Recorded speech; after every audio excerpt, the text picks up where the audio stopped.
Not allowed.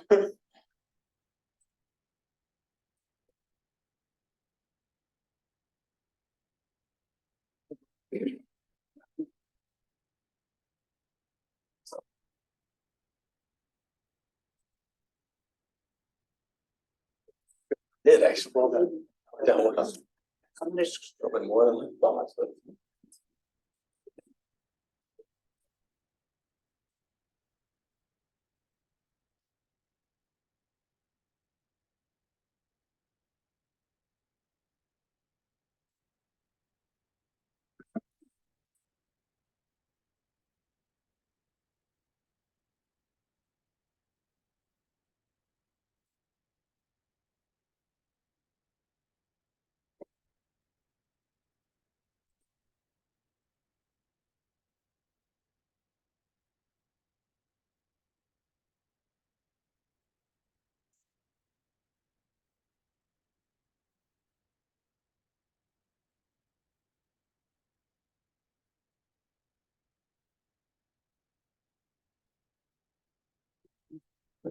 no.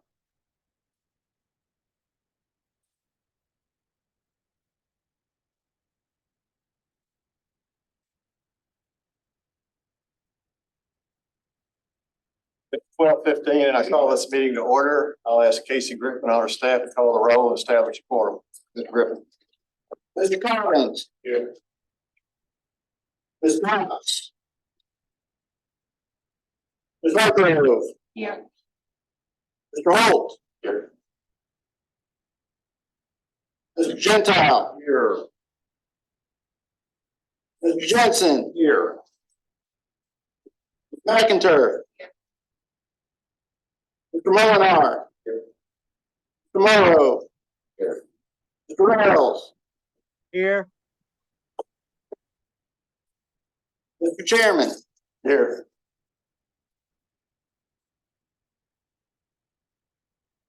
Mr. Chairman, you have 10 members present.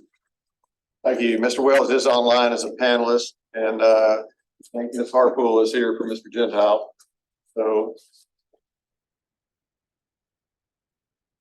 I declare that a quorum is present and they are duly convened. Ms. Cox is excused without objection. Pursuant to Section 8 of Policy 1.400, Board's meeting policy, workshops are meetings of the State Board sitting as a committee of the whole. Because Mr. Wells is online, it will require a roll call vote to dissolve the State Board into a committee of the whole for the purposes of conducting our workshop. Mr. Griffin, would you please call the roll? Mr. Collins. Collins. Aye. Ms. Cox. Ms. Hargrove. Here. Aye. Aye. Sorry. Mr. Holt. Aye. Mr. Johnson. Aye. Ms. McIntyre. Aye. Mr. Molinar. Aye. Mr. Morrow. Aye. Mr. Wells. Aye. Mr. Chairman. Aye. Chairman, you have 9 members voting aye. I declare then we are in a committee of the whole for the purposes of conducting our workshop. I want to remind all presenters to give their name, their position when addressing the board. First item on the agenda is a welcome. Dr. Morrison, do you want to say a few words? And then I'll say a few words. Just happy to be in Clarksville, Montgomery this morning. We've already had a wonderful start to the day, getting in schools, talking with teachers, talking with principals, others about the Grow Your Own model and the apprenticeship work that's happening here in Clarksville, Montgomery, which really is a model for Tennessee and for the nation. So it was an invigorating way to start off, but I know will be a good 2 days. Yes, we do thank both Austin P and Clarksville Montgomery Schools for providing us the space and the time this morning. What Dr. Morrison said, it was really interesting to hear the partnership between Austin P and Clarksville Montgomery Schools associated with the teacher program. And we look forward to it. I should say too, we also had a lunch with the middle college school faculty and some of the Austin P professors who are part of that model. And that was also really inspiring and interesting to hear about how high school seniors are taking time on college campus here at Austin P to do research, to really support their career goals, starting as part of the middle college model. So that was also great as well. I think all the board members would agree that the best part of our job is when we get to go out to the schools, hear from students, and people, and we see why we do what we do. Mr. Reynolds, would you like to say any words? Appreciate you being here. Oh my goodness. Thank you, that's right. Well, thank you for having me. I'm looking forward to our discussion today. We've got a lot to talk about. So I'm ready to go whenever you are. Okay, well, we'll move on then. First item on the agenda is innovative school models. Dr. Elizabeth Norton and Ms. Kelsey Rose.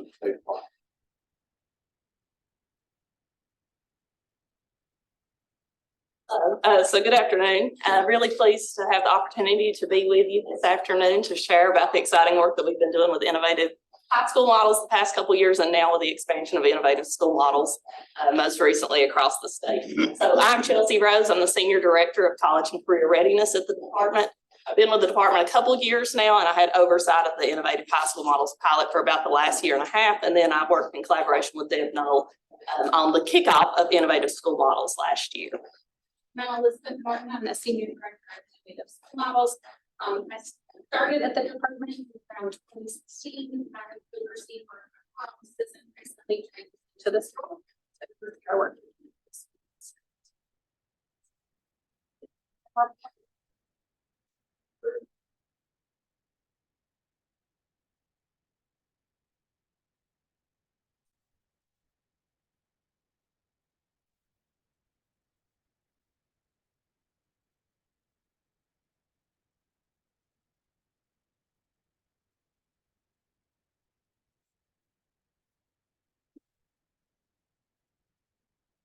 All right.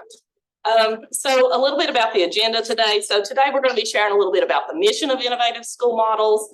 We're also going to talk about our Innovative High School Models pilot and what we learned and what we hope to see more of going forward.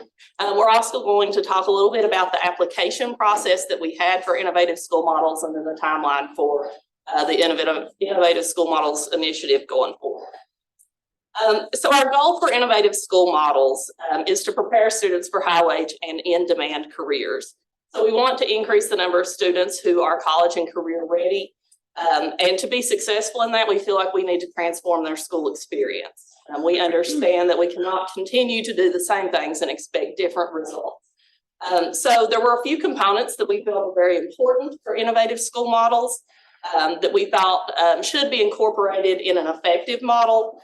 So those include using robust college and career advising that take into account the individual needs of students and career assessments, identify aptitudes and interests, and then bring awareness to students about what opportunities are out there. We also wanted to see enhanced partnerships with industry, community, and post-secondary. Partnerships that span beyond just writing a letter of support, actually resulted in actions and opportunities that improve students' school experience. And then with that, we wanted to see more early post-secondary opportunity, more work-based learning placements, and then more opportunities for students to earn industry credentials while they were in class. All of this work is grounded in trends that we're seeing. So one is that the economy is changing at unprecedented speed. You know, the automation of low skill occupations and technical advances are really shifting the economy and workforce. There's an estimated nearly 1 billion jobs that will change by 2030, and nearly 97 million jobs nationally that are emerging in professions like healthcare, information technology, automotive manufacturing, artificial intelligence, cybersecurity, and e-commerce. We're seeing similar trends in the state of Tennessee. We know that post-secondary education and training is essential. Top labor market researchers predict that nearly 70% of jobs will require post-secondary education and training by 2027. And that some of the fastest growing jobs are requiring bachelor's degrees by 2026. Our Tennessee census data tells us that only 29% of Tennesseans currently hold a bachelor's degree. And a new report out of the Blue Center is that there's an income difference in $375,000 for associate's degrees over high school diplomas, and it's nearly $1.5 million for a bachelor's degree over a high school diploma. Additionally, skills-based hiring is on the rise. We're seeing industries transitioning to looking for skills as they're doing their hiring. And what they're seeing is a feeling that our candidates are not prepared. They don't have the workforce skills, industry skills, or the soft skills needed to be successful in the workplace. Finally, students are increasingly disconnected. We have 12.6% of youth in Tennessee who are either not in school or not working between the ages of 16 and 24. We also have just a 54.3% seamless transition rate to high school and to college. And one of the indicating factors there is that parents and families don't see a value in this. There's a perception there that it's not as helpful. So we know with these trends, it's really important that we reimagine what school looks like. A high school diploma is not going to be the thing that gets our students in the door to be careers. And so this is where this work really is on transforming the future for our students. There were 4 levers of change that we asked schools to reimagine as they fostered innovation through these grants. So the first was time. So how could we look at scheduling differently and rework the high school day to accelerate and extend student opportunities? How could we look at that summer semester to try to open up more opportunities for students? We also asked schools to look at how they were utilizing space. Where does the learning have to take place? Is there the possibility of actually going on site at an employer a couple days a week to take a class? Can we reimagine what that looks like? We also asked them to look at their partnerships. How can those relationships be used to enhance learning? Learning. We did have to get creative through COVID with how courses were delivered. How can we use what we learned to give students more flexibility to where they can take part in other kinds of hands-on opportunities through the school day? So that brings us to our Innovative High School Models pilot. Innovative High School Models was an initial investment of $30 million in ESSER funding. It impacted 24 school districts across 21 different projects. We did have a few school districts that partnered together to have a more regional approach to their Innovative High School Models. The grants award ranged from $750,000 to $2 million, and they had a 2-year award period that just concluded this past June.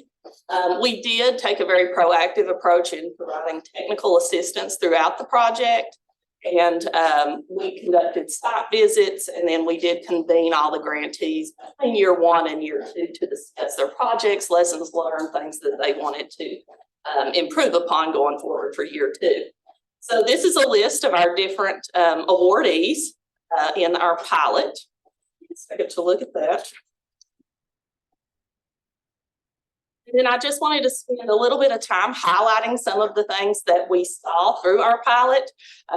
It definitely is not an all-inclusive list. These are totally just, we saw so many exciting things going on at these schools. Really look forward to seeing what it moves forward to be. So Hamlin County established the Education Works program. If you're familiar with Hamlin County, it sits right near Pigeon Forge, Sevierville. So they plugged in with the hospitality industry, Dollywood and Wilderness of the Smokies, and they did a partnership with them where they would transport students, hundreds of students, to internships over the summer. They ran buses back and forth and really saw an uptick in their internships and work-based learning through that.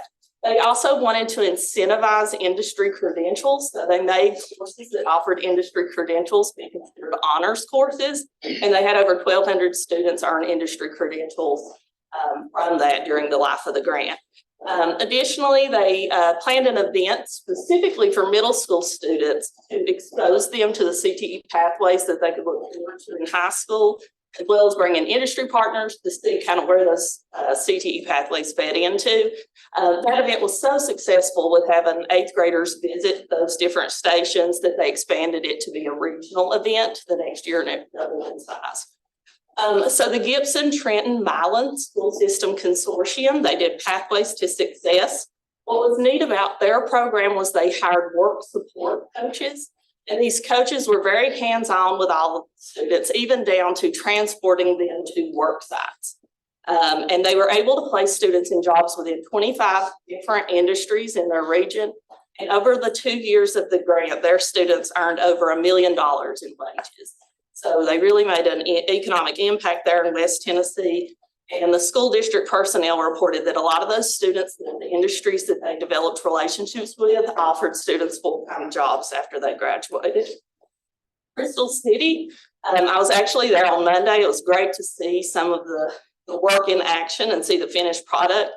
They had a wonderful partner in the industry that actually donated a building to them. And then with the support of the Innovative High School Models grant, they were able to turn that building into a CTE alternative school. So there they were able to bring in 2 different CTE pathways, machine tool and automotive. And they were able to incorporate EPSOs into both of those through both the TCAT and Northeast State.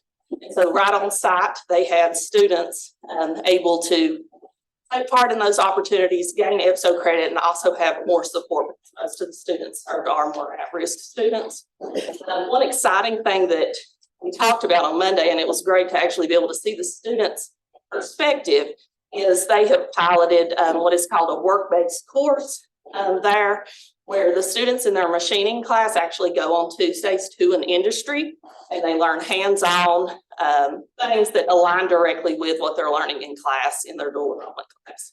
And so it's great to hear from the students that they said that it really was great to be able to be doing some of the work in class and then actually see how it translates into the workplace every Tuesday. Another thing that they have done that was innovative was they did hire a career coach, and they found that traditional work-based learning, a lot of the at-risk students that they serve did not have time in their schedules to commit to an extended work-based learning experience. And they also found that some of the students they served were in need of more navigation through things like soft skills.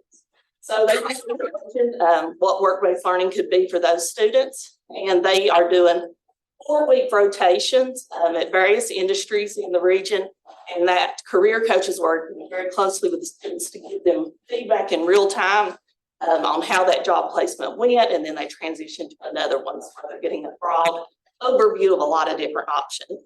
And then quickly, Macon County, kind of to align with what you all learned about here at Austin P today, they did a teaching as a profession program. They were able to expand that using distance learning to all the schools in their districts, and they assigned teachers or students, teacher mentors, to really guide them through that.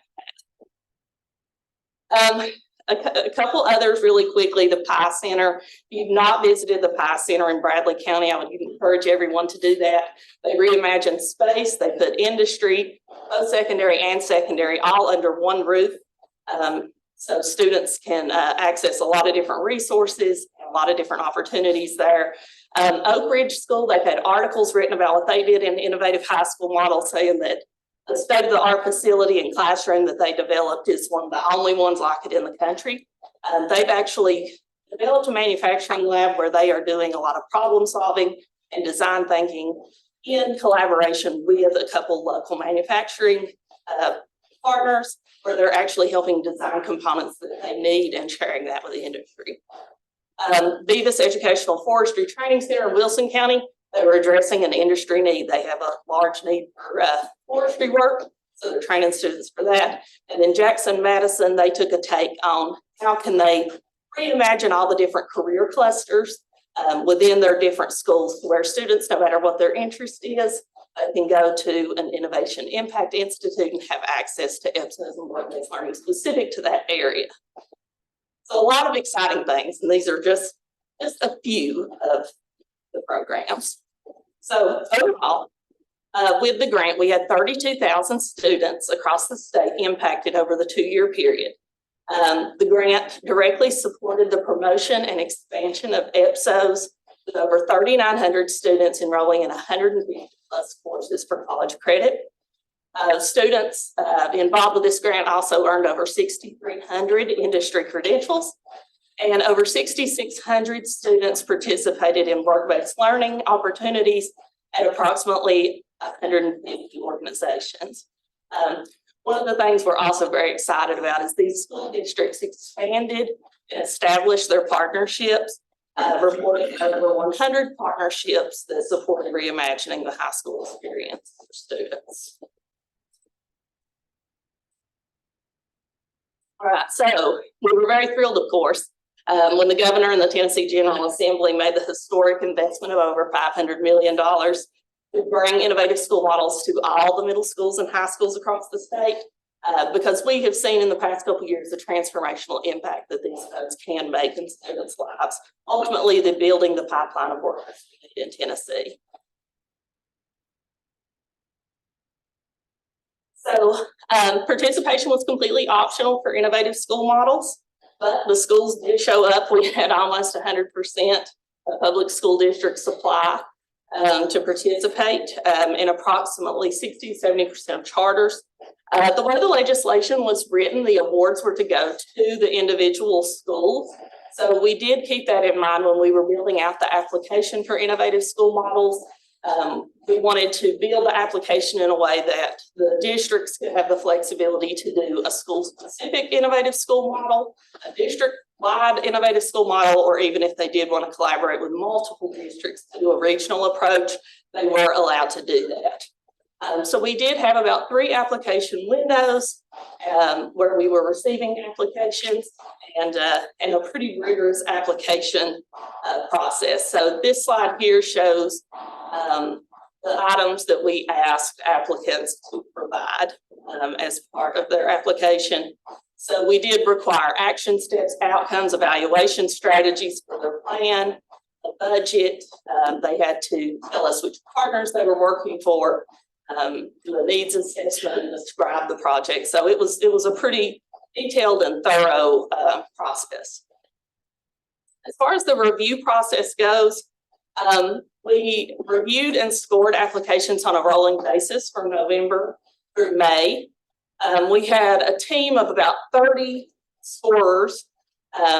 These were made up of people from the College Career and Technical Division at TDOE, as well as the core CTE staff. And then we also had individuals in the finance office that scored the budget portion of the applications. We established a cut score, and then any applications that did not meet that score were conditionally approved, and they actually went back to the applicant for revisions. And at that point, they did receive one-on-one guidance from the core consultants to help them work on their plan and make it something that we felt could be successful. And just to share a little bit about the technical assistance for this project, we were very intentional and proactive in trying to offer technical assistance to districts through this. We put out a lot of application guidance documents, and then we also hosted office hours 2 days per week throughout all the application windows, and those were very well attended. And then, as I was saying, the CTE core consultants work very closely with all of our schools to ensure that their plan aligned with the goals of the project. And then by May 9th, we were really pleased that we had over 830 schools, I think 839 total, 100% of the applicants that received Innovative School Models grants.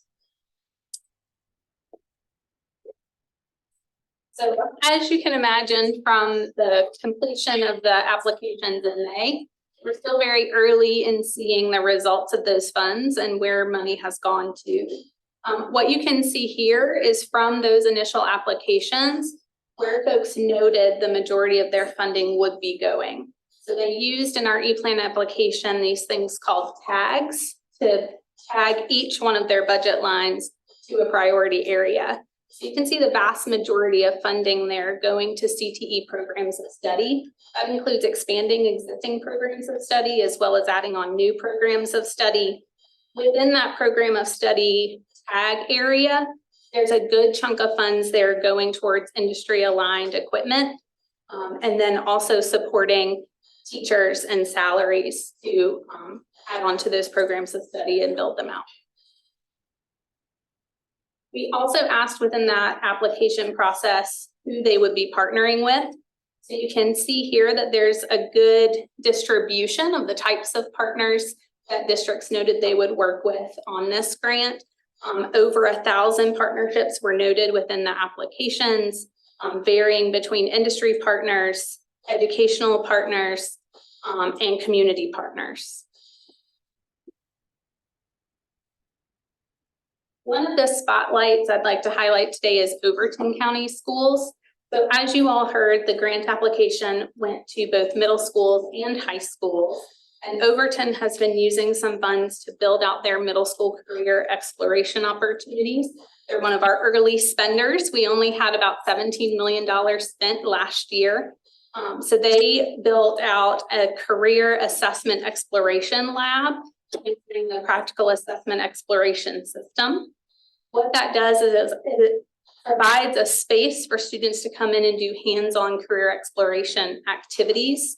They use the assessment within the curriculum program to identify students' areas of interest, their aptitudes, as well as the soft skills that they need to learn. And they build both the knowledge of the careers and the different opportunities, as well as some of those soft skills through the project-based learning that happens there. Another early spender was Morgan County. And Dan Shoemaker, the CTE director there, is very proud of the work that they've been doing to build out a CTE academy at their Morgan County Career and Technical Center. So what he's really been focusing on is that reimagining of time by really thinking about his schedule and how he supports students in getting access to the most dual enrollment opportunities possible. So what he did this year is they moved their English courses to the Career and Technical Center so that students didn't have as much transition time. And it's allowed him to increase the number of students he has in his dual enrollment programs this semester. We're moving now into year 2. I wanted to provide a little overview of what's happening there.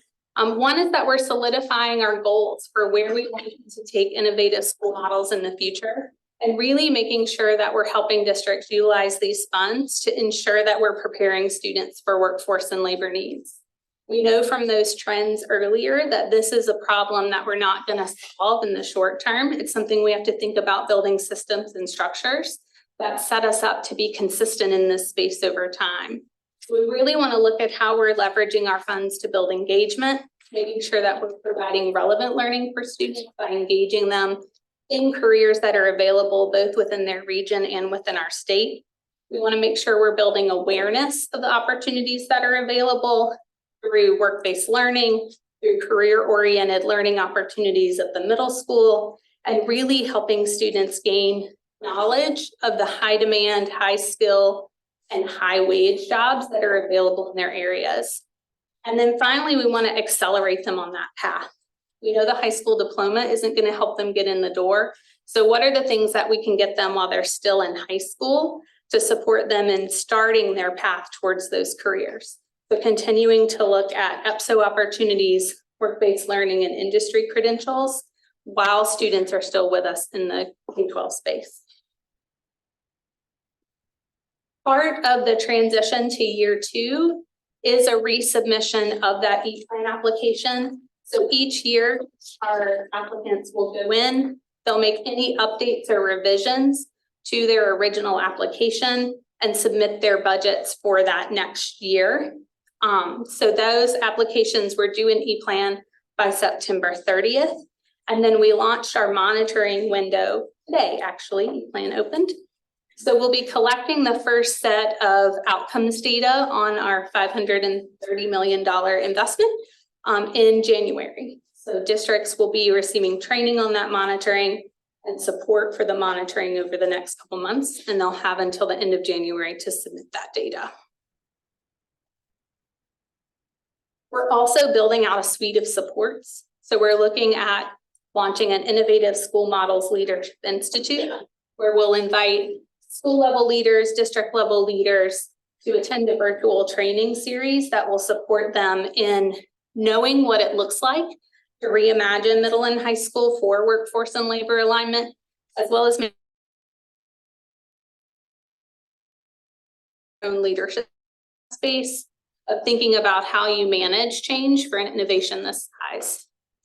The next thing we're doing is leveraging our CTE core consultants to continue to provide more in-depth support around our innovative school models. As you saw before, during that first application window, They provided a lot of technical assistance around grant completion.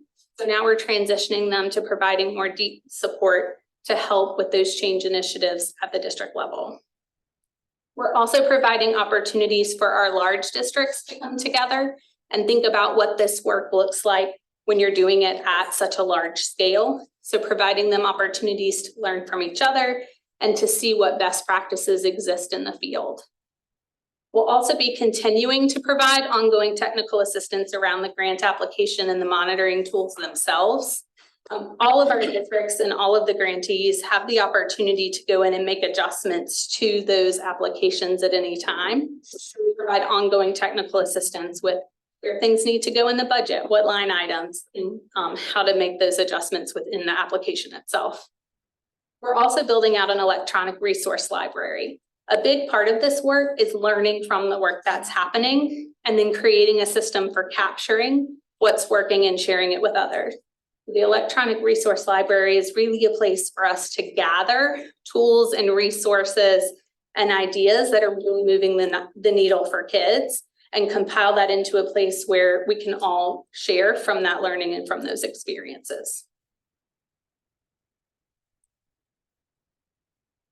The last school spotlight that I want to highlight is Williamson County Schools, because I think it gives a good sort of demonstration of what that looked like from year one, their planning year, and how they're thinking about the life of their grant.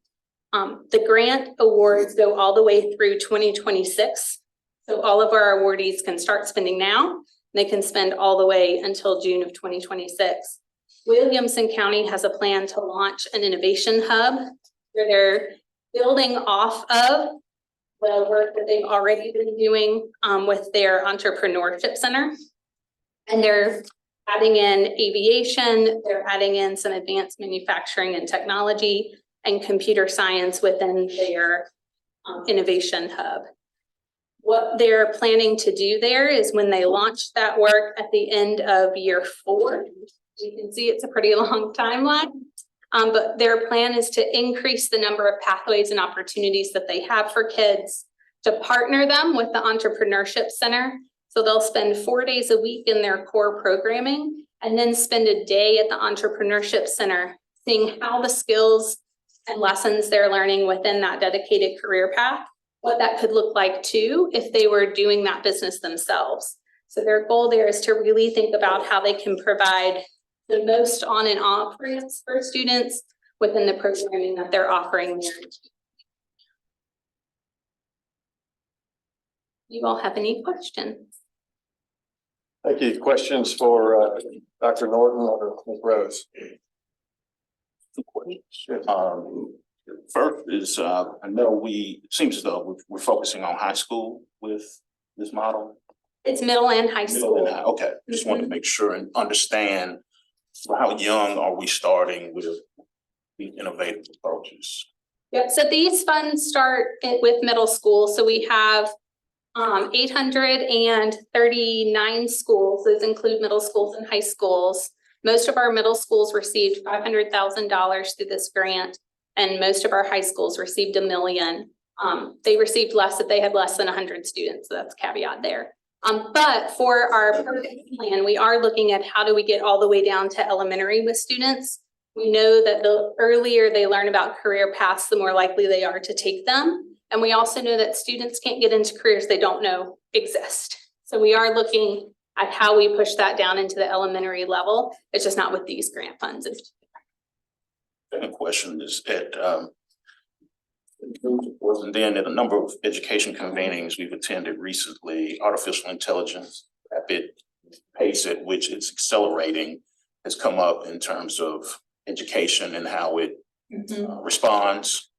And so with these innovation models, is there a way to incentivize or encourage the adoption of educating young people, or at least making it a thread in the proposals or offerings in some way?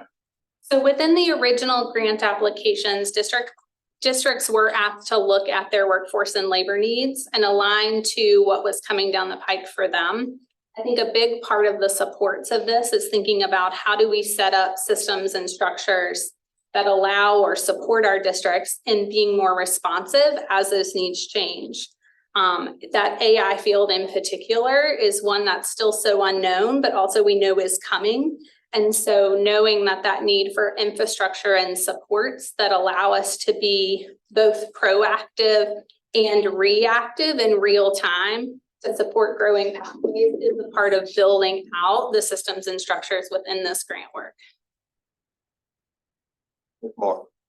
Kind of a follow-up question. So we were at the SCORE conference, I don't know, a month or so ago. And one of the things in light of AI, what are those skills that are not programmable? And so really started dialoguing around soft skills, presentation skills, interpersonal skills, attention to detail, extemporary writing, extemporary speaking. How are those sort of what is not going to be able to be done by a computer, and how are we growing that within the human capital? And so a lot of our trends are sort of technical based, right? Like the things that we're funding are good and necessary and needed and sort of hard skill driven. And so I just am curious how we're thinking about the soft skill complement to those hard skills as we're looking at innovative ways to education that are going to need all of those as well. Or is that even a part of the conversation? And that's definitely a part of the conversation. I think one example of that is Overton that I shared today. Within that middle school career exploration, one of the things that they're doing is direct instruction around those soft skills and really looking at what skills have and what skills kids have and what skills they need. So that's one approach. Another approach I've heard is districts partnering with their industry partners to think about what soft skills might be needed and integrating those into the curriculum. And then a big part of that building of soft skills is getting students opportunities in those work-based learning placements. There's a big partnership in Nashville where students go in and they do some work-based learning. And one of the industry leaders there just talked to the large districts about how that experience really helps them develop the skills in the students that they're working with. And they've hired all of the kids that have been placed there. I'm sorry, it's escaping me right now exactly which industry partner that was. But I think that's the success stories we're seeing in work-based learning, is that experience really helps develop those skills and develops them particular to that industry partner. And so we're seeing a lot of success there. And I just wanted to add to that, also a big part of it too is their academic development and their academic knowledge, right? Because you become really good problem solvers if you can really figure out those equations in Algebra 1, right? You become you're able to really write those kind of technical things that you need to do if you know how to write and read and those sorts of things. So I always want to make sure we always emphasize too, that a big part of the development of these durable skills, as I like to refer to them, require also levels of rigor in your education and your academic ability to be able to enter into the workforce ready to go. So. Right. And that's what it's going to do is follow and, right? It's and. Absolutely. It's not or, it's always and. And then as we're thinking through that, just sort of our role, would you all ever be thinking through recommendations for graduation requirements, recommendations for, I know there's with all of our core substitutions and those things are given, we're starting to see an increased flexibility of what we want kids to be able to take and do, and just recommending things that would reinforce the durable skills to complement the technical or the hard skills that a commissioner just mentioned. But we'd love to hear that. So just as you guys are going through this and saying, hey, this is really good for all kids. Like we all need to be able to do these things. As you are looking at grad requirements, as you are looking at, the types of course offerings and course substitutions, I know I personally would be very open to recommendations in light of this innovative approach to education. Absolutely. Thank you. Just where my head was going, Mr. Morrow, I just want to double down on that point, because I think one of the reasons as a board and a staff, we've been so excited to hear from you about some of the early work in this grant space is that particularly coming out of COVID, I mean, there's just such a realization that everything's on the table. We need to reimagine how we're delivering education, starting in middle school, definitely in high school. As I mentioned, we had the middle college program at lunch today. We've done a couple of those across the state. And that's one model that I think is kind of breaking the box for kids in terms of what they need sooner and giving access to career pathways in a way that's relevant and real and translating into, career opportunities for kids. But Yeah, if there are things that you're coming across in this work that would be relevant to the policy conversation that are presenting barriers or where there's need for more flexibility, I do think that's going to be something that'll be a really productive dialogue to have over the coming months and years in terms of, where this work takes us. Mr. Chairman, Yes. I want to add that, I'm sorry. Go ahead, then, Ms. Harper. Ms. Harper, okay, very good, thank you very much. I just want to add too that we've had discussions long before I came on the board, when I was doing workforce development education work for Highlands Economic Partnership in the Upper Cumberland. We had these collaborations and we actually spoke to the Department of Education, and at the time, not the board, but directly with the department about embedding in the standards soft skills, because we keep coming back to the same theme. How do we reach all of the students at every level to ensure that ongoing we're catching up and we're not repeatedly saying year in and year out, what are we doing about soft skills and trying to reach those people that are out there that are not employable because they're missing a lot of those skills that employers are looking for. So I'm not sure if something changed and that stopped, because we were provided some assurances that that would take place, that would happen, that they would be embedded in the standards. And again, before my time on the state board. So I think we need to be looking at that when we're looking at our standards development and what are expected there. I think we have an opportunity, because we keep pushing it year after year and we continue to say the same thing. And I'm as much responsible as anybody, having heard these discussions with employers, and we all have heard them. So I think we could take a look at that. And I have another follow-up question for you. And I see where we talked about in the application process, sustainability is a piece of that. And so is that something that you all look at the end of the 4-year period, if I'm understanding this correctly? So within the year 1 application, all of the applicants were asked to complete sort of a summary around what their next steps for sustainability were. So every year they have to update that section with where they are with sustainability, how they're working towards sustainability, and what their specific next top 3 actions are to ensure sustainability. Another thing that we've done is within the application requirements, there are some places where we specifically supported sustainability. So salary is one of them. They are required to step down their salaries from 100% to 75% to 50% over the life of the grant.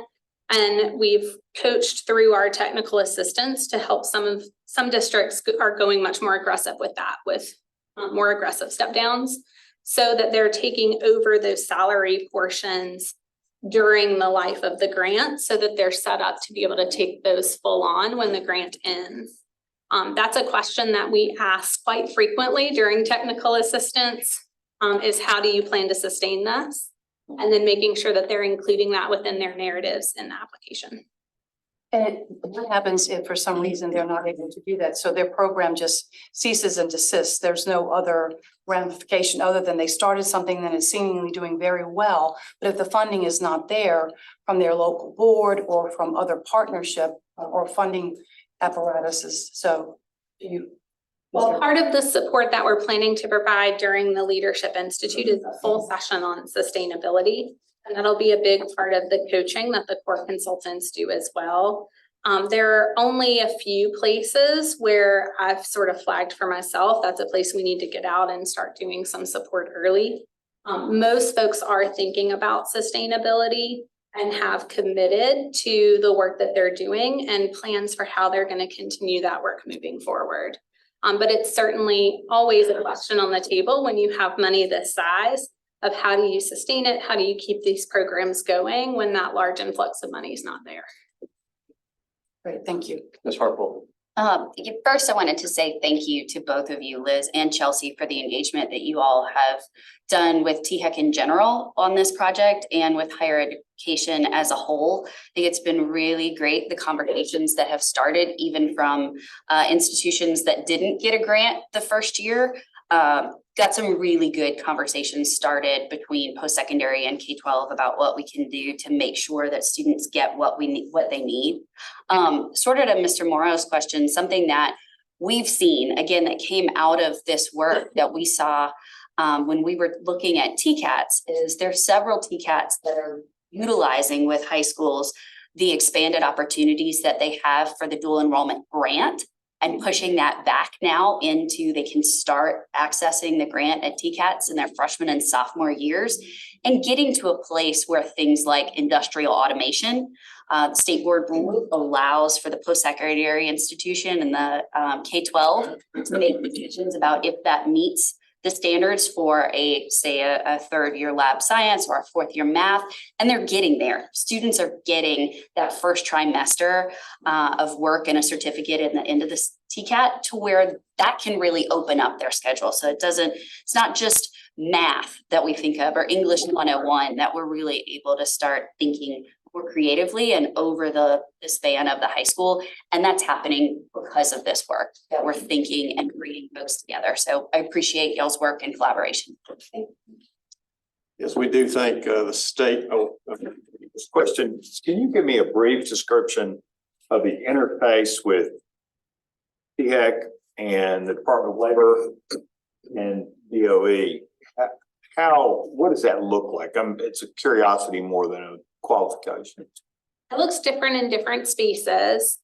We are a part of a launch initiative that brings all of us together on a pretty regular basis for conversations.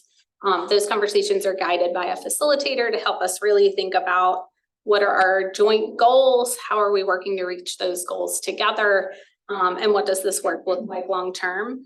I would say too, it's a lot of one-on-one conversations.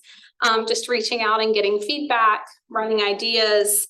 When we find a problem, going to each other and saying, hey, how do we solve this? And how do we work together to get it done? That's a lot of sort of how I've engaged since I started, in addition to those more formal sessions. Is there a convener of the group meeting? Let me ask it another way. Your accountability to the larger group, is it just by committee or is there a convening entity?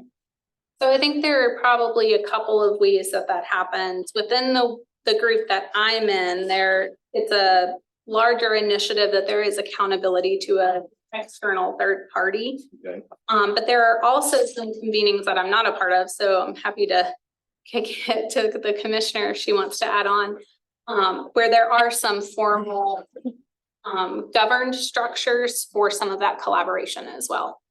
Thank you. Yeah, so one of my first things that I actually got to do is really being, participating in the Blue Oval City Collaborative. I think that was really my first opportunity to kind of, again, be with my peers at the table and really start thinking about, how do we kind of reverse engineer the fact that, we've got Stuart McWhorter just attracting businesses left and right. And then it's like, okay, so what's education going to do to make sure that we got our kids ready? So really kind of thinking, how can we on the front end we've already got, here's how we're developing that pipeline. Here's how we're working with our partners at TBR and at THEC to then kind of have that on the ready so that when we're selling, we've already got that done. Now, are we there yet? No, absolutely not. But I've really enjoyed the ability to have conversations with those commissioners and those agencies. And we're even really starting to think even differently internally about how we can also be that lever of connecting with these partners. Because again, sometimes, it's kind of an assumption that education is happening and it's happening in the way that it's going to fulfill the needs of those regional employers or those larger companies that are coming into the state. So yeah, I think we've got, a lot of continued, work that we need to be doing and just keep pushing along in that direction. Your trajectory is good, is what I'm hearing. And that perhaps an increasing spirit of collaboration will make that occur. Yeah, I'm committed to doing that. And also thinking internally about how we can even kind of continue to push, kind of the idea of here, let us help the districts kind of think the way, labor and economic development and those folks think. And how can we, again, beyond the ready to help support our district so that, you know, we can make those connections that sometimes we just kind of leave each other in the dust. So we're deliberately thinking internally. We're excited about a potential opportunity in working with our fellow commissioners and our superintendents in I always say Harwood, Haywood, Lauderdale, and Tipton, to again be that just that voice of reminder. Don't forget us. We're gonna figure out how we can align better, so that we're giving you the pipeline that you need. But there's a lot of steps to getting there in the best way possible. Thank you. Very good discussion. I think that if one positive thing came out of COVID, it showed that we've got to do education differently. And thank the state for funding these innovative high school models. We in the state board look to see how we can continue to collaborate and help make this a success as we prepare our students for post-secondary success to meet the needs of the industry. Mr. Chairman, I just one quick question. Let's come. Thank you. First of all, thank you. Great presentation, very informative. My question is this. I realize that it's early and the data is still coming in, but what's your instinct or your intuition right now in terms of what the biggest hurdle is going to be? In other words, what's the biggest constraint? Is it partnerships? Is it space? Is it money? What's your instinct? I think it's very context specific. I think in our rural areas, for most, I won't say for most of them, but for some of them, it's partnerships. Because there just aren't as many industry partners, there aren't post-secondary institutions close enough. So partnerships really because of location, not because of a lack of will. Does that make sense? I think in some of the places that are doing really super innovative work, like the Pi Center in Bradley County, like Williamson County with the Innovation Hub, that takes way more funding than even what this grant allotted. I think in Bradley County, their superintendent, I think, said she raised like $39 million in addition to the funding that was provided in order to get that Pi Center off the ground. So I think there are places where money is really going to be the thing because industry aligned equipment is expensive. Hiring teachers is expensive. And so when we think about providing access to lots of career aligned opportunities, that's going to take some funding. So that's probably a large barrier as well. And then I think the biggest barrier to our innovation right now is not knowing what we don't know. So really being able to learn from what we're doing, being able to set ourselves up to continuously improve so that as we're going and doing work, even if it fails miserably, we're able to learn from it and move the work forward because this has to be the infinite game, right? You got to keep moving and keep going. And again, I realize I'm putting you on the spot with that and that the data is still coming in. So we'll look forward to the update as you see clarity. Thank you. Thank you. Good question, Dr. Mr. Molinar. Thank you. Thank you, Chairman, members of the board. All right, let's move on. School letter grades and accountability. Dr. David Laird.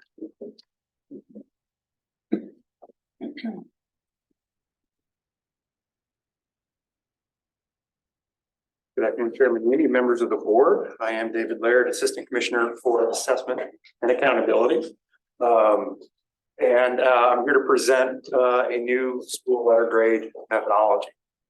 In terms of the intent for our conversation, we're not going to beat around the bush too much. We're going to jump right into where the department has landed for the actual formula for a new school performance framework. We'll talk about indicators and weights. We'll talk about the mechanics, how scores will be aggregated together, and ultimately how letter grades will be produced. We'll then also talk briefly about the extent to which that information will then be published out to the field. In terms of the overview and the implementation, the department's goals and principles were relatively clear and straightforward. The purpose is to produce ratings that are clear and meaningful for families with a focus on key outcome measures that were effectively evaluated to differentiate school performance. So there's a couple pieces to that. We're trying to recognize the accomplishments of all schools, and again, on key outcomes. So one of the things that you will notice as we progress through the formula, there are a number of indicators that existed previously in prior versions of accountability that are not being carried forward simply because they were profitable. They weren't key indicators of academic success for students.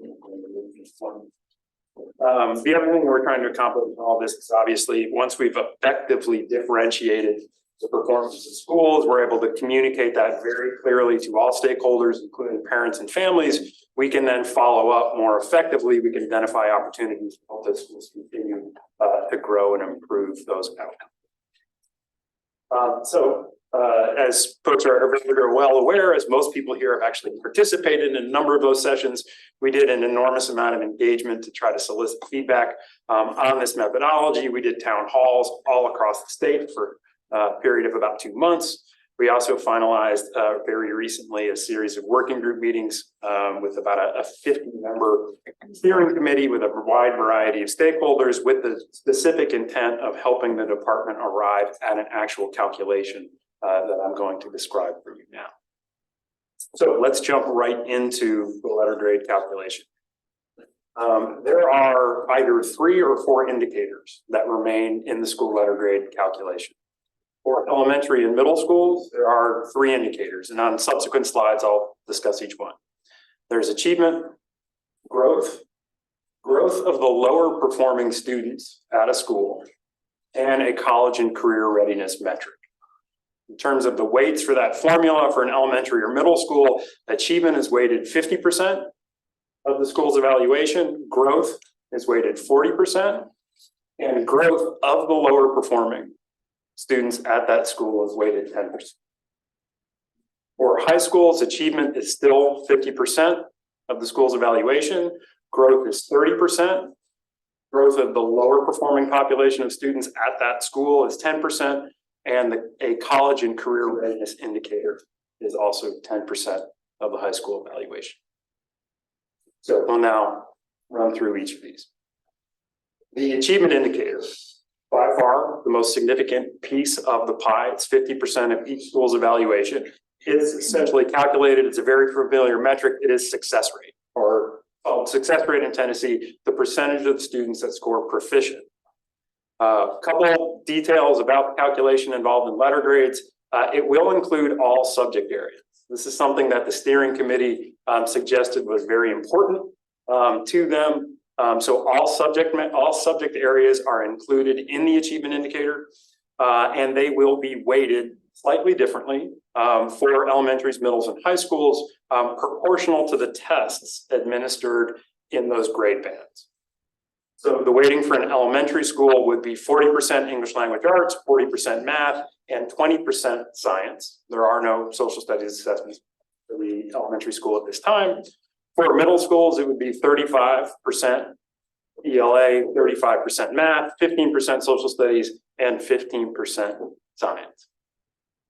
For high schools, we've taken a different approach.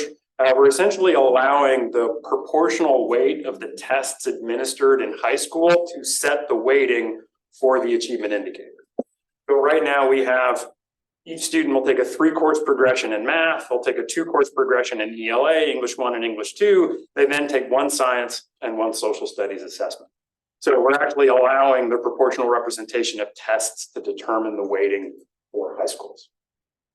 Now, a note on that, and one of the things that I think encouraged the department to consider this, we received a lot of feedback from the field about students who are essentially substituting, most specifically science and social studies courses in high school.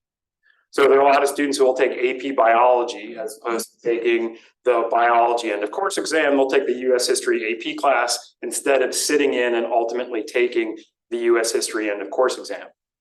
The department spent a lot of time trying to dig into this issue to see what could be done. Clearly, we want to recognize any good work that is being done to help these students be successful in these classes.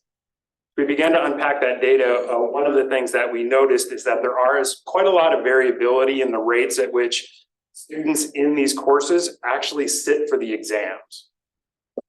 We generally see about 84% of the kids that are sitting in these courses actually complete the exam. It's far below some of the traditional thresholds that we have in accountability for participation rates that we would expect to see. So the department has arrived at the following business rules or set of business rules for these students. Any district that is presently has at least 95% of their students enrolled in one of these AP courses or IB courses. If they're testing 95% of their kids, the department will look at the success rates of students scoring 3, 4, or 5 on an AP exam. And if the school or district is inclined to take advantage of that, if that is beneficial to the school, we will include the passing rates for the AP and the IB exams in the success rate calculation. If they're not testing 95% of their students, however, the department is not going to look at that data and incorporate it into the accountability system. Otherwise, we'd be stuck in a place where passing scores would benefit schools, but not testing their kids would simply cause those kids to drop out of accountability altogether. Quick clarification. So 95% of the students in the school or 95% of the students who are in the AP and IB classes? In the classes. In the classes, Yes. okay. So we're only looking at the population of students enrolled. Those are the kids for whom we're not expecting to get an end of course exam. Right. So if you're not testing enough of those on the actual AP or IB exam, we're not going to consider including. Let's try to confuse, and I think it's great that you're counting these, so don't miss my question. So right now it's great for students to get to take an AP exam, even if they get a 2. It's a hard course, it's rigorous, it's all of those things. Is there any fear that when the school starts looking at who gets to go into the AP class that we don't know about, like, you're starting to create a new line of application for your AP course versus your non-AP course, where some kids who would benefit of the course but not get a 4 or a 3? Yep. Is that just sort of it's going to be a cost of doing business this way? Well, so we always have to be very concerned in accountability world about perverse incentives, right? People are going to respond to how we're measuring things, and we always want to be very careful about that. I think it's a legitimate concern and point that if we enforce an expectation that from an accountability perspective, you have to hit certain thresholds of your students participating to be included, that I think that's a legitimate concern. The flip side is equally, if not more, untenable in that if we don't do that by placing students in these classes, they're simply dropping out of accountability altogether. And by not having that rule, we're creating an incentive. And again, we expect people to be great actors, and vast majority of the educators are amazing people. And using a 3 as the cut line is just because that's the minimum passing score. Okay. Yep. Awesome. Thank you. Question, so this will take care of things like AP and IB. What about dual enrollment? Because we're seeing such an expansion of dual enrollment that we're really happy about, but you don't have the same kind of end of course assessment that would fit into this model as well. So I would say that, and I might only table the question for a moment. I think when we get back to our college and career readiness indicator, I think there's an opportunity to circle back to that. Again, what we're trying to do here is to figure out how to manage success rate, that sort of core historical accountability indicator, as effectively as possible. But we want to recognize good work. We want to incentivize schools to do things that are good for kids. So I certainly get the importance of the question. On the use of the proficiency success rate for the achievement metric, I know that from the working group discussions, there were other potential indicators. I think it was AMOs, which had the growth component or the individualized component for schools. How did the department go about deciding that the target would be the proficiency success rate instead of other metrics that were under discussion? So I'll respond to that question.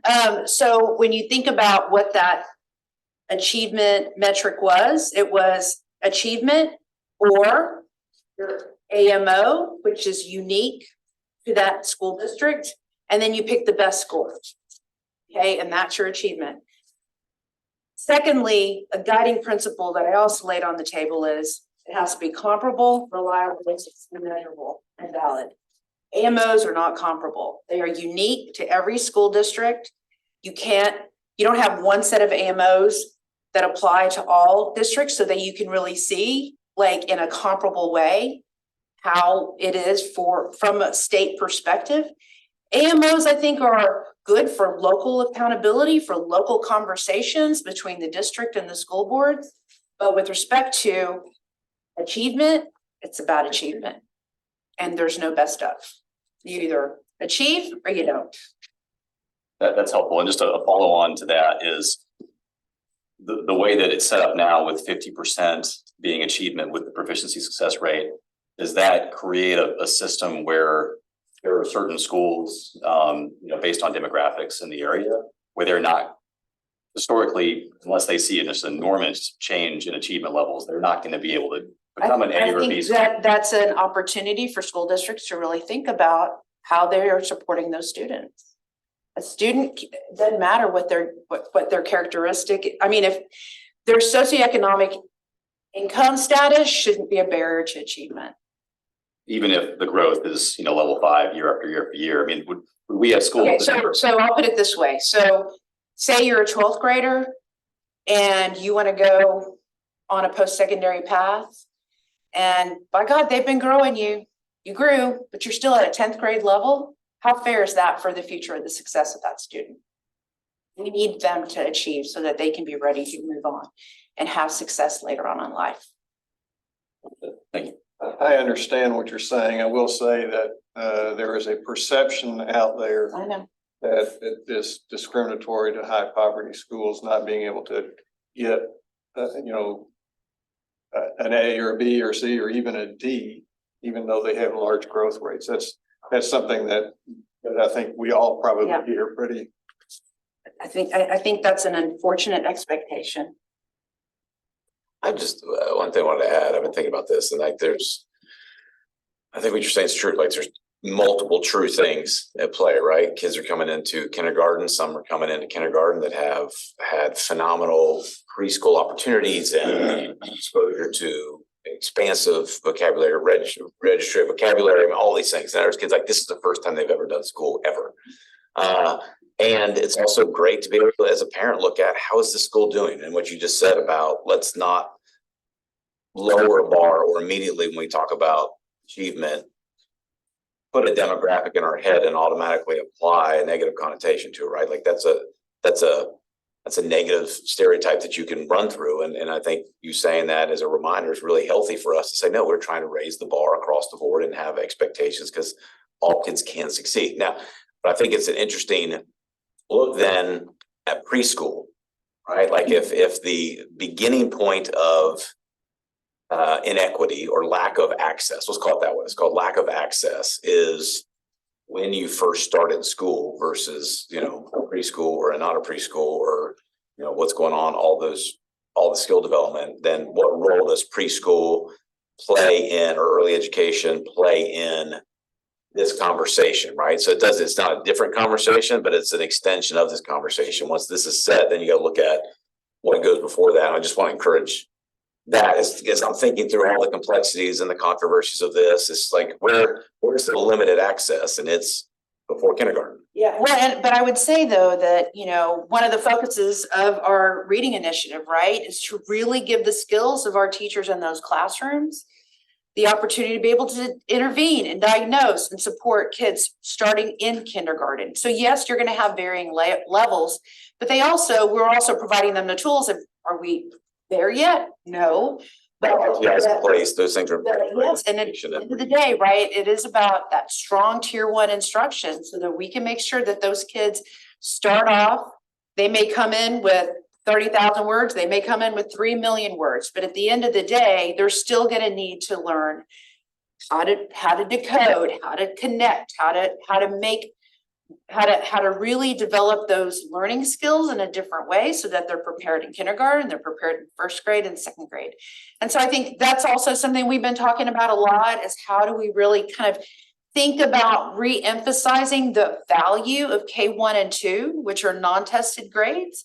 It's an opportunity to really think about the individual student, because by the time they get in 3rd grade, it's a little too late, right? Because by then 3rd grade is really focusing on getting them prepared in those comprehension skills that they've been developing along the way, but really making those connections, because again, the purpose is, you know, why the focus is on grade levels. So third grade, so, you know, at a finite way is because, you know, they're learning to read, and then fourth grade is when they're reading to learn.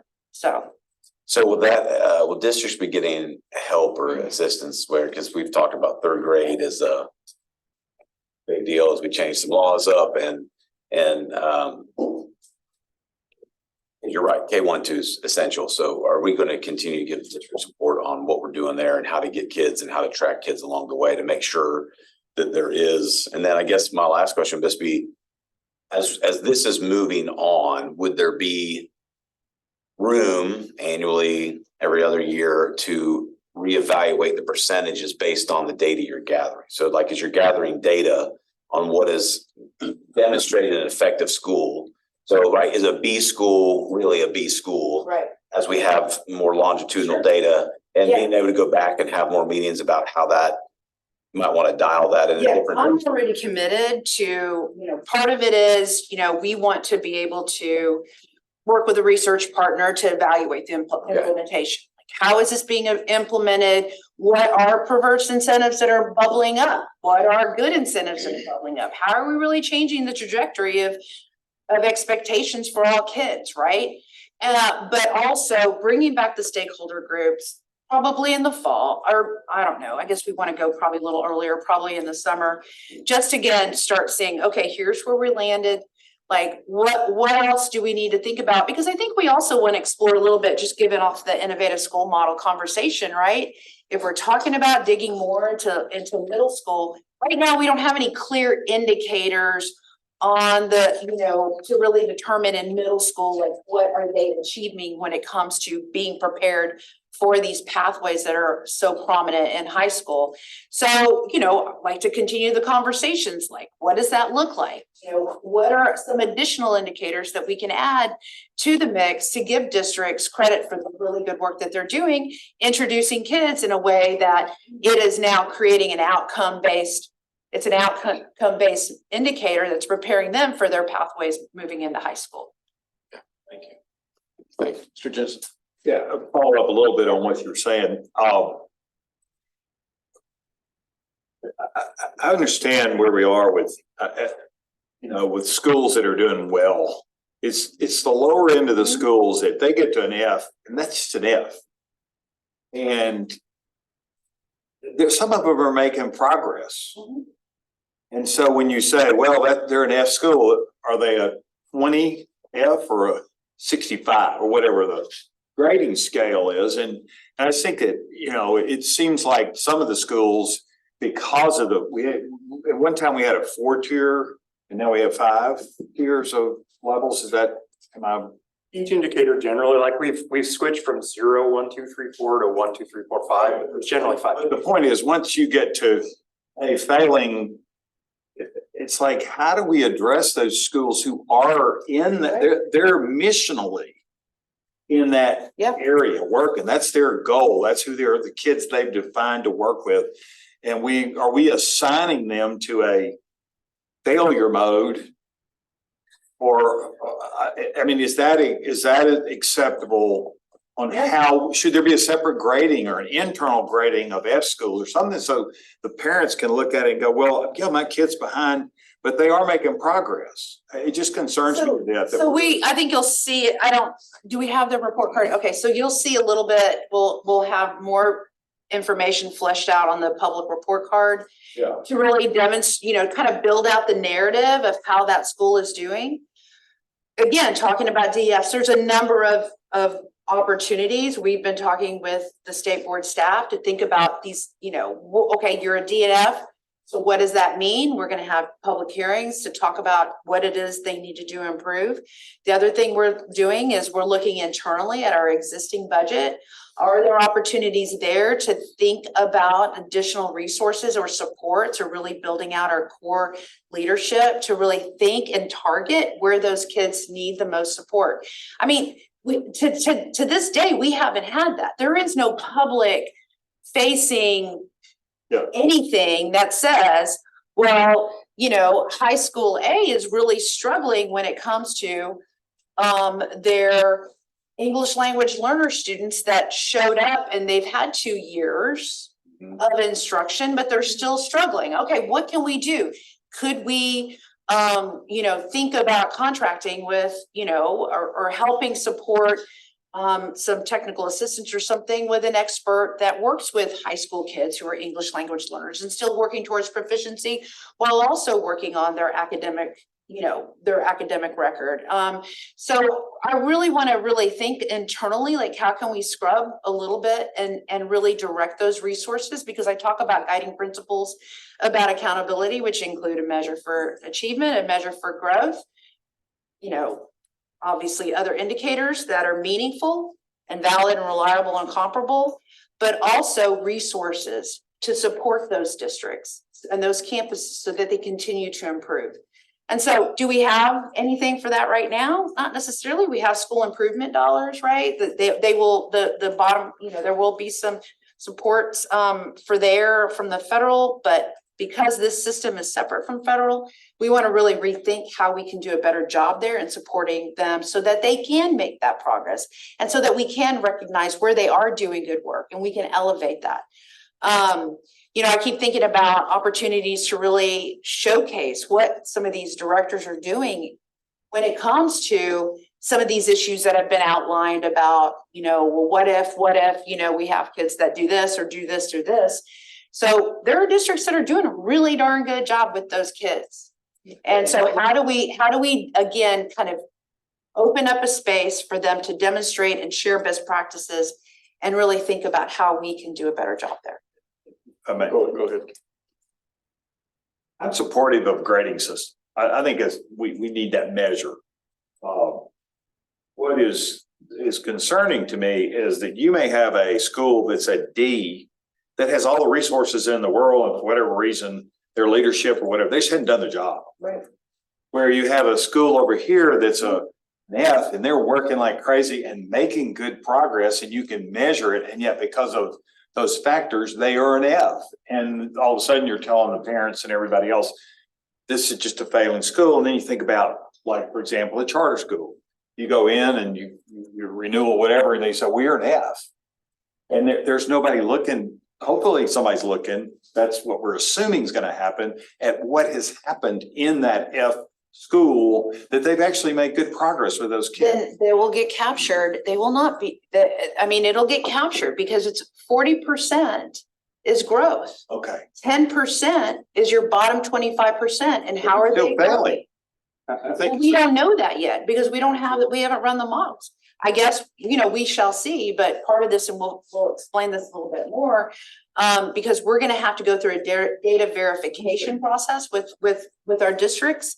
So we don't know what that, but our goal is an A is an A, an F is an F, and then. I guess my reward school, where do they fit?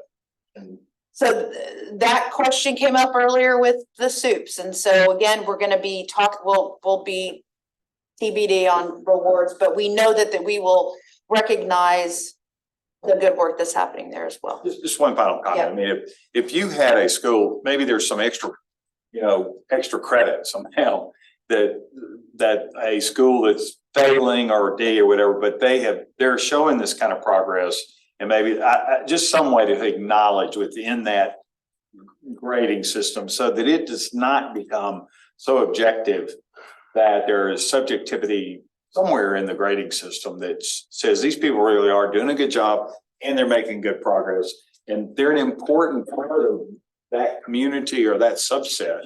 That's all I'm asking is how do we reflect and recognize that? I think that's the issue when you have a single letter grade.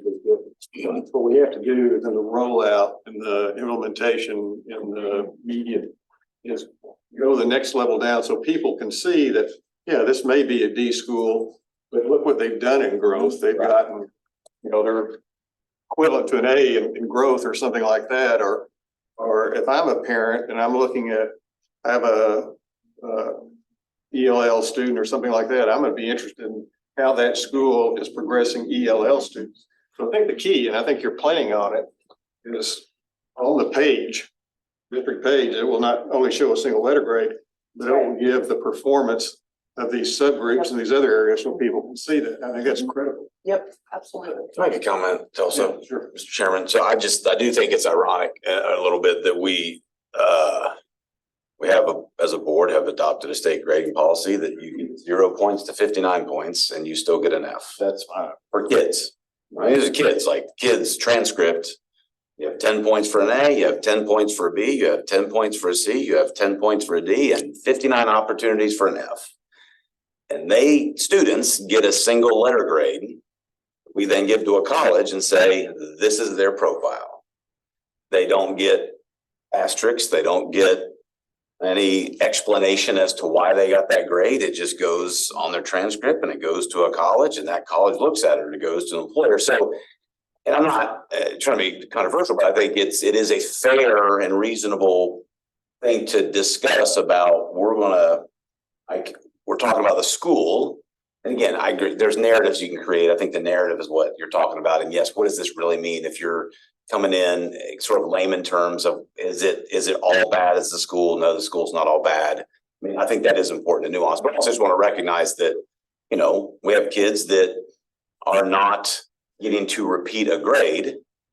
And we're also uneasy about assigning the whole school letter grade, and just that there's a level of cohesion that probably should exist between the school itself and all the occupants in the school and what they get measured by, as a way to clearly identify growth, where they started, where they ended. And here's the standard of expectation for all of us if we want to be successful, and the tension that both of those two things exist. And so I think I love the fact that we're having the conversation, because again, integrated between the school itself, how it's evaluated, and then all the occupants of the school and how they're evaluated should have a level of integrity between the two. So I just wanted to make, as we're talking, it just kind of rung up in my head. Thank you, Mr. Chairman. I want to add to that too, in the conversation you just provided to us. The students do get a report card that does show the individual grade that they get on each subject. So they're not with just an A or a D or an F. You see each grade. And so that's true also with ACT. You get to see the scores within. And so I think, really in this case, it's complicated. There's a lot of factors. We all know that. We all know The understatement of the day. Guess what? It's so complex that I think it's important to say that we all recognize that. And so at the end of the day, because the legislation says we will be providing a letter grade, that's what you all are tasked with doing. And I'm thankful that you all are sharing all this information with us today. And I'm sure that there are stakeholders and districts that are listening, because they're waiting with bated breath to know what this looks like. But at the end of the day, I think it's important that when this is reviewed by the parents, because the parents are going to be making those judgments, and schools will be deeply concerned, and teachers within those schools who probably are doing the absolutely phenomenal work. There are districts that are doing phenomenal work because of the circumstances of those students that are at that school. They come without the ability to speak English at all grade levels. That's the truth. That's the reality. Or they didn't have breakfast, or their parents are on drugs and they didn't get a bath and they didn't get everything that there's all these factors. But at the end of the day, we have to do our job. You have to do your job. We're required to do this. And so the first go round, it may not look pretty, but I would love it, because I think in conversation with you, David, Dr. Laird, you talked about having those subsections underneath so that it would be clear to anyone who looks at the information that this is what's underneath all of that. So it's more clearly understood. So not to steal your thunder, I will stop speaking. I just want to make sure that people that are listening know we get it, we understand, and it's not a simple, we're going to give you an A, we're going to give you an F. There's more to it. To try to put some framing on why I think this conversation is so difficult and important. There's really two very different questions that people normally ask about the one letter grade system. Right? We want all of our educators in the field to be deeply invested in the letter grade as a referendum on their performance. Right? What has their impact been? And they're absolutely right. Answering that question is most effectively done with growth. Right? Where did you get your kids at the beginning and how far did you move them? And that's an appropriate way to evaluate somebody's performance. But there's other questions that are critically important that people need to answer with the letter grade. Right? Where the students are now, right? Like using the letter grade as a descriptor of where the kids are and not just what the impact of the school has been is also a critically important question that parents and families will also be asking about the letter grades. And it is true and appropriate that our prior accountability system was specifically designed to answer the question about impact. And it was optimal, it was optimized for that purpose. But it frankly was far less effective at answering the other question about describing where the kids are right now and not just what that school's impact has been. And so I think it's fair to say that this version of the school performance framework is recalibrating that balance point. That it is going to say more about where the kids are in those schools right now. And as that piece becomes more prominent and growth becomes less prominent, it is less of a referendum on maybe what the school's impact has been, but it's more clearly articulating what their challenge is right now. 10% of the kids in that school are proficient. That's not a data point that anyone, including any educator, would ever want to take their eye off. That's going to speak more forcefully in this version of the accountability system. But again, it's a calibration issue. The better we do answering each question, the harder it is to answer the other. And that's why this conversation is always so difficult. Chair Carvin says what? Generally speaking, what are the potential punitive outcomes of this framework for those schools that end up with this? I mean, it's publicly noted. I mean, we're not gonna go in there and take away their money or lap them around. I don't know. I mean, the public will know how they're doing with their kids. But at the end of the day, it's like, it's gotta be about the kids.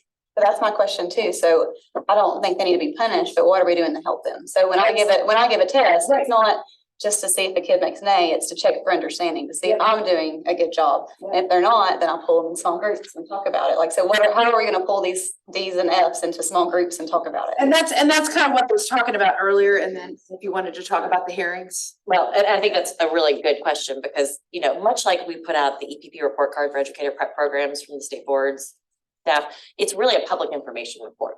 You know, what we do with it as a state is, you know, looking at best practice, looking at EPPs that are underperforming. And I think it's similar in this case in terms of there's not hard and fast accountability measures tied to the A through F from what I understand. You know, it gets messy when you look at federal designations and some of the accountability measures that and funding, quite frankly, that kick in for those schools. But in this case, really the biggest thing that we're going to be working on as a board is hearings for the DNF schools. And even the hearings that will happen as a result of these letter grades. Again, it's permissive in terms of an audit and or a corrective action plan. So it really is sort of that intent, I think, to bring people together, see what's working, what's not working, where the plans need to be put in place so that it's working better for all students in school. So.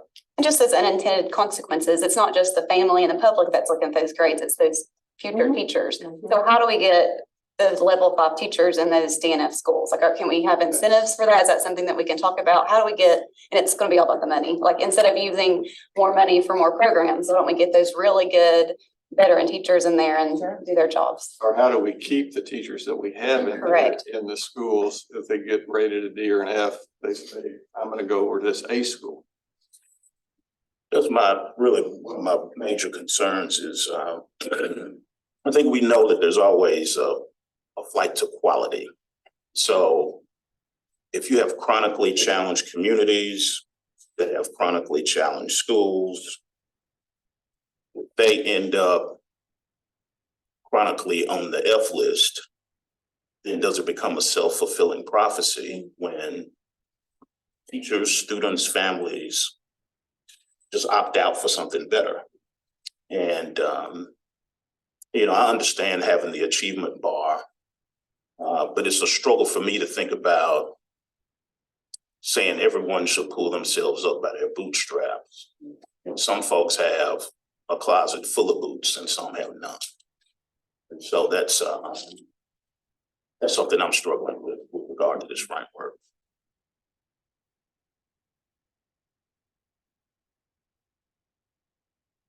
You have just a quick clarifying question on the proficiency success rate for achievement. Does that count students who score mastered and proficient the same, students who score below and approaching?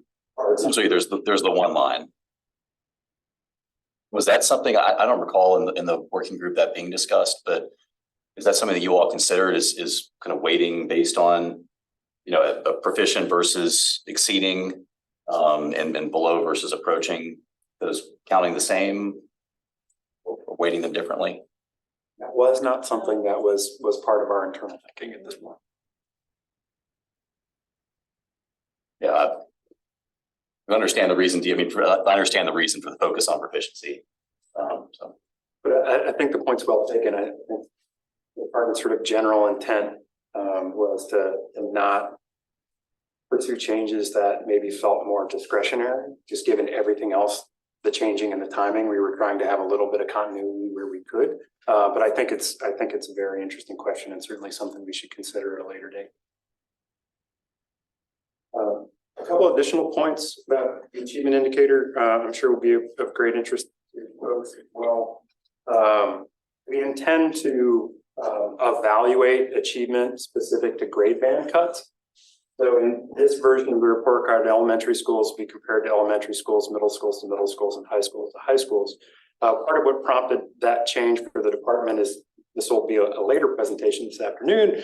There really are remarkable differences in performance between the grade bands. Elementary performance is outstripping middle school and high school performance considerably. And if we had maintained the practice of using a uniform set of cuts across all schools, we would have been inflating to an extent the performance of our elementary schools, and all of our lower performing schools would end up being high schools or something very close to it. So we're going to implement those expectations differently for the different grade bands. Something also that we heard that I think relates to the conversation that we just had as well. We discussed with the steering committee at length about whether or not we use absolute performance expectations or cut scores, or whether or not those would be dynamic. Would we set a distribution every year, and 20% of, the bottom 20% are always going to be the F's for achievement? And so the department was absolutely heard the feedback. And its intention is to maintain past practice with our accountability system. Historically, what we've done is we've gone back to a prior year, we've set the cut scores in that prior year, and we've carried them forward. That in and of itself allows essentially a rising tide to benefit all schools. So if we continue to see fantastic improvement across the state in elementary academic performance, every school will benefit from that because the cut scores won't be redistributed or rebaselined every year. So our intent with this is to go back to the 21-22 school year and establish cut scores using the data in that year, but then to maintain those cut scores moving forward through a period of time. So again, that rising tide effect can impact all schools. And it's not theoretical, that's a need for a school that is just less high performing than other schools in the state to always be at the bottom of the distribution. And I apologize, I think there was one more. As folks may be aware, there's a real political and important conversation going on in Texas right now about the extent to which those expectations in their grading system change. And we just wanted to message at this point in time that the department is working on a business rule. I'm not going to share it at this point in time for a process by which we would trigger a rebaselining of scores at some point in time in the future. So we know if, say, we have fantastic levels of performance and we're all thrilled and all schools are meeting or exceeding various targets in some way, shape, or form, we would then trigger an experience where we would rebaseline with the intention of promoting differentiation. If we're telling parents that every school in the state is an A or an F, we're not really telling them anything. So we're simply messaging at this point in time that there'll be a threshold of performance that will cause us to go back and rebaseline how each of these indicators are evaluated. So we can be more clear and more transparent about how that would play out. And we're not suddenly finding ourselves in a position where they're slugging it out in Texas. People feel caught off guard by the fact that those cut scores were suddenly.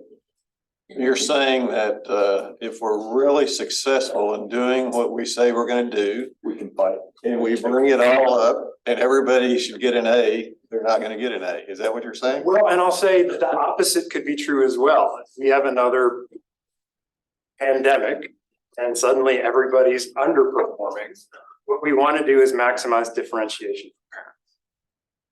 Right? If we're telling everybody, if everybody's special, nobody is.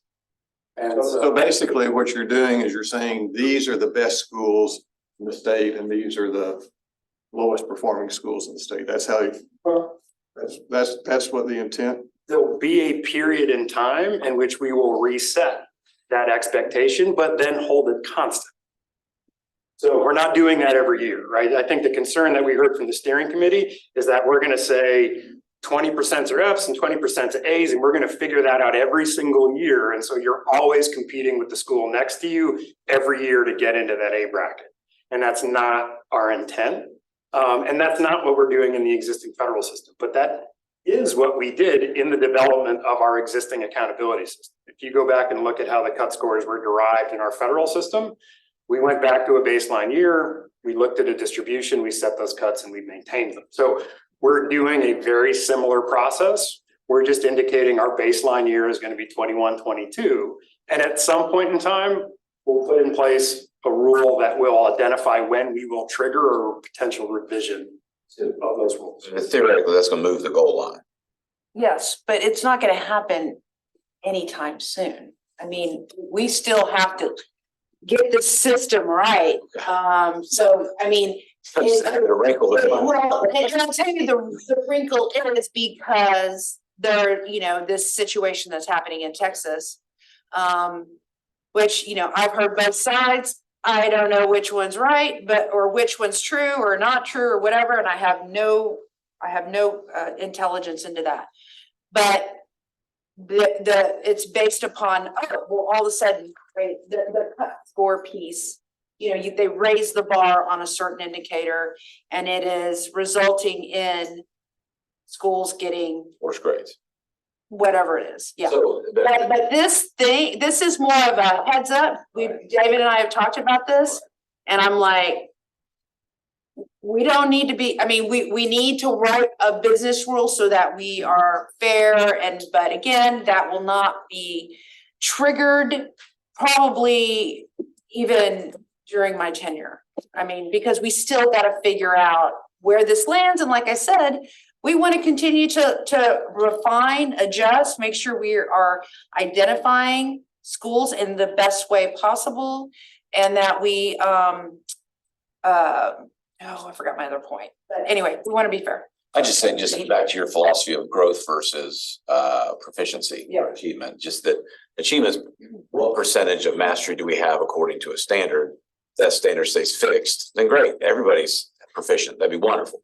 It would be great. I'd love it. So, just the- I'd be happy. Right, so, but just staying with, don't jump philosophies would be my only recommendation in that of Absolutely. here to here. And I think the department's primary concern was if that line showed up in a technical document a week from now and we hadn't said anything, now I think we've created a terrible problem. So the devil is going to be the details.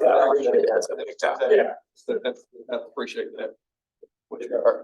Are you wrapping up I want to make one comment at the end of your presentation. I'm close. First of all- Would like me to finish? Okay, so let's continue to progress. And as we've addressed the last point that I just wanted to make, the indicators are now evaluated. So each of these measures will be evaluated 1 through 5. So let's talk about the next indicator, growth, which is school-wide TBOS. We heard from the steering committee. I think it was one of the things that there was quite a lot of consensus around was the continued use of these school-wide composite score from the TVOS system as the core component for growth. Some of the things that were noted in the steering committee that people really appreciated is that it incentivizes the movement of all students and it recognizes the movements of all students. So as a core indicator of growth, the most heavily weighted growth element will continue to use the TVOS school composite score. We will use the all subjects version of that. There have historically been ELA and math only versions, but based on the feedback that we received from the steering committee, we'll use the TVOS result based on all subject areas. And I'll also, just to reiterate the point that I had made previously, based on, again, feedback from the steering committee, this is one of the reasons why the department is using essentially the level nomenclature to evaluate each indicator. TVOS has a long-standing tradition here in Tennessee. Everybody has a TVOS level 1, 2, 3, 4, and 5.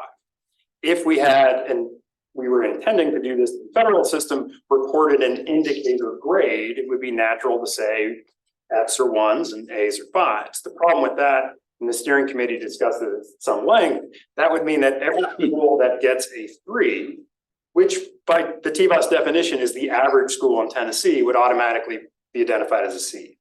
And we didn't feel like that was consistent with the likely interpretation that most people would have, that average performance across the state is a C. And so we're pivoting to using a level 1, 2, 3, 4, and 5 because we feel like that's not burdened by some of the expectations that may not actually align to the underlying data that would come with using indicator level. So we'll continue to use, as we always have in Tennessee, you'll be a level 1, 2, 3, 4, or 5 for growth. You'll also be a level 1, 2, 3, 4, and 5 for achievement or college and career ratings. And excuse me, so your overall grade is an average of the components? Yes, so there'll be the weighted average of each of those indicators. So you might be hopefully every school is a 5 for each one of them, and that would roll up to a 5 overall. And that will be clearly explained in the rollout of this so that it's clear that these are the components of the grade and okay. And I've got a slide later come up. You know what the weights are. Be quiet. Well, you know what the weights are, and I'll show you what the mapping of the overall numerical value is to the letter grades. We have that in a later slide. So compared to where we were federally, this system is far less complex to calculate. It is far easier to understand. I don't think it's hyperbole to say that our existing accountability system is like a Russian doll of nested descriptive statistics. It's accurate, but it is complex. We feel like this is going to be far more straightforward for folks to interpret and ultimately calculate for themselves. It'll be far more digestible. Okay, so growth 2 are TVOS school-wide composites for all subjects. The next indicator is our subgroup performance indicator. And so we're again using the TVOS system, but this is a TVOS composite score, again, level 1, 2, 3, 4, and 5, but the population being compared by the model are the lowest 25% of students at each school in terms of their academic performance. So it's essentially the extent to which each school is growing their lowest performing academic students. There are similar metrics used in other states. An important wrinkle that I want to be clear about here, that this is in terms of the identification of students in this model, it's a school by school determination. There are other states that have had a metric that looked very similar, but they basically set a cut score for the bottom 25% of all the kids in the state and then applied that in each school. That is not what we're doing. So it's the bottom 25% of the distribution of students at each school that is being monitored for growth and improvement. So the overall academic profile or the student characteristics of students in this subgroup may look very different from school to school. And in fact, we think that's one of the positives of using this metric. Prior approaches to using subgroups have essentially resulted in circumstances where a single child that shows up in a wide variety of categories is counted multiple times throughout the accountability system. It also means that the subgroups available in each school may look wildly different. There is a generalizability of this approach that we're basically saying to any school, whoever your lowest performing kids are, you're accountable for moving them. I will say it's also critically important to the department, and it's come up, and we have additional slides that will show we're in no way, shape, or form trying to diminish the importance of continuing to monitor and report on the performance of all of our subgroups. So where any of this information will be available, there will be immediate opportunities and functionality within the tool to disaggregate any of these performance metrics by any of the historical subgroups that have been part of an accountability system. So those pieces, while may not directly relevant within the formula itself, will clearly be inextricably linked from a report. I will say in our subgroup meeting, this was something that was really important. The bottom 25%, I think, was pretty consistent. So thank you for including that.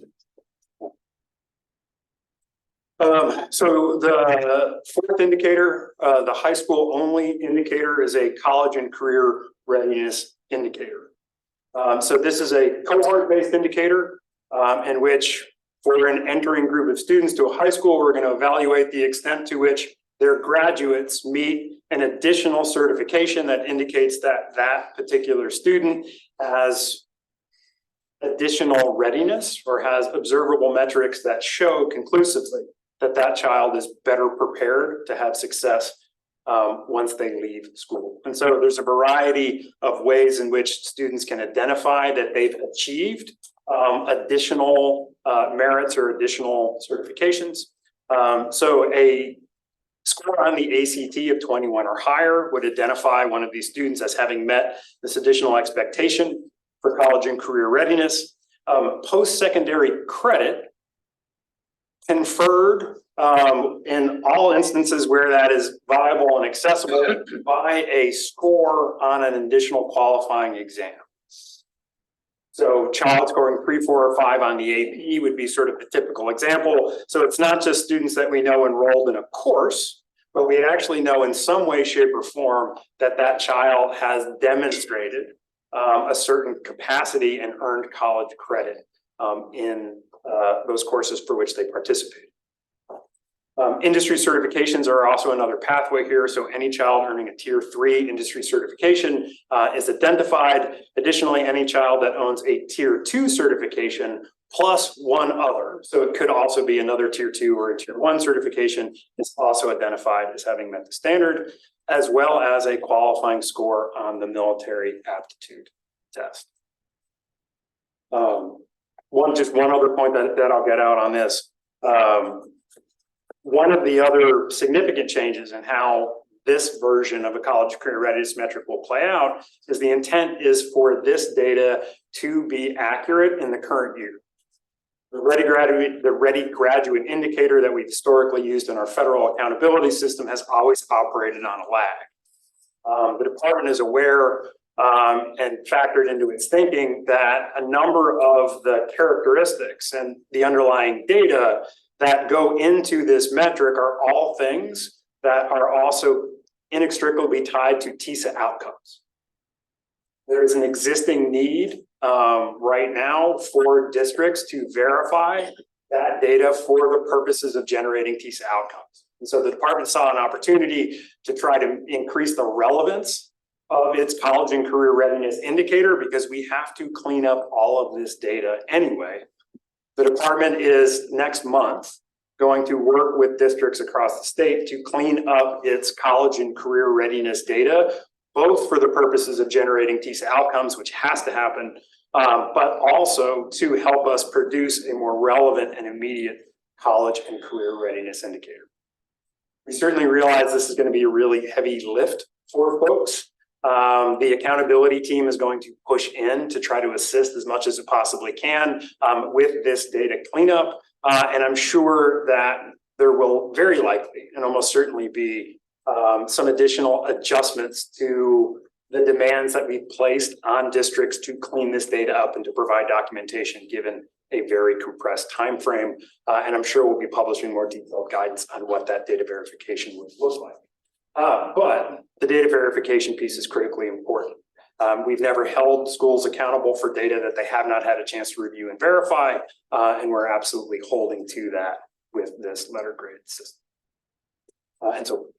Yeah, I had a question for you. And I don't know that you're gonna know the answer at this moment, but working with the colleges of applied technology, because their clock hour system doesn't fit in a nice package like we think of the 3-hour credit from community colleges and universities. So I know that's the transcripting of that for high school students can be really interesting. So if you haven't, and I'm sure that you've begun those conversations, but what we learned in the dual enrollment space is that it's not as cut and dry when it comes to transcripting. So for a cohort model, I think is great.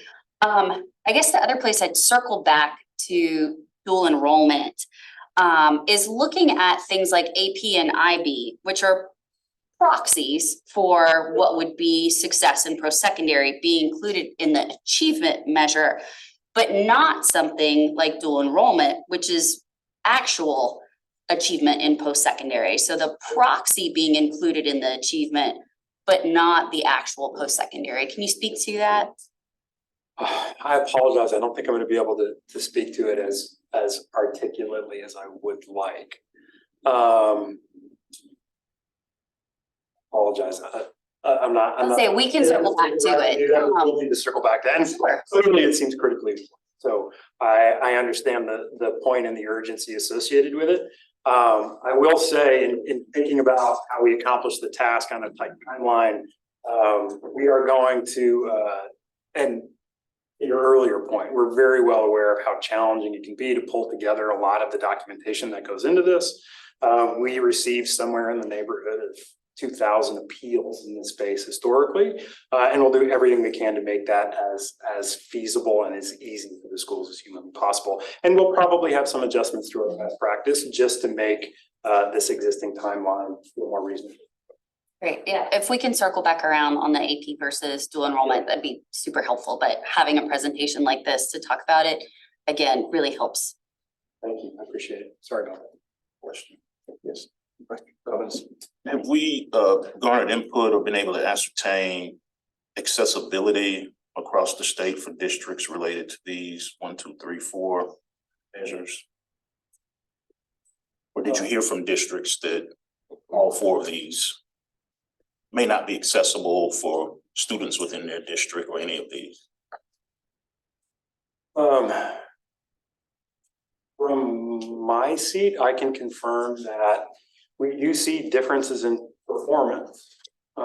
We see differences in the extent to which communities differ on these metrics.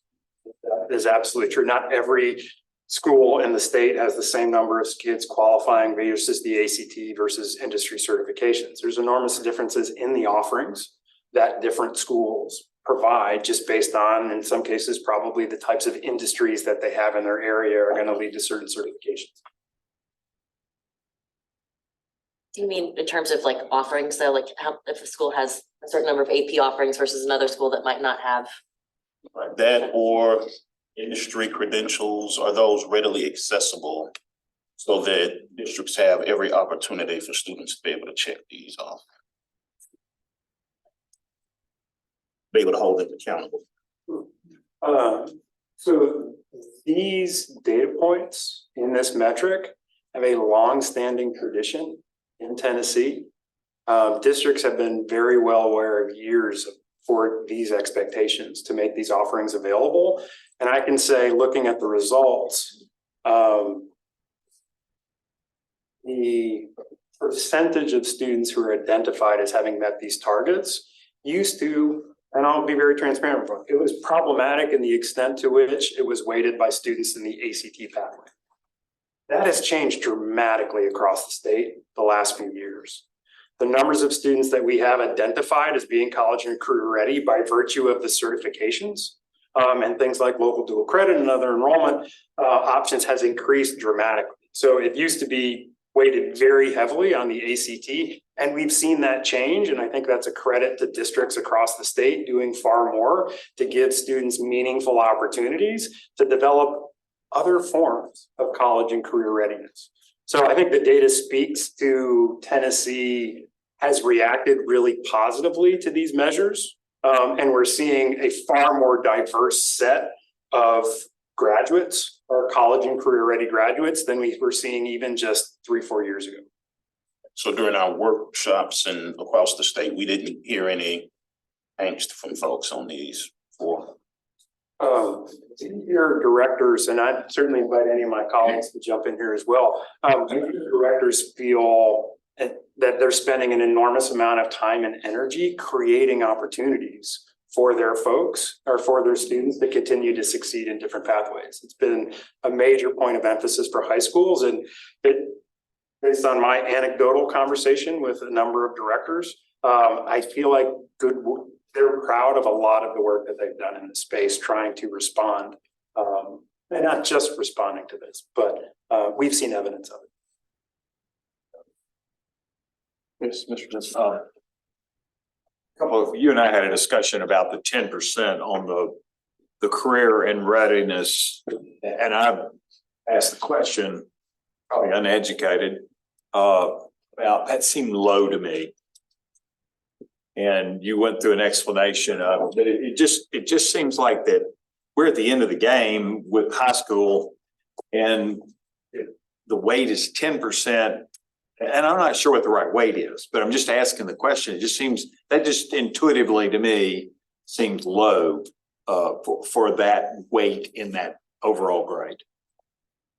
And the inversion of that would be that they're pushing the leadership to get kids ready if their grade's going to be based more on that readiness factor. So I think it's absolutely a fair question to raise. And I would certainly, something that I know we debated.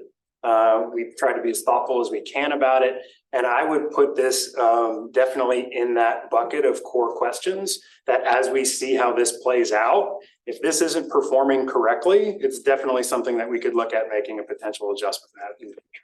I think the commissioner's been very clear that while we are moving forward, this is not the end of the conversation in any way, shape, or form, and we'll continue to evaluate how it's performing. And if it's not reflecting good work strongly enough, we'd consider making an adjustment. But follow up on another set. Sure. Go ahead. You've got a district that's got 22 schools in it. Is the district going to get a grade? Or an overall composite grade of? We're following the letter of the law. Okay, thank you.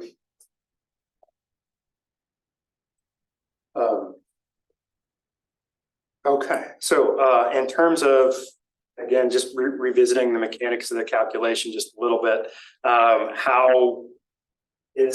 what does the roll up look like? So each indicator is evaluated 1 to 5. Level scores are then multiplied by their weights. So if you were a 3 for achievement, that's 50%. It's a pretty simple weighted calculation. That then arrives at an overall numerical value 1 through 5, which is the weighted average of your indicator. What you see on the table to the right is how that final numerical value is then mapped to a letter grade. So at this point in time, the letter grade is introduced back into the process. There's a 0.5 point band at the top and the bottom, and there's roughly a 1 point band through the C's, B's, and D's. I haven't done the math, so I can't say whether this is correct or not, but I did get a question here that says a school that scores top in growth and bottom in achievement would get a 2.5, which would be a D. And they were asking if that would possibly, if you could get a 2.5 would be, and 2.6 is a C. So if you could move that mark down to 2.5 being a C, then at least you give credit. You give credit. If that math is right, I haven't done the math, but if that is correct, then a school that soars top in growth wouldn't get lower than a C, would get a C instead of a D. Something to consider. Duly noted. That's why I asked that credit question. Just maybe a little bit more broadly, but on that note, how did, think about the modeling and how you came to this, like help us understand the cut points, and will there be any descriptors associated with this? I mean, obviously the letter grades kind of stand for themselves, but when you look at the subcomponents and what a 1, 2, 3, 4, 5 means, you know, materially, as someone reading the report for growth versus achievement, I'm just trying to think again, how you roll this out to communicate in the most transparent way possible. Like, how are you thinking about the cut scores and the descriptors potentially? Well, if you look at, I mean, even if you just look at the mapping and the table on the right, I think the two broad concepts in terms of our approach to measurement and ultimately making letter grades meaningful is one, we want to differentiate performance. We don't want to say the same thing about all schools because then we're not saying anything about any one school. And then I think we also wanted to make sure that the A's and F's were meaningful. I think we've all sort of, if we're trying to take advantage of this letter grade mechanic, right, it's ingrained in all of us that if you're an A, you've clearly excelled in some way, shape, or form. And if you're an F, that should seem particularly problematic. And so we've deliberately scaled the tails of that mapping to account for that. That A's and F's should draw people's attention. And of course, anyone is going to want to dig into the data for their kid's school no matter what. But if you're looking at a letter grade, and you see a school on there that's an A and an F, it should immediately capture your attention. You should want to know why. And then would you have any narrative descriptions beyond that for the subcomponents, or like what other, and maybe that I may be getting ahead of you, that maybe where you're going next. Well, no, I'm almost at the end. Just real quick, just so you know, it is at 3.6 to 4.5 instead of 3.5. It was just a little typo. As you'll see. 4.6 to 5. Yeah. Yes, yeah. Yes, more. You all have any sense of what the distribution is going to look like yet of the percentage of schools that fall into each of these different grades? Or have you all not run the numbers yet to just roughly, are we talking like 5% A's, 15% A's, 5% F? Like, do you all have any idea, or is it just we have the plan and we follow where it leads us? Well, I mean, the biggest, I would say, TBD is because it's the data verification around the project career readiness indicator. So, because we don't know, right? We haven't applied it in any way, but I think David mentioned this earlier on a call, is like, it will be a bell curve. Maybe it was Sam, I can't remember. You know, just kind of like in a very step back way. But we don't know because we haven't really, you know, we haven't run anything true, I guess, to what the state is right now. Yeah. Okay. So anything else, David, at that one? I think that we've certainly tried to be as thoughtful as we can and do as much due diligence as we possibly can, but we don't have final numbers to share simply because there's a data element that hasn't been verified yet. So we're not going to provide additional modeling that might lead people with slightly the wrong impression.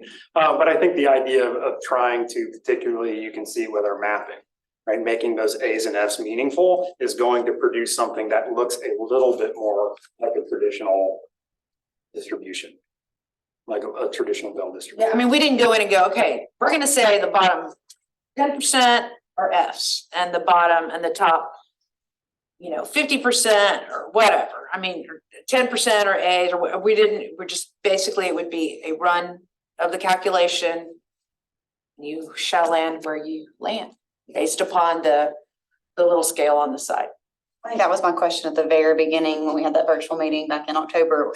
So, I mean, essentially everyone could make an A. I mean, they won't, but I mean, this is a path. Yeah. It's not just a bell curve or this percentage is the lowest so they get F's. Like this is, they actually have to, It is we have where they potential of land. everyone making an F too. Absolutely. Okay.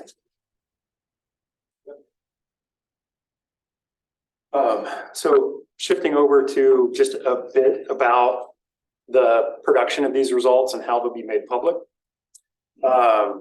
You see on the slide here is the existing, what will now very quickly become the old Tennessee State School Report Card. And you can see we've sort of pulled the drop downs here. And so you can see the extent of navigation that was available in the old version of the report. Now I'm going to shift the slide and you're going to see, again, this is provisional.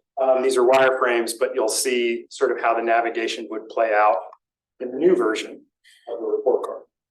And a couple of things that I'll draw your attention here is going to be a clear and intentional delineation between how the federal accountability system is presented and available, and all of that information will be present and available in its own tab, in its own section of the report card, while simultaneously all of the indicators that are now feeding the state's system are visible as well. So the two will exist separate and apart from each other, but both within the application itself.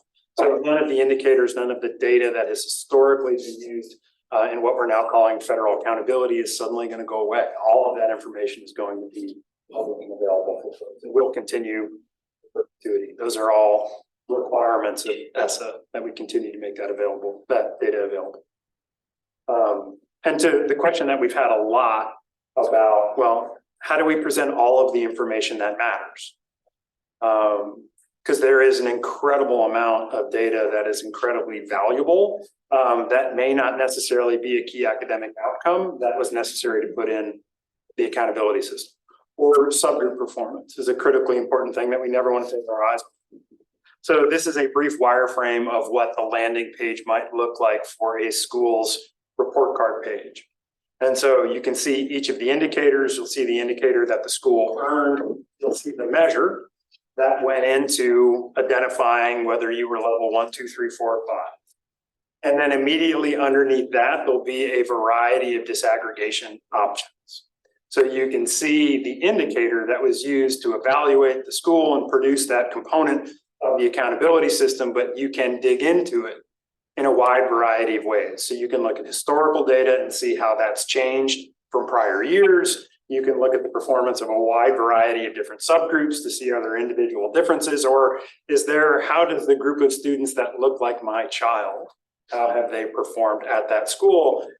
We've received feedback for years that whenever these report cards came out, that the ability to disaggregate the data had to be inextricably tied to it. We didn't want people to just see the letter grade, make a whole bunch of assumptions about what the experience is like at that school, and then just move on. So we're trying to be as intentional as we possibly can to put the functionality to dig into the data as close to that grade as possible.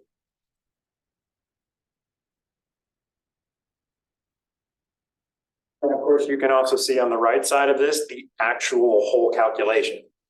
If we were to try to reproduce that with the federal system, you'd have to scroll for like 3 pages to figure out all the minute components of how the various subgroup and all students indicators rolled up to me.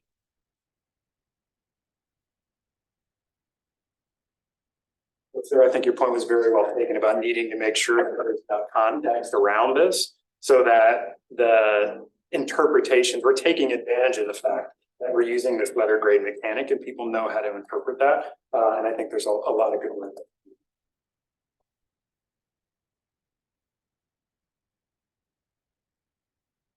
That said, I will briefly speak to some next steps. Data verification is clearly a pressing need for the department to make sure that any data element that feeds this, schools have had an opportunity to review and ensure its accuracy. We'll continue to do that. We'll get that work underway momentarily. And with that work complete, the department is committed to having this done before the end of the year and officially published to the field. That will include, as it always has, a district embargoed verification period. So schools and districts will get to see this before anyone else does, and they'll have an opportunity to engage with us about that. Mr. Chair, can you go back to the weighting, the slide on the weighting and calculation? Can you walk me through that just so we're just there? No. So this would show you, this is where we've got the weights. Okay. So for the elementary school column, there are 3 indicators at play: achievement, growth, and growth of the bottom 25%. The school's numerical value is a simple weighted average. Their achievement level 1, 2, 3, 4, or 5 at 50%.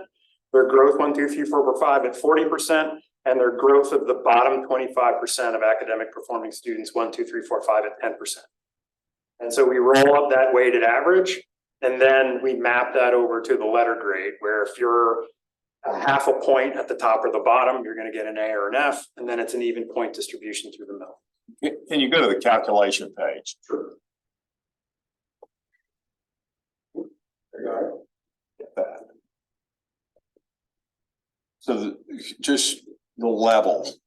So that's the 1, 2, 3, 4, or 5. Yes. And then the weight comes from, The weight was arrived at by the department. We set the weights. 50%, 40%, 10% for an elementary school. how does that work in a small school?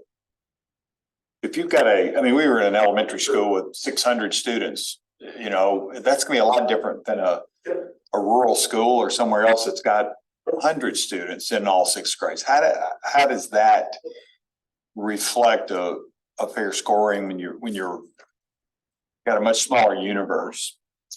So Seems to put a lot of weight on, potentially negatively on the underperforming students if your distribution is across that. So we have some. Right in that, is that potential? Absolutely. We have some suppression rules in place that if your number of students, presently the rule in Tennessee, if your number of students is below 30, Mhm. we don't produce an indicator value for you for that group. And so as we've looked at some of this data and we've modeled it out, and historically, this has always been the case in our federal accountability system. We do have some schools that are so small or a particular subgroup doesn't reach a particular threshold, and we don't calculate a value for that group. And so our existing past practice and our federal accountability system would be to redistribute the weight in an instance where we can't calculate an indicator for it. So there are some schools, and we have 1,700 in Tennessee, accountable schools. So we have some of every possible conceivable circumstance will show up somewhere. There will be some instances where a school is so small that we can't calculate a growth for students in the bottom 25%. So we'll simply redistribute the weight for that growth indicator to the other growth. So if I'm a K-8 school and I'm just so small, we don't have that third measure, it wouldn't be appropriate to use that data. Their letter grade would be based on 50% achievement and 50% the all school TVOS composite. And that has happened in our federal system now. You indicated that somewhere down the road, your calculation may change. I was under the impression at least that you're gonna relook in the near term, like next year or whatever, on some of the percentages as you get more data. Is that correct, or are they not, that those are gonna be fixed? I mean, what I'm saying is we'll bring back the groups to see where we're at, and then we'll figure out what's working, what's not. I think it's important for a couple of things, people to understand that it is a dynamic process. This is the first year that we're doing it. Right, this is the baseline. This is the baseline, and we're gonna look and see what makes sense, what maybe didn't make sense in the process. Sure. And be willing to change it. I think it's also important, as however you roll this out, you've gone through an extensive stakeholder engagement process, you had a working group process to demonstrate how you heard from those people and how you implemented that into the process. I think that's. Okay, and that's great, but I mean, I'm just gonna tell you, I mean, while I'm commissioner, I mean, AMOs are not gonna be part of the achievement indicator. So I mean, state that, because again, that's where, and achievement will always be I'm not. the foundation. So I just wanna make sure and make that clear, because I think it's good to make it clear, right? Because I'm I still getting recognize pushback. we're not gonna make everybody happy. Correct, I can tell you that I don't agree with everything that's done. yep, But I understand the process, and I think that's what's important, is that people Absolutely. understand the process. Mhm. And I think that would go a long way, and that is a dynamic process, as opposed to this is the way it is. Oh, no. You had an extensive stakeholder engagement process, and if people understand that, I think that helps. Yes, no, absolutely. I mean, I Yeah, wish I could get it perfect on the first time, but it just doesn't happen in the real world. I appreciate your comments, because clearly there's a piece of this that people wanted that they're not gonna get, but there's plenty of other things where I feel like we have really reacted to the feedback that we got. The growth indicator of the bottom 25% was a particular indicator that came directly out of It was nowhere in the thing until it came out of the working study groups.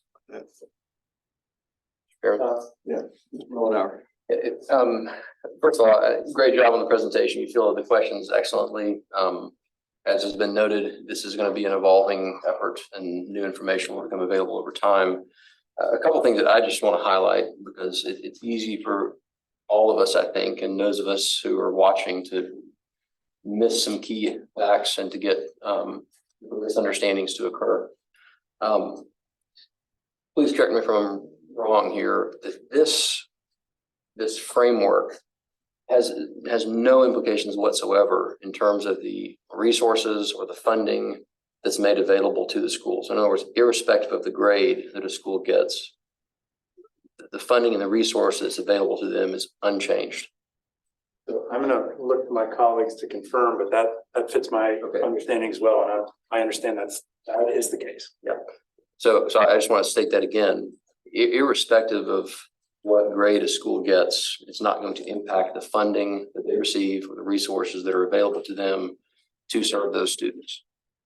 And if that that changes at some point in time, I'm sure that would be an important fact to highlight. But as it stands today, with what's being proposed, the resources are the same regardless.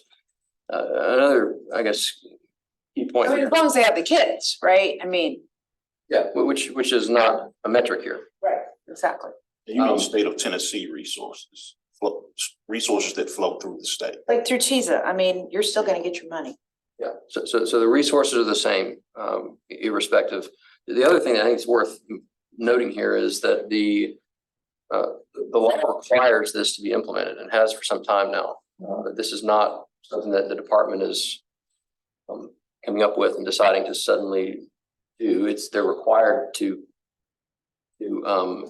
have these conversations. I think to our chairman's point, they're not necessarily required to put all of the effort that they put into it or to have the stakeholder engagements that they've had. I think they have done a commendable job of that, but they are required to put something into place. Another key point, and this has been, our commissioner made this point earlier, it's not going to be perfect when it rolls out. We'll learn, we'll iterate, we'll improve it over time.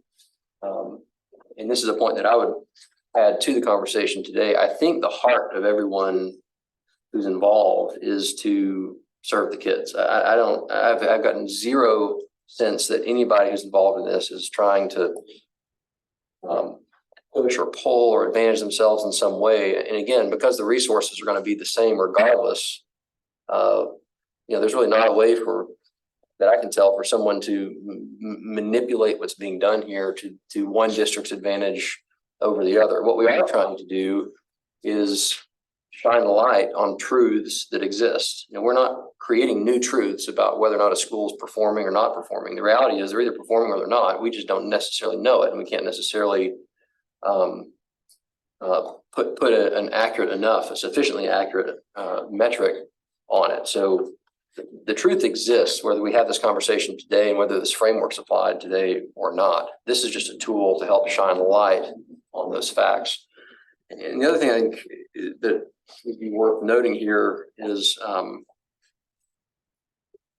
so much of the work, so much of the important and oftentimes the most important work is done by the parents and done by the school districts and the school boards and the local leaders who are on the ground, who are closest and most proximate to the school that might have received a D or an F grade in this case.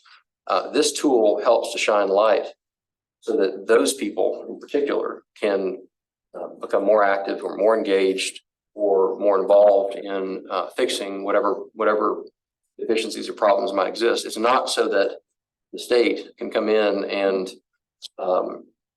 start coming up with solutions and ideas and start cramming concepts down the throat of those local districts. It is to shine light. In fact, I would even say like the overarching purpose here is to just shine a light across the state and let people see what already exists.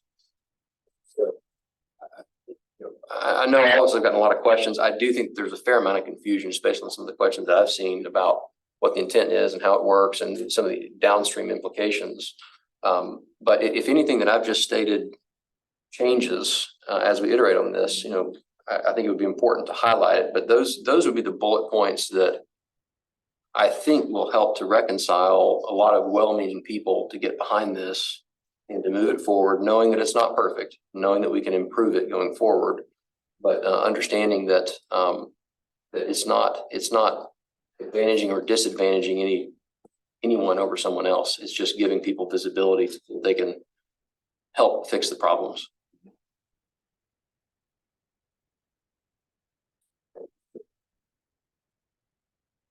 Any other questions or comments? Thank you. I'm sure this will continue to be I'm sure we'll be chatting again. interesting. Thank you very much. Okay, break time. Well, we've already gone through our break time. Let's take 10 quick, or let's reconvene at 2:45.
There's Alex going by the clock on the wall. Questions. All right, next, early literacy initiatives, Christy Brown. David Laird. All right, guys, good afternoon. Glad to be here, grateful to be here, and appreciate the opportunity to kind of talk about the major initiatives with the early literacy programming that we have in the Tennessee Department of Education. Want to say that as a former superintendent, my district benefited greatly from these early literacy initiatives, and I was grateful for them. I really think this is effective and excited to talk to you about them today. I will say, this is my first presentation to you all, and I've made some notes, so bear with me. I just want to make sure that I hit the high point. I also want to let you know that our third grade information and our fourth grade adequate growth is part of this presentation. That's toward the end. So I'm going to give you, on our agenda today, we've got I'll be talking about our initiatives, our universal reading screener, our summer programming, and also our Tennessee All-Core, some updates with that. Most of my part is a review or an update, and then David Laird will come back up and talk to you all about third grade promotion pathways and also about fourth grade TCAP adequate growth and the definition for that. That's what we'll be covering today.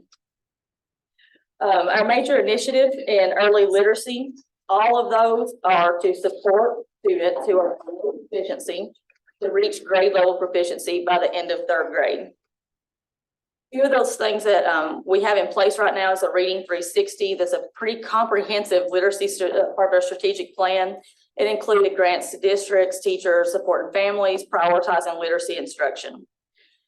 The Tennessee Literacy Success Act also implemented and provided for foundational literacy skills instruction, universal reading screeners, home literacy reports that will be sent home to families of struggling readers, and teacher preparations in the education preparation space, and also requirement of the foundational literacy skills instruction. The Tennessee, this is the long one, Learning Loss Remediation and Student Acceleration Act. Of course, you all know that established free summer programming opportunities for now rising K through 9 students. That was added this past year in 2023. And then also going to talk a little bit about Tennessee All-Core and get you some updates for that. Okay, all right, a couple of highlights. You all seen this slide before, I'm sure, but it's updated. We had 87 districts out of 147 participate in the Tennessee All-Core grant for tutoring support, and also wanted to highlight that we have had about 50,000, close to that, teachers participate in the early reading or secondary literacy training, and that they were actually required to do that by August 1st, 2023, and it's also a requirement for licensure renewal. So just some highlights there. The next one I want to talk about is the universal reading screener. Some reminders about suggesting windows and when we actually collect the data. And of course, it takes a little bit to get through that and talk about effectiveness and those types of things. So we have 3 standardized windows. The school year is fall, winter, and spring. And then want to highlight the things that are measured, and I'm going to talk about briefly on the next few slides. The foundational literacy skills, those are measured in, as a composite score in all grades K through 3. Fluency is rate and accuracy the student reads. And then our student readiness is only covered in K and 1. And then comprehension is actually added in there in grades 2 and 3 as those foundational literacy skills improve. Okay. This slide here, it shows what state composite average that we have. And the one thing that I want to point out here is this is national percentile ranks by grade level, kindergarten, first, second, and third.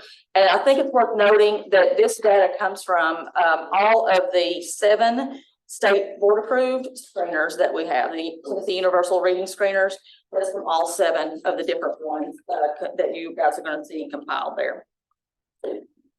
I want to give you an overview of the next few slides. If you have any questions, I'll be happy to come back and follow up with you with anything you see here that's not presented. But you'll see here in kindergarten and first grade, we're going to look at the reading readiness skills that were measured and also the fluency. We're going to, on the universal reading screeners, the students overall, and this is in kindergarten, first, second, and third, maintained or improved their relative national ranking on the skills that were measured. That holds true everywhere. We do have a first grade there that we can see a little bit of a dip, but the other places, the other grade levels, we're going to see consistent gains across reading readiness, fluency, and then when we add in comprehension. I'll kind of go through those. You all can see that. This is from fall, winter, and spring. So basically, we're holding our spot or improving slightly in national ranks using the 7 Tennessee Universal Reading Screeners there. All right. And then the next few slides that you're going to see are going to show the performance of the all student group compared to the subgroups that are represented here. A couple things I want to point out. This is still a national percentile rank among student groups in the spring of 23 on the Tennessee Universal Reading Screener again. You all can see the consistency and the score ranges among subgroups for the skills that were measured, which is the foundational literacy skills, reading readiness, and fluency again. I want to point out in kindergarten, if you all look at the English language learners there, we do have a slight discrepancy there between the foundational literacy skills and the other two skills measured in reading readiness and fluency.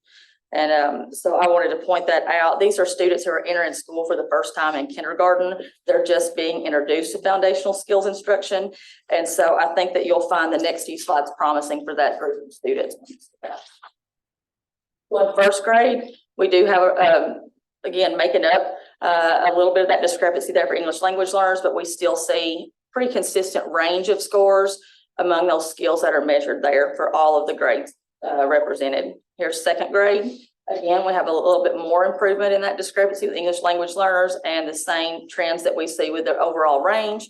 And again, in the third grade. So seeing the trends there, I thought would be worth pointing out. Catching up with notes. I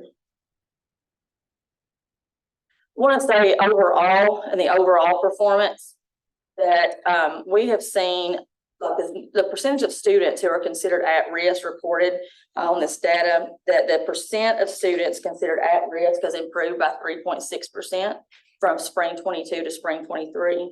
And then also the students who were considered to have significant deficiencies in reading skills improved during the same time by 2.4%. So again, some promising trends from year to year, spring to spring.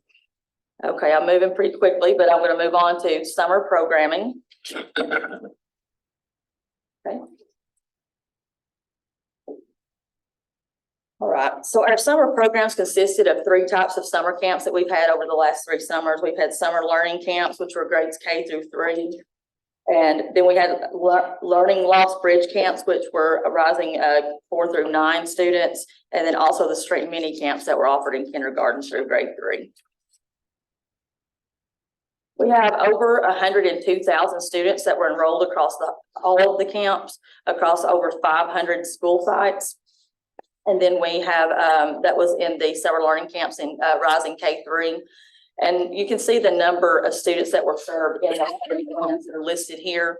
And I'll go ahead and point out that the numbers, the end counts from both of the camps don't quite add up to the 102,270, but we did have 0.07 students that were not assigned to any grade level for some reason in the data reporting. So it's just, I think it's like 75 kids or something, but I wanted to point that out as it's not a mistake. It's just wasn't reported the way it needed to be for us to include it. The average attendance rate statewide was 65%. It does seem kind of low, but I will say this, that also takes into account 14% of students overall who came less than 10% of the days. So we're talking about 2 to 3 days. They came less than that. And so that's obviously going to skew the overall average of attendance. And that is at 65% overall for that. And I have a couple of things that I'll show you to review for that.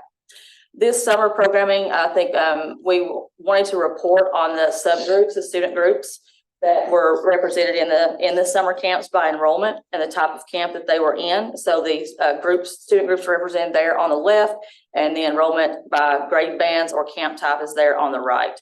And just feel like, we want to make sure that we are serving the groups of students who can benefit the most and making sure that we're prioritizing those students. So wanted to point that out a little bit. And then this is just an overall, and if you want to get in the weeds, I'll be happy to provide whatever information you'd like, but this is also attendance, average attendance here by all the grade levels. So everybody that was served from rising kindergarten to rising grade 9.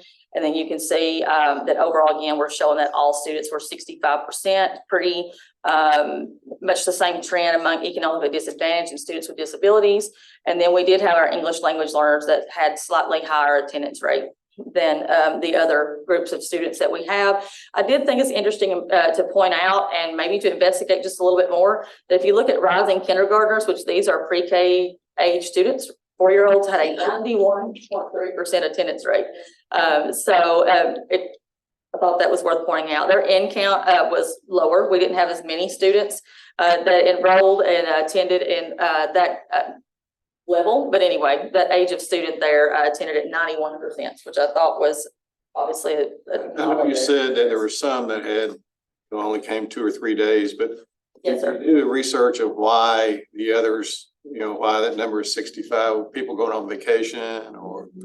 Yes, and of course, our fourth graders, if you all will look there, that makes sense of why theirs is so much higher than everybody else's. They were required to attend 90%. Some of them were to meet the requirement for promotion. So that makes sense why that one was higher. But yes, that they would be out for a week. I mean, even in a really small district, we get calls like, can they still come the next Monday? We'll be back by then. Or, and quite frankly, there's some students who visit another parent or something like that in the summertime, and maybe they can come part of the time and not others. Just there's lots of reasons why they might not be able to come the entire time. This kind of sums it up as far as the percentage of students. Again, you can see it by grade level. You want to get down into that level of the data where what percentage attended less than 10%, which again, that's probably 2 to 3 days. It is 2 to 3 days or less of what those students attended. And then also by grade level of students who with greater than 90% attendance. And so that again is demonstrated there in grade 4, which had the highest level, which would make sense considering their requirements. All right, my last topic before we get to 3rd grade and adequate growth, which I'm sure you all have a lot of questions about, is Tennessee All-Core. And so in Tennessee All-Core, we have had this past year about 70,000, well more than that, 70,731, I believe, students that participated in 87 districts in Tennessee All-Core program. And we had almost 10,000 of those students served by community partners through community partner grants that were provided through Tennessee All-Core program. The second thing I would like to show you, and this is something we haven't, we're very interested in it, but haven't presented on a lot, is the makeup of the tutors who were delivering this instruction, this tutoring instruction to students for the Tennessee All-Core program. And so just to point out it was 58% of our tutors that were delivering this instruction, whether current teachers, they're retired teachers, or they're new teachers. So they have a current active teaching license or they have had one recently. So that was about 58% there, and then an additional 5% of candidates that are going to be teachers that are going through the teacher prep programs. And so I feel like overall we have very qualified tutors delivering instruction in most instances. We have another 3% that were volunteers, parents, others that were hired to do that, and then 34% are educational assistants. So want to make sure that we have high quality tutors, again, that's being delivered by people who are qualified to do so in a very effective manner. So that is overall what we have. I will note that enrollment by grade level, I should have included that, but the highest again was in 4th grade, and that was a little over 10,000 students that participated in Tennessee All-Core across the state in 4th grade for tutoring.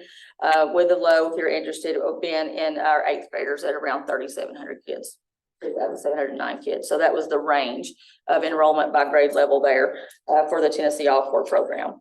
And so again, I want to, summarize by saying that all of these major initiatives, the whole point is to make sure that students are on grade level, they're performing where they should be. I feel like there's some promising trends in the data that we're seeing.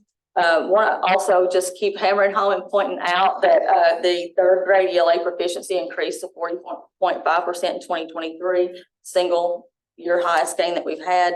And since before the pandemic, it increased by 4.3%. So that's promising. That is the goal, is that we continue in that direction. And then the other thing is about 8% increase overall since before the pandemic over time in that third grade proficiency. And I want to recognize that tutoring or summer programming, the initiatives that we have in place, I don't think it's any one thing that's a silver bullet that's causing our gains. I think it's a combinations of those things and it being implemented strategically, intentionally, and I think it's a combination of those things. And so I think we're moving in the right direction with our early literacy initiatives. And I'll try my best to answer any questions that you have. And if I can't, I'll follow up as soon as possible. Yes, sir. Can you run back through those numbers, outcomes real quick? Don't mind. What you're saying. Yeah. It's where I'm saying. Like the outcomes, what you just ran through a bunch of numbers. Yes, Improvements and our third grade ELA proficiency has been a major goal, the major goal that we're trying to have our students.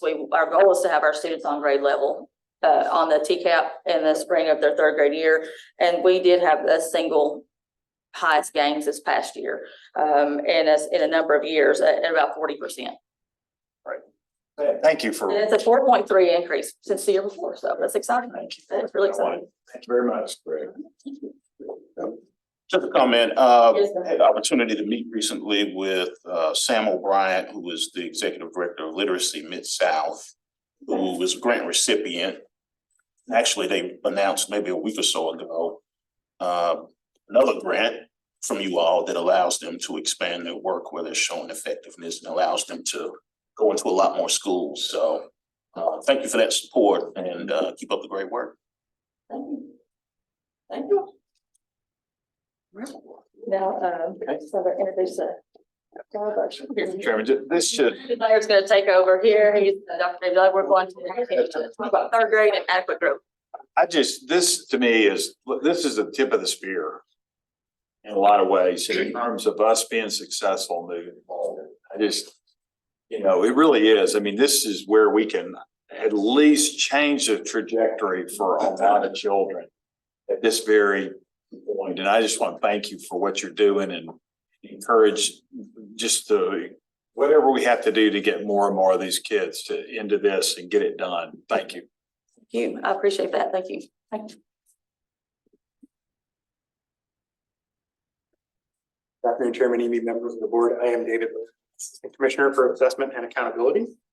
And I am going to talk about the progression of students through various components of the learning loss bill and try to the best extent possible, actually describe how various student groups and populations of students access various elements of the law.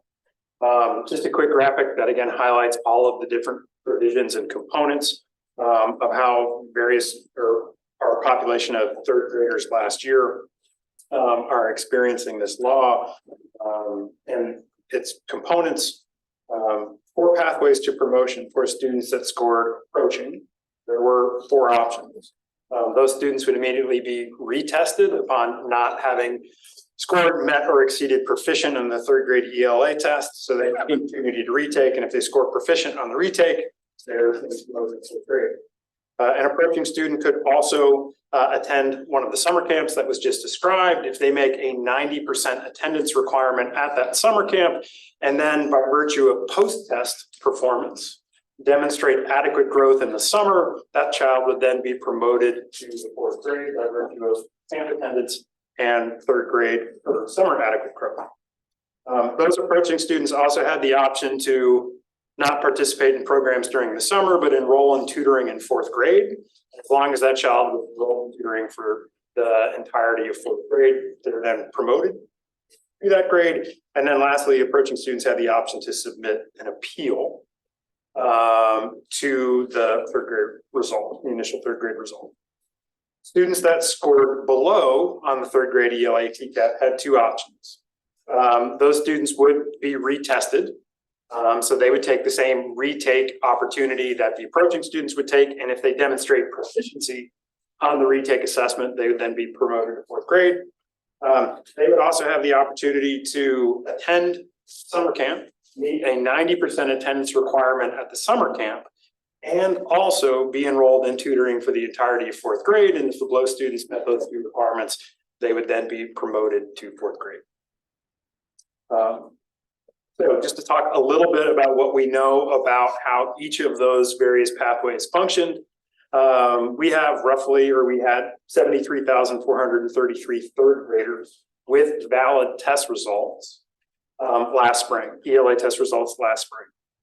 Of those, roughly, almost exactly 40% of those third grade students met or exceeded expectations for the assessment. The delta of that, the 60% of students that did not meet or exceed expectations, is essentially the population at the beginning of the funnel that is now going through all of the different provisions in the law. The first opportunity for that 60% of students, there's roughly 45,000 of them, to demonstrate proficiency and be removed from the process would be the retake assessment. So as close to the return of results and the scoring of the TCAP as humanly possible, we identified students that were not proficient, and we made available to them an alternative version of the third grade ELA TCAP test.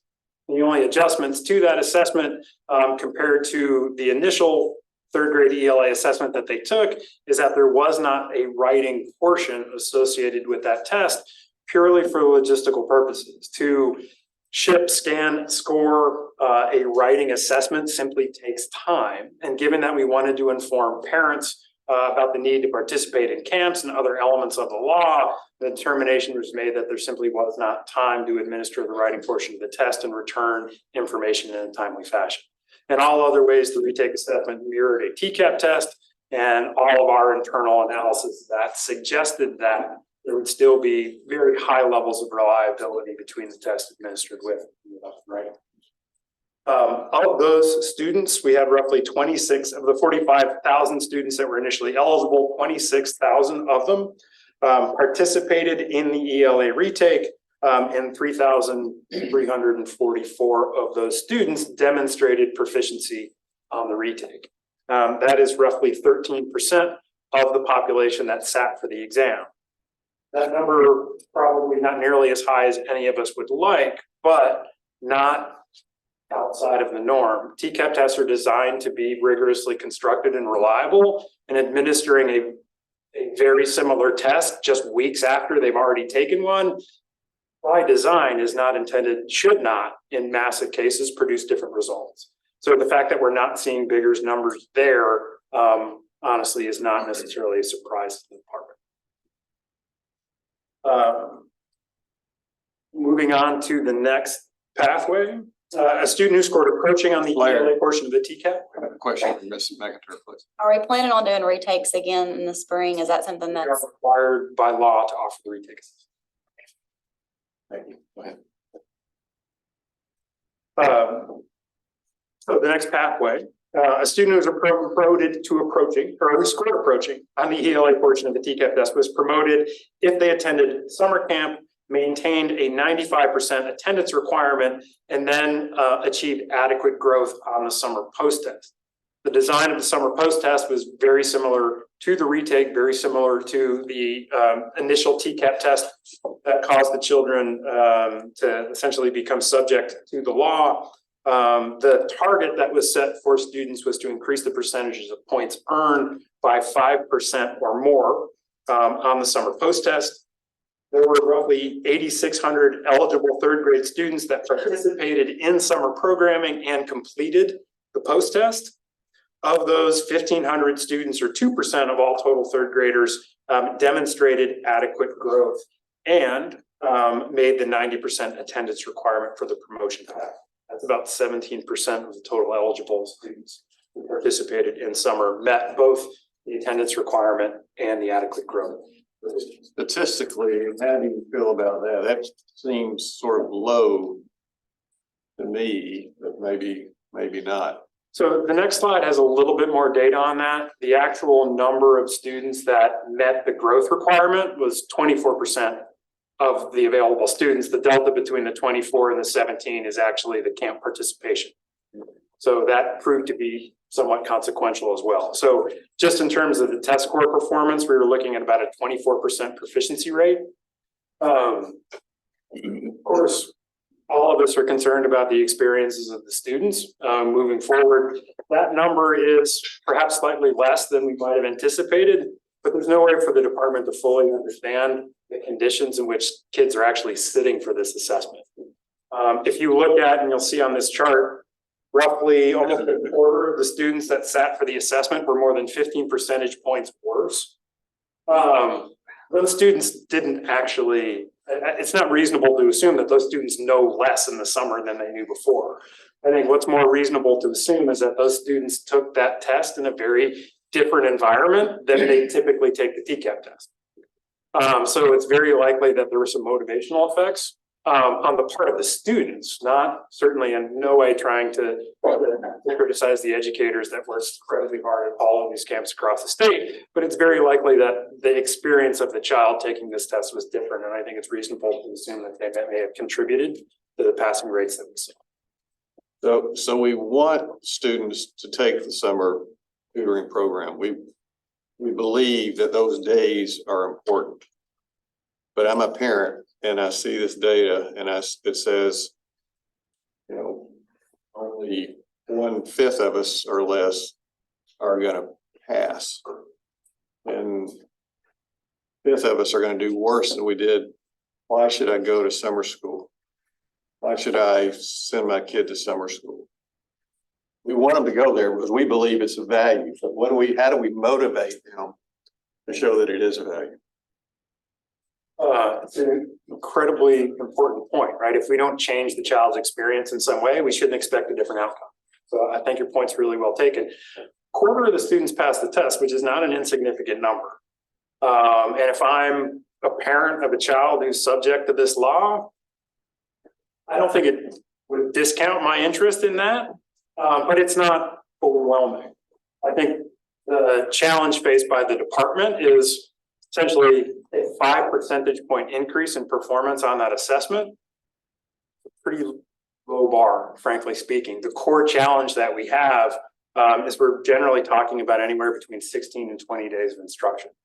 And so it's incumbent upon districts managing these programs to make the absolute most of that time to create an impact that's going to be sensitive across the TCAP, which we're assessing. So I think the point's very well taken. I apologize. That answer doesn't even sound all that satisfying coming out of my mouth. That's what I'm getting. It's remote. Yeah, as a parent of a current third grader, I was thinking a similar question. And have you done any analysis? Is there data on a district by district basis of what these numbers look like? Because my guess is that some districts are going to have better results for their summer camps than others, and there may be things that other districts can learn about the way that some have been implementing their programs. I know we have some internal analysis on that, and we're happy to follow up with the board on the possibility of figuring out how to make that more useful. Okay. Whatever lessons learned, I think it's excellent. Yeah, absolutely.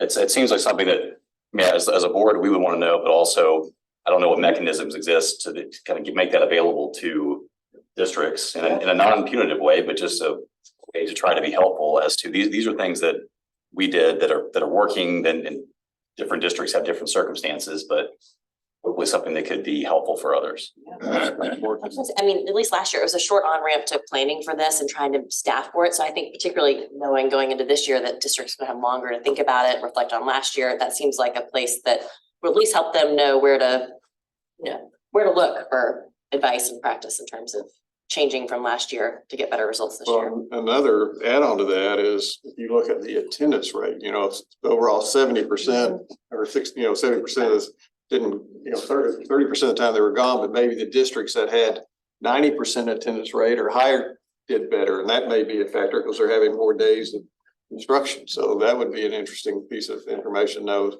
what was the attendance rate for the districts that did well versus those that didn't. Right. And what about curriculum? Is that something that's left to the districts, right? But there may be trends that we can see there. Like there are some curricula that are better suited for this sort of summer program. Well, I mean, I know Christy Brown, just presented, she's been having a lot of conversations with superintendents. It's really our goal to continue to have like, how do we really elevate like the really good things that are happening out there so that they can like copy each other, maybe compete a little bit with each other, right? To say, okay, well, so I think this is something that we need to work on better in our relationships with our soups.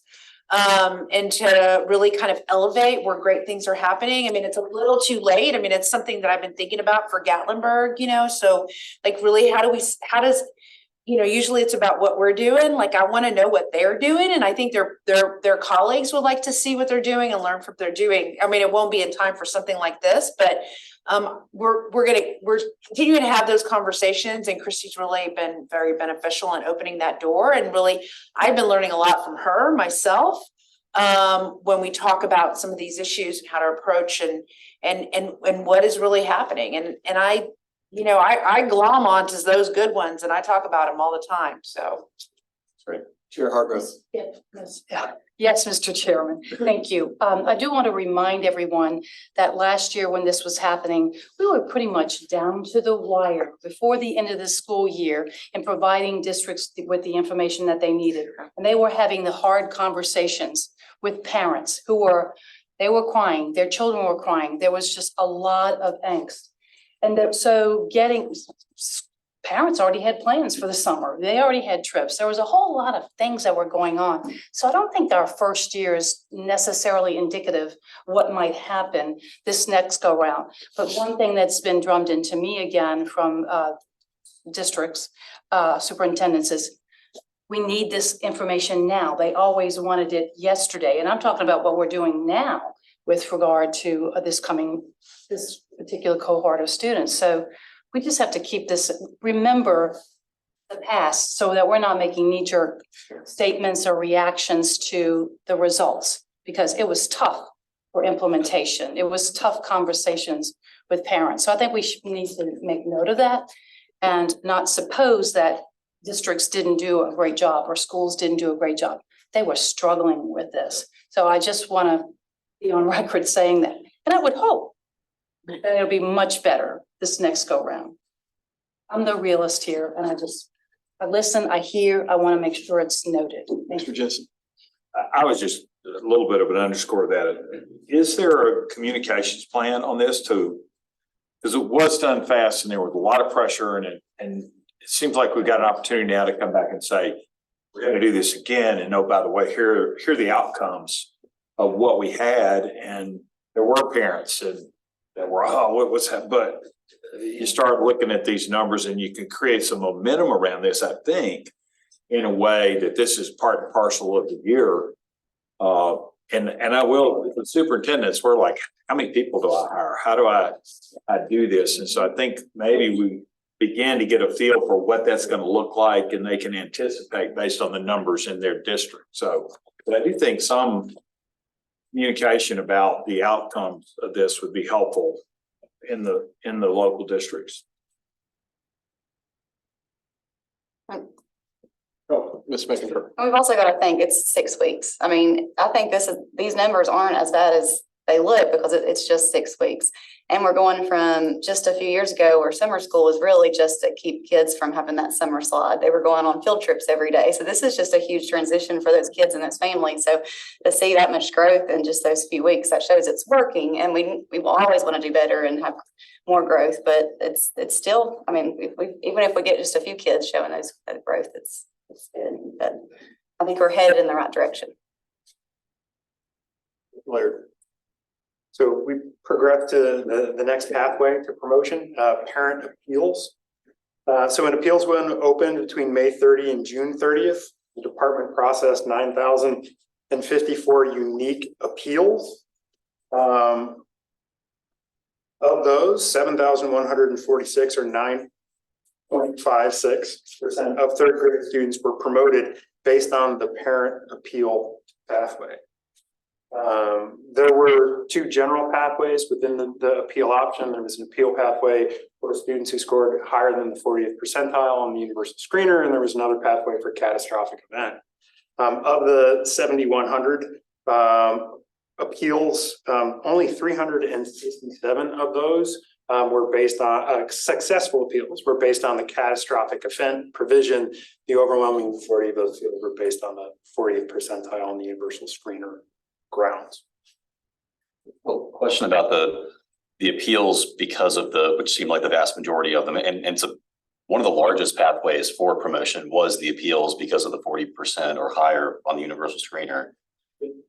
Why is that an appeal as opposed to just why do we, is there discretion in that? I mean, is it, if the student scores above 40% on a universal reading screener, then are they automatically, as long as the appeal is filed, then they are advanced through? If there is discretion, what is the discretion that is being exercised? And if there's not, then why do we require them to file an appeal? And why don't they just advance through unless the law is the answer? I think the laws, in fact, answer to that, and that's how that is actually derived and spelled out in law. So more acutely, there's a difference of approximately 2,000 students. What did the law say about why those 2,000 students were denied? So I would defer to my colleagues on that who are more intimately involved in actually processing the appeals. Good to see everyone again. So I looked at. Who are you? You're seeing Claire Handel. I didn't bring up my notes on the accounts here. What I will note for you though is that the 9,000 is the total number of appeals that we actually process. The gap there is not actually denied. So of those 9,000, many of the students promoted on other pathways here, and where they reached it by an achievement metric or something like that, we counted it in that analysis towards the achievement metric rather than the appeals. Very few, we actually had that denial process. We had a number of other in that batch who weren't eligible for appeal. That was only open to approaching students, either on the TCAP or the retake. So that is the majority of that discrepancy between those counts. Yes, I asked one of the most confusing questions like ever, so I'm gonna try to clarify the question. Is there discretion, or if it's above 40%, then the appeal is granted? Of 40%, sorry, on scoring on the universal reading screener. For all people who scored 40%, were they granted promotion? If the appeal was filed. So I think if the question is whether or not, if we had a student who achieved above the 40th percentile, did we automatically send the district a note saying this student should be promoted? The answer is no. There was still a level of parental discretion to make sure that that appeal was actually requested and desired by the parent.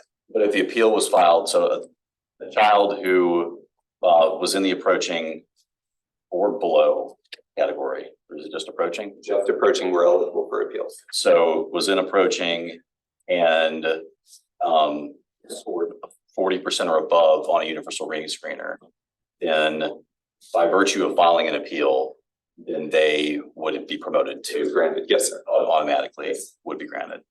And as I understand, the law now allows for schools themselves to file the appeals.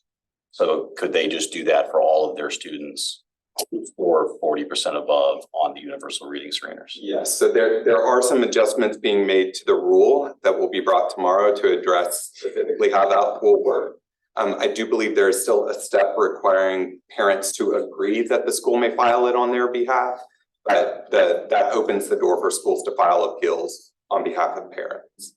But the reason why that doesn't just happen automatically is because the statute, the law says these students automatically are promoted, but they have to, the appeal has to be filed. Appeals filed, they're automatic. That's right. The way the statute was implemented last year, obviously there's changes headed into this next summer, but it was not a pathway articulated in the law.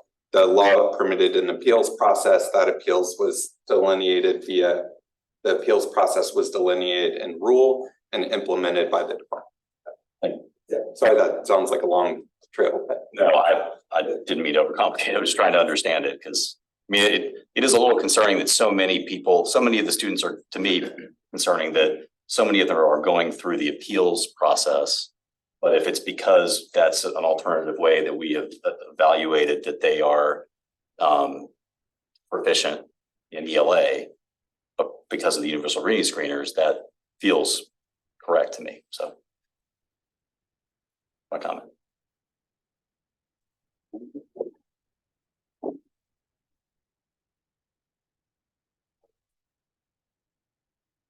Okay. So progressing on, another pathway for promotion was a variety of exemptions. So based on individual student characteristics administered primarily at the district level, students could be identified as having a variety of characteristics that would exempt them from retention. So if a student has a disability or suspected disability that impacts reading, we saw more than 10,000 students were identified for that exemption. More than 14% of all third graders fit that category and were promoted as a result. Student is an English learner with less than 2 years of instruction. So another 2,700 some odd students, another 3.6% of third graders were promoted for that purpose. And next student was previously retained. So there's another roughly 2,100 students that have been retained in the prior year and were not subject to possible retention. And then last one, the student met other exemptions locally determined. There were another 2,300 students that fit that category. In total, there were roughly 17,765 students that met one form of exemption. And in total, it amounted to about 23.78% of all third graders met one form of exemption. So moving a little bit forward. So now we think about any third grade student that qualified for promotions by virtue of participation in a program. So this would be an approaching child that was enrolled in tutoring for fourth grade, or a child that was below that participated in summer camp and participated in tutoring in fourth grade. These students then are subject to a provision that we'll talk about in just a little bit, in which these now fourth graders are required to demonstrate adequate growth on the fourth grade ELA TCAP or be retained in fourth grade. And in all, we see about 12,300 students fall into this category. And we'll discuss the department's intent for evaluating those students in a moment. This slide here just provides a brief overview of all of the data related to the various pathways in one place. I will not bother to read each component of, again, the vast majority of these I've spoken to in some way, shape, or form. But you can actually see how all of the different pathways impact the initial population of students who are identified as not being proficient on the third grade ELA. What's the total third grade population statewide? About 75,000 students. Total third graders. Generally, it's about, there's roughly between 75 and 78,000 students in any grade in Tennessee. It's on that side, 74,000. Total third grade, okay. So out of the 74,742 students, 29,000 scored proficient, and then only 898 were retained. That's kind of the bottom line number. That's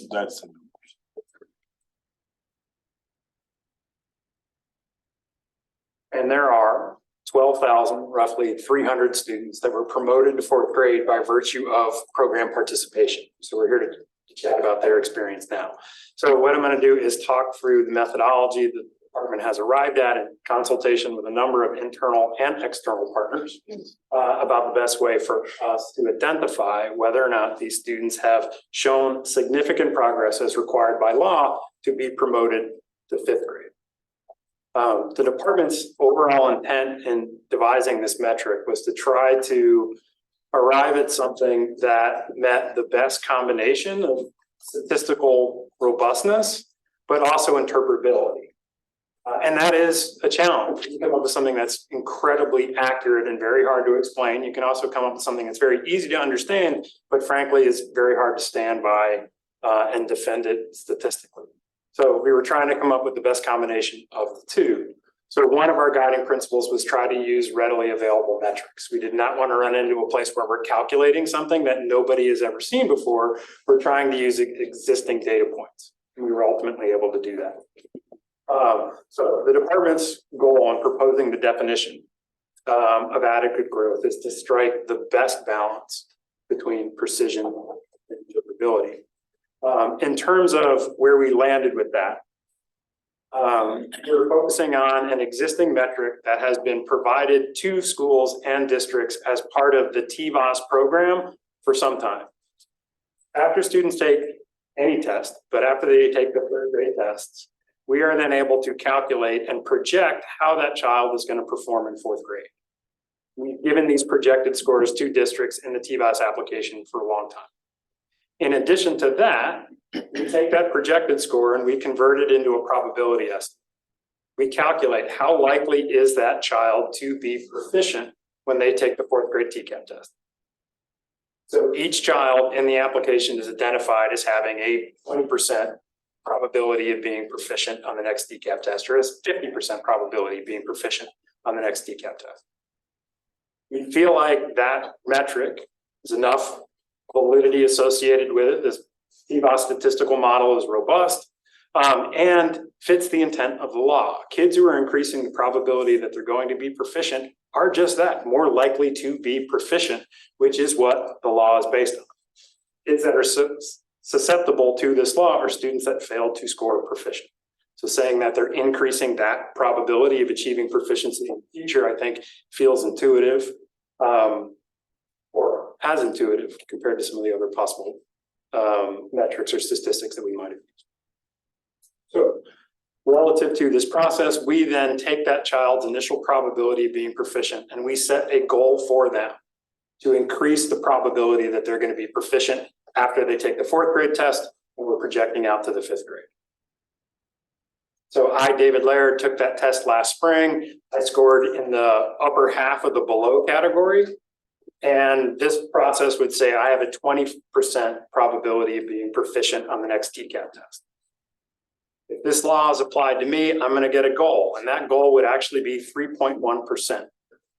When I take the fourth grade test, we're going to recalculate this probability, and it needs to be 23.1% or higher for me to have demonstrated adequate growth. Now, we're going to walk through how the projected scores are done. We're going to walk through how those probability estimates go. And there is a lot of statistics in that process. But just in terms of the top level logic, I feel like that is relatively intuitive and consonant with the law. I've got a better chance of being proficient a year from now than I did a year ago, which we feel like fits the intent. And now I'm going to walk through how those methodologies are calculated. But please also understand my intent here is to explain this from a policy and a light statistical version. I understand there's a lot of questions and a lot of very legitimate concern about, well, how do I explain this to a parent? And allow me to swing back after I've talked through this methodology and take a crack at explaining just that. So step one, as I've said, we're going to use the third grade results to produce a projected score. And we will take that projected score to compute a probability that the child will be proficient. Now, in our model, we will then take that probability estimate and we're going to subtract it from the target probability estimate. The target probability estimate that we're using for this is actually the 50% probability of being proficient. Undeniably, that potentially seems like a small target to hit or a low bar. It's very important to understand that that 50% probability is based on the actual probability of a child that scores at proficient. So we're comparing each child's probability to the probability of a kid who hits the proficiency target. So we take my probability in my example, I had a 20% probability of being proficient. We less that from the target, which is 50, we end up with the remainder of 30 percentage points. The way my goal is then derived is we take that 30 percentage point remainder and we divide that by the number of years that we have left to track that child's progress against Tennessee state standards. right? The end of our runway for monitoring that child's performance, which would be up through English 2, the English 2 assessment in high school. So if you take that 30% remainder, you divide it by the 8 years that we have left, that's how you would arrive at that child's individual target, which in my fictitious case would be 3 months. So again, just another simple example to illustrate that point. Based on 3rd grade scores, the students assigned a 25% chance. Based on the 4th grade test, they take the 5th grade test, and let's say they now have a new probability of 35% chance of being proficient on the next. They've increased their probability of being proficient by 10 percentage points. As long as their goal was 9 or less, they've made adequate growth. If their goal happened to be 11, they had. Mr. Morrow. So on this simple case with the method core metric, Go up a step, go back. here you go. So on that, I'm just following through. I'm trying to see if I understand that. Based on 3rd grade scores, a student is assigned a 25% chance of being proficient on the 4th grade TCAP. Does that mean he has a 75% chance of not being proficient? Yeah. Okay, And I'll talk through how that projection is done. that sounds pretty bleak. You have a 75% chance of not being proficient and only a 25% chance of being proficient. That's not where we would want any child to be, absolutely. Okay. Okay. And this, that's not real numbers though, right? You're making those numbers up? Well, look, you have to remember the average proficiency rate for 3rd grade ELA is 40% last year. And that was a 5% increase Fair over enough. any year that we've had previously. Okay, yeah, fair enough. That's a great point. My question on this slide, which was a little confusing to me, is so I understand the 3rd grade. Yep. And that same child scores, takes it in 4th grade. And based on what he got a 35% chance of being proficient the following year. In 5th grade. And so his delta is 10%, and you say that is, if he makes adequate growth, is 9% or less. Are you gonna show us where that calculation for 9 comes in? Sure. I know it's one interesting. Let's go ahead and work that through. So Slope average. in this example, I'll say.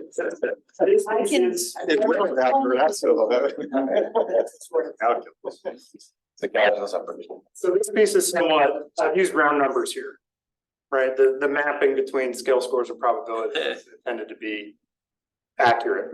We'll show you a version of that down the line. Child scores 300 in 3rd grade. Part of the TBOS model, we take where the child scored and we look at the history of performance of any child who scored at the same place. We assume average performance for a child who started in that position, observed throughout the state over time. We can say we expect that child to go from a 200 to a 300. That's their projected score on the next test. Right? It's a simple logistic regression from a statistical standpoint.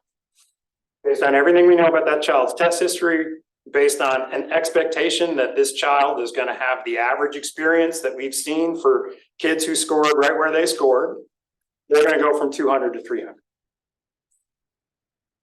Now, how we calculate the probability is we take that projected score and we calculate a standard error measure, just an error band, right? That 300 is an estimate, and anytime you have an estimate, you can generally say there's an upper boundary and a lower boundary, and that child's actual score, we're fairly confident is going to be somewhere between this top and bottom.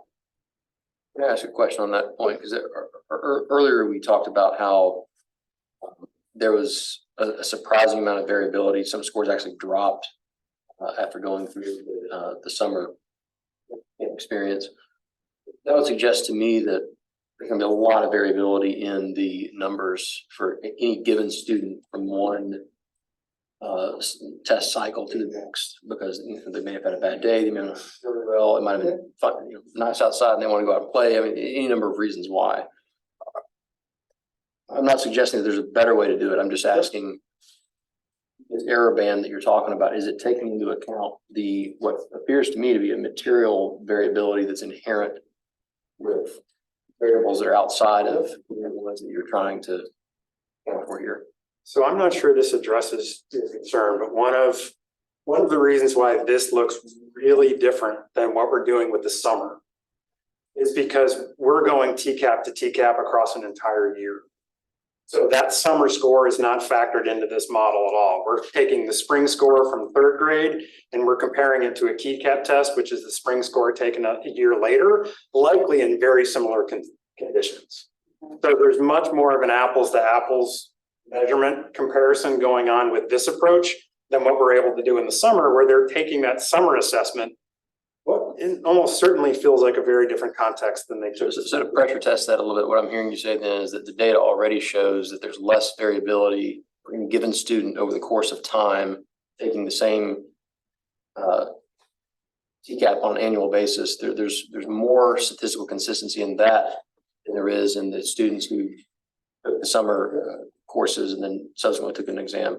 And because we have so much more data, right? We've been administering TCAP tests in this vein since 2017-18. And so we have a lot of historical data to look at how kids that score at each of these levels have historically performed. Whereas in the summer, we had not done camps in that way and used those assessments at that time. So we had our estimates were based on much less data than they are here. But to your point, and I think you're onto something very important, one of the data elements that we don't have is what are students' experiences in the camps in fourth grade right now. Right? We have not done that previously. So everything that we're going to try to do, and I'll talk to you about what this model produces, everything that we're doing here is without an understanding of just what the impact of these camps will be on the model, because we haven't done that yet. So as we've said a whole bunch of times, once we get through this cycle, we will now have a complete data model and we'll be able to reflect on how this is performing. But until we see that piece, there is a really important component of student experience that we've tried to estimate from the educational literature, but we don't have an estimate derived from kids in Tennessee yet. Vice Chair Cobbins. I think you just answered my question. Between TCAP 3, TCAP 4, we're not factoring in yet into the probability the interventions that have occurred in that period of time. Okay. And in the research that we've seen, if you look at the potential impact of, the high dosage, low ratio tutoring, there are some really powerful effect sizes that have been suggested in the research. Like the trajectory of our model could change significantly. And because you don't know that data now, it seems the fact that we're setting criteria now without the data, are we putting the cart before the horse, or? We are using the best available information that we have to comply with the law. That's going to help there. I mean, it should advantage the student to have that. Okay. There's no reason to assume it's going to get any worse than what our model has suggested. Now, of course, there's certainly unknowns here, but the effect size research would suggest that we are underestimating what we would expect to see based on the model. And perhaps significantly, some of the effect size research is anywhere from 0.1 to honestly 0.4, though I feel like that probably a little much. Just to follow on that, so there's a reason I didn't do well in stat. And I'm not gonna try to make up for it now. But I am curious about what we're talking about here is how do we, as we move forward, effectively communicate this with both the legislative as well as parents? I mean, More importantly, the parents. exactly, but I mean, The districts are the ones that are gonna have to communicate this with the parents.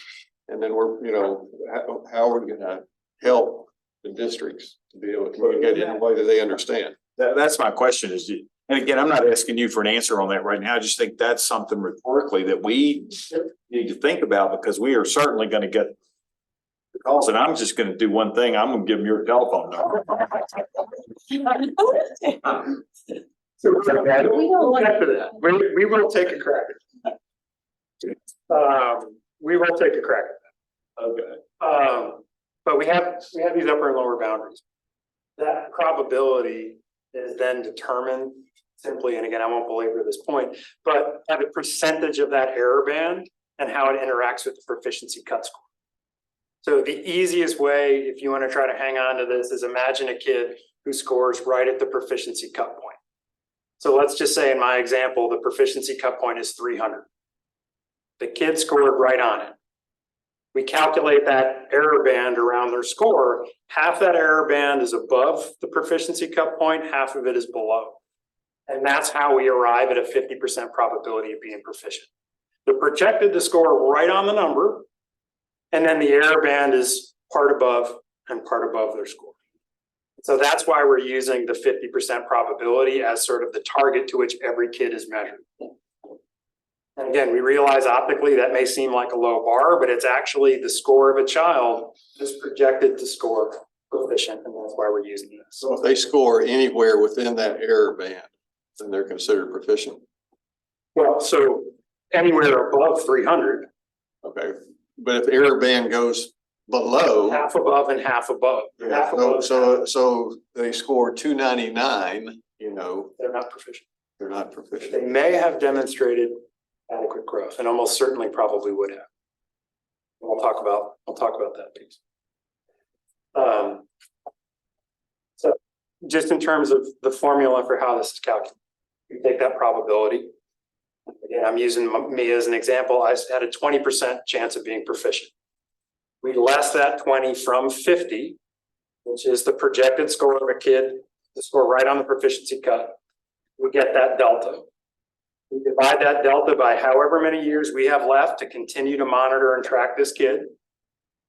And that's the target that that child needs to hit. So in this case, let's say I had a 25% probability of being proficient. We less that 25 from 50. We've got 25 points left over. We divide that by the remaining 8 years. I've got a 3.1% target, which means after I took the 3rd grade test, my probability of being proficient was 25%. After I take the 4th grade test and I calculate my probability of being proficient in 5th grade, it has to go up to 28.1. If they do that, they've made adequate growth. If it's 24% probability, or they've only changed their trajectory and now it's 27%, they didn't meet the target. They haven't demonstrated adequate growth.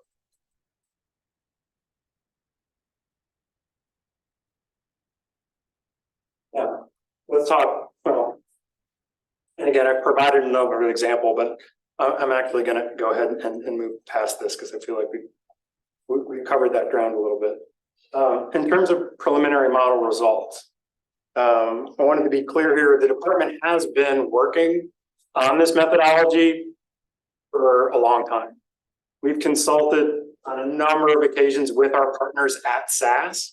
In fact, it was our partners at SAS that actually proposed to use this as the original metric, and they've sort of gotten us started down this path. We've discussed about this with our technical advisory committee. And so we feel like we've done a fair amount of homework to assess the statistical suitability of it. However, because we started working on this months and months and months ago, we did not know at the time we did the initial model development which students were going to be exempted for promotion. So that 24% of all 3rd graders that were actually promoted by virtue of the exemptions, and that was determined at the district level. When we started this work, we did not have that data because the districts were still making those decisions. So we've shared some preliminary model results and informal conversations with districts. And initially, when we were looking at all students who were below or approaching, our model was only producing about 30% of those students making adequate growth. Back in September, we got the results from the districts about who was promoted and who wasn't. We then realized that the population of students, that the 12,600 kids that are subject to this, is actually a much higher performing group than we thought was going to be based on our original models, which was just looking at all the below and approaching kids. About 80% of the kids that are going to be subject to this provision scored approaching in 3rd grade. The number of students who actually scored below is far lower than our models had suggested. So we have since updated our model results to assume we've got a much higher performing group of kids than we had when we originally did this work. So we are now expecting that somewhere between 50 and maybe as high as 60% of those 12,300 kids will demonstrate adequate growth based on our projections. That is a larger number, but 12,300 is also a really significant number. So even with no effect size adjustment, because the reality is if we see an actual 0.1 or 0.25 effect size, we could get well north of 60% in terms of adequate growth, but we don't know that. And so I want to be just very careful and judicious in saying that. We might expect things to look very different, but we simply don't know that they will. It could still leave somewhere in the neighborhood of 5,000 to 6,000 kids who are eligible or would be subject to being retained in fourth grade and not promoted. And we don't want to make light of that. So we are only focusing on those 12,000 kids. So if a kid scored proficient in third grade and they didn't show proficient in fourth grade, they can still go on to fifth grade. There's no stipulation about fourth grade TCAPs originally. So if the child was promoted to fourth grade and then they're not proficient, let me take that back. If the child was proficient in third grade and promoted to fourth grade, because they weren't even considered in this law, how they score in fourth grade is immaterial to their promotion. That's still just a local decision. There's nothing in law that would force that child in one direction. So circling back to the A through F, our whole job here is to make sure that students succeed. Like I'm always looking at, okay, those D through, the D and F schools. We're not doing that just to label them. We're doing that to target those to see how we can help them and be successful. Same thing with TCAP. We have TCAPs to make sure that these students are successful. So we're just focusing, and I know this is law and it's not part of the law, but is there a way that we can work together to make sure that if the fourth graders aren't proficient, we're still giving those tutoring opportunities to those kids? Because I hate to see that we're doing all of this. I mean, this is a huge thing. You've spent all these hours working on this. And then some of those kids that aren't proficient in fourth grade, they're just kind of sent to fifth grade without any extra support. Well, you would hope that those would be determinations by the principal in the district, right? I mean, we can only do so much for them. If they, have kids that, I mean, again, I feel fairly confident that if you score proficiently on the third grade TCAP, you're probably going to do pretty good on the fourth grade TCAP. But say you have an anomaly, right? It's really up to the district then to make that determination and decide how are they going to support that kid. Because if you look at the law, there's nothing after that for this group of kids. I don't think the threat and the fear of retention is the key, but just making sure that because I mean, adequate growth is not proficiency. So we've understand something to keep these kids growing. Because if we just take away their supports, then they'll just go back down. I mean, hopefully not, but I would love to see that this tutoring continues. Well, but the thing is the tutoring is only for the kids, these 12.6 kids. It was the only requirement. They're the ones that get the tutors. Again, we don't know what tutor, I mean, we know we have an idea, right? But we still don't know the level of the degree of the supports that these kids are getting. Otherwise, it's business as usual. So it is up to the districts. And remember, we all have to remember, we've got a funding cliff. The money's going away. And that's why I said earlier, like, we're really trying to scrub and think about how we can rethink some of these things. I think we have some ideas how we can maybe. But, and there are some other ideas, but, I don't know if that's going to come to fruition. But, at the end of the day, yes, we want all kids to continue to demonstrate levels of proficiency moving through their educational careers. The way we're operating is under the law, and that's kind of what this is demonstrating. So yes, we're just talking about the 12.6 at this point. If districts are offering tutoring supports to all their fourth graders, I think there's still some level of that happening because the dollars are still alive, I think. But yeah, I mean, after 2024, right, they're gone. Yeah. Let me ask this question. I'll help Larry a little bit. The 12,600, does that include all the like the ELLs and? No. Okay. All right. So let me take a situation then. I'm a student that was not proficient, and I have to do the, adequate growth going from fourth to fifth grade, and I don't quite make adequate growth. So I get retained in fourth grade. But I'm another student that was promoted to fourth grade for one of these other reasons or appeal, or I may even be a student who scored proficient in fourth grade. And then my score in fifth grade diminished. And I didn't score as high as the student who was under the requirements, who didn't score adequate growth. My score is lower, but I can get promoted. But this student who didn't make adequate growth doesn't get promoted. So even though I scored higher than either a ELL student who's out of the 2-year period or one of the other exemptions, or a student, they can get promoted, but I can't. Is that correct? That is a possible circumstance. So I don't know, it seems like that could cause some issues. Just hope. Just to pick up, Dr. Lair, where you left off on the estimate of the number of students who may be retained using this version of fourth to fifth adequate growth. And if the cohort is, it's a little over 12,000, if you take 50%, that's 6,000 students who would be retained under these projections. And obviously that's just an estimate. And then, as I understand it, there's no, under current law, there's no appeal opportunities. There's no additional interventions, summer camp, tutoring in fifth grade. At this point, if you're in the 12,000 group and you don't get adequate growth on the fourth grade TCAP, then you will be retained. That there's no way around it, subject to if there's any sort of ADA or other like legal issues, but There's not another legal protection, IDEA or some such thing that comes into play, then I think your interpretation is right. There's no other recourse for those students that they'll be retained in fourth grade. Okay. And then the appeals route, which, as I understand it, is largely a sort of an alternative way of measuring proficiency in third grade by looking to the universal reading screeners. That would not be an alternative way of measuring it in fourth grade for adequate growth. As is presently stipulated in law, the law says adequate growth as determined by the fourth grade ELA TCAP assessment. So the department's legal interpretation of that is that we don't have the discretion to consider a different assessment for this purpose.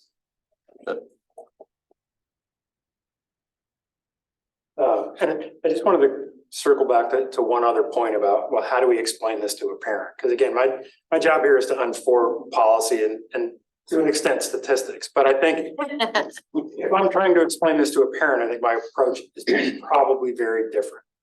And I do think there's maybe even an important opportunity that could be tied to this process.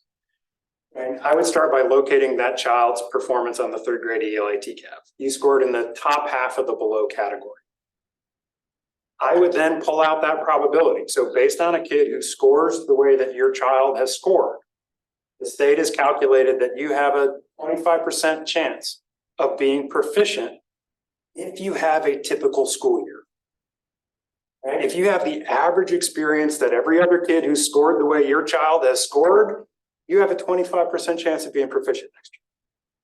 And that feels like a low bar, but there's two pieces of good news right now. One, you don't have to have an average school year. There's tutoring programs going on right now. Every Tuesday and Thursday, you have paw time. And instead of going to the playground, and I know you'd much rather go out, you've got to go over here and work on your tutoring, but that's critically important. And here's a bunch of readers that are appropriate for your grade level that you could be working on at home to try to make sure that you don't have an average year this year. Because while we'd love you to be proficient, if I'm explaining to a parent, that's not the bar that you have to get to. What you need to do is change that probability. You need to change your trajectory. If you still only have a 25% chance of being proficient next year, you've done something wrong. Right? What we need to do is to make sure that you get the 28, 9, 30%. Right? We've altered the expectations. And if we can do that, that's all you need to do to show adequate growth and continue to move forward to fifth grade. Now, we'll want to see you do that year after year after year, to make sure that you actually get to proficient, which is what we all care about, but that's what we've done. Right? You got a 25% chance probability, but that's based on a typical year. We just got to make sure your year isn't typical, and this is going to take care of itself. I like that. I think somehow we gotta still simplify it. And we talk to the parents and say, if you got a 25% proficiency, you need to up your game by 3 points or by 8 points or something like that. And it needs to start at the beginning of the year, like you say, but we need to be sure that the districts get that information. And then at the end of the year, when they get the test data, hopefully it won't be like this past year where, you know, they got the data and summer school started the next week. I mean, give them plenty of time to plan for that. So the more we can communicate to the parents in a simpler way, the districts are going to have to communicate this, and they have, I mean, they've got challenges. So the more that we can help the districts communicate, the better off we're going to be. One of the things we do like is the districts have all the information that they would need right now. All of the individual probability estimates based on third grade results are in the TVOS portal now. And the math for the goal setting is real simple. Anybody with an Excel sheet can figure out what those targets are. So once we settle on this, they have what they need to hit the ground running. And of course, getting people data in a timely fashion for the fourth grade results, there are always going to be some challenges just because those tests take a while to score. So we've got some improvements that we're going to make this year to try to streamline things a little bit. But we've squeezed just about as much time as we possibly can out of shipping, scanning, and scoring. We'll continue to look for new ways. Can the districts have any idea throughout the year by doing interim testing, et cetera, to see how the student is doing, to give them more and more information?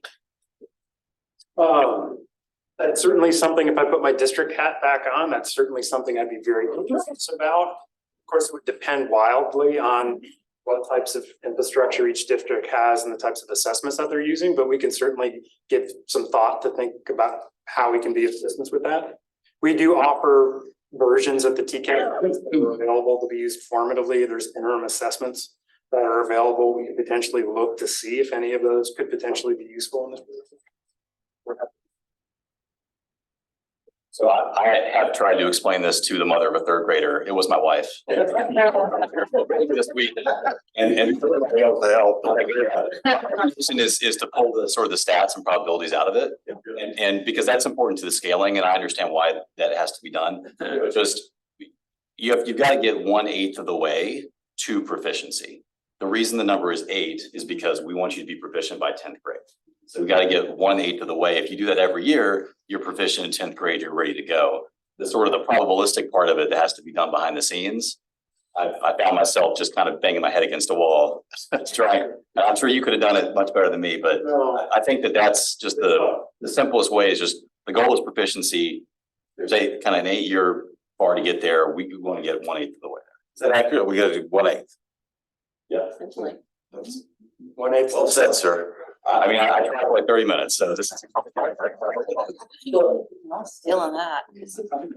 And ideally, even though it won't make a difference whether they're promoted or not, we will continue to watch that student each year to do the best we can to get them that 8th each year, so that by the time they get to the 10th grade, they are proficient and they will be ready for post-secondary success.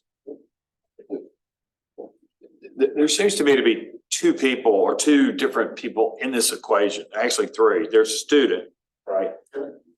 There's the teacher or teachers, and there's the parent. Or how do you get the 3 of those in tandem in some form of discussion around how we move this student from where they are to where they need to be? Am I missing that? I mean, do we not have to engage at the teacher as well as the parent level to have, because the kids that are proficient, they probably have the structure around it. And so how do we think about getting that structure around the kids? Because we can give them a TCAP test or we can give them the reading materials, but somebody's got to, on a regular basis, sit down with them and say, okay, this is what we're gonna do. This is why we're doing it. So I don't know if there's an answer to that, but it just seems like that's the three components of it to me. Mr. Chairman, follow up to that though. So is there a guidance document that would provide recommendations to principals how to prepare their teachers, if the teachers are in fact doing it in the parent-teacher conferences, to provide that information to assist them? Because that's what my mind has been thinking about. And I know I asked you the question the other day about what type of guidance would be provided, and in particular, how to explain the calculation. But if it's specific to how a teacher would, or the principal decides who's going to carry the message, I would imagine it is the teacher. Well, TDOE puts out toolkits and stuff like that for various things. This would be great. That's what I thought. And sooner rather than later, because based on informal conversations we've had and even the feedback we've gotten from directors, they're appropriately utterly focused on getting these kids in the tutoring programs. Sorry, getting what? Getting the kids in the tutoring programs. I mean, and that's where I came back to that logic of a typical year. And CBOS does have that baked in. Well, if you look at average performance, every one of these 12,000 kids needs to be 100% focused on making sure they don't have an average year. And if we can do that, and we can use this conversation as a vehicle to get the teachers and parents, folks in a room and say, hey, we've still got some time left. We need to make sure this year is an average and things will take care of itself. Like, that is precisely the conversation we want to be supporting. Good way to say it. How do we, I mean, I'm not asking for an answer now, but how do we do that? Because this is coming up pretty fast. Indeed. And it is an 8-year, you've got to play games today to get to the end result. And I'm not asking for an answer. I'm just putting that out there as how do we get there? How do we get those three components? Really four, I guess, with the principal or the administration in the school. Probably four players in the equation. I mean, I think it's fair, I think it's fair on two sides of the house, is that districts are very aware they've got to get this job. I also do think that it's fair for us to look internally, see how we can continue to provide additional, like I said, toolkit, guidance, information, maybe we just hammer it into every CUFD email I send out. I mean, but we will think about what we can do better there. But I think I know it's on everybody's minds right now. So, but it is, how do you, it's at some point, where do you kind of let go? Because again, that is a district responsibility. But how can we better support? 100%.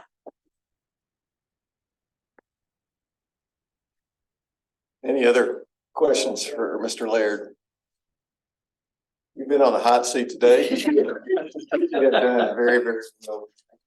David. Take the rest of the afternoon off. I'm coming right back. We're going then. All right. Next item is Guess who? David Laird. He's gotta get his other. Oh, here. Oh, you're back. The David Laird Show. Different slot. Welcome back.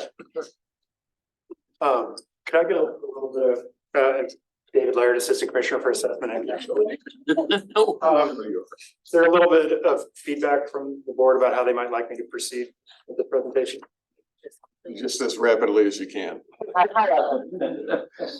So I do want to start by taking just a quick sec. The purpose of this is to talk about the 22-23 TCAP results, which have been public for a little bit, have been a little bit of time, but we wanted to sort of review them at a high level. I did want to take just a second, recognize a colleague here.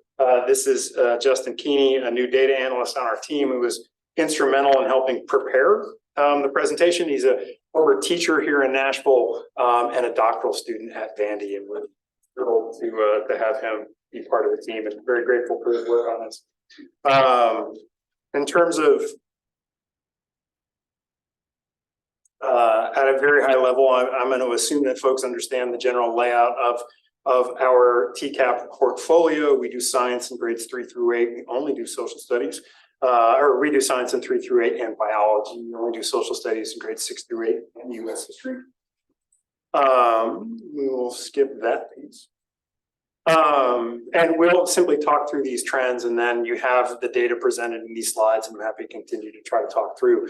But when we think about the high level talking points for looking back at ELA performance in 2023, we did see continued improvement beyond pre-pandemic levels. ELA results are now higher than they were prior to the pandemic. And I will say we've talked about significant performance in grade 3 ELA. We did see the single biggest year jump in ELA performance at that point. We're incredibly encouraged by that. And the department is really looking forward to seeing that be kind of a wave that just keeps rolling through all the grade levels. We'd love to be able to sustain that into 4th grade, be able to experience that with the adequate growth conversation that we've had and see a bump there. We did also in our analysis look at the performance of historically underserved communities and student groups. We saw gaps in performance between those groups prior to COVID, and we continue to see gaps in those groups. The rebound that we've had post-COVID, I think, is uniformly and by and large uniformly experienced by all of our subgroups, but we have not necessarily done a lot of work that we will eventually do to ultimately reduce those gaps. Some of the large bright spots in ELA was obviously particularly 3rd grade. We saw really significant improvement in 3rd grade across a variety of historical subgroups. And in ELA, our high school performance does continue to be some of the highest proficiency rates that we see. English 2 continues to be a bright spot with proficiency rates well above 45%. The middle grades are our area of greatest concern right now. The gap in proficiency between 3rd grade and 8th grade is 14 percentage points, which feels incredibly impactful, and in fact posed quite a challenge to us as we were working on the 4th grade methodology, because the likelihood of students ultimately achieving proficiency through middle school, just based on historical data, has not been good. Any questions about ELA, or I will jump forward and summarize the math results.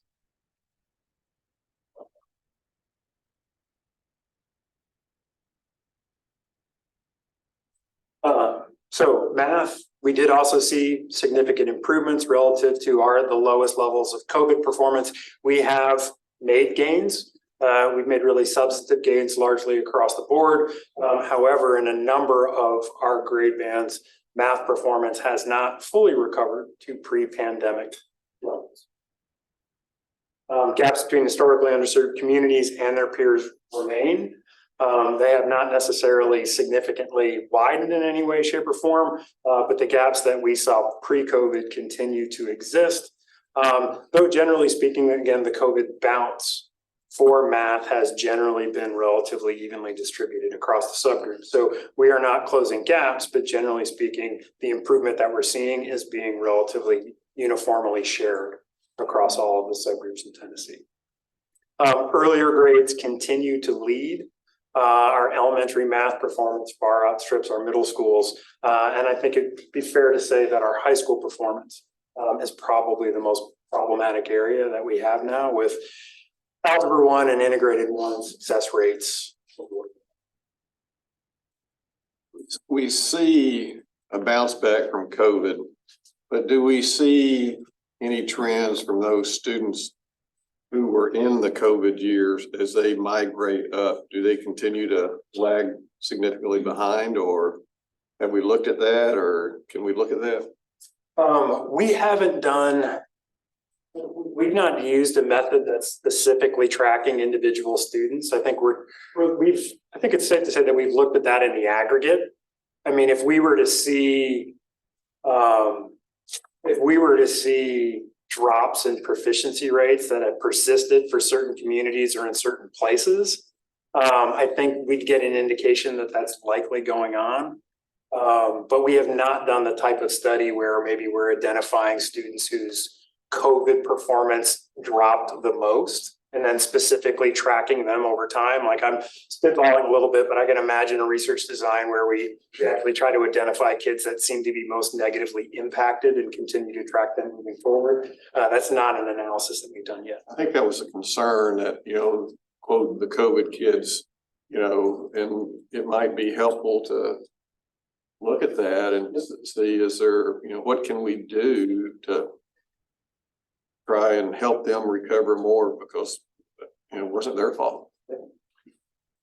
In that same vein, kind of what Mr. Holt was saying earlier, looking at districts who have done better than others and what are the factors that may be at play? Is it curriculum choices? Is it the design of their summer school, their tutoring? I mean, just wherever we can glean, things that seem to be working for similar populations of students.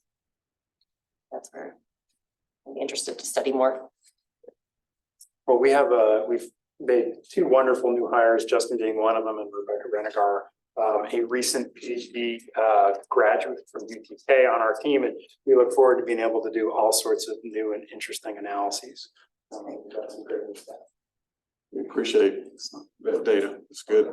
Thank you. Thank you very much. Any other questions for Blair?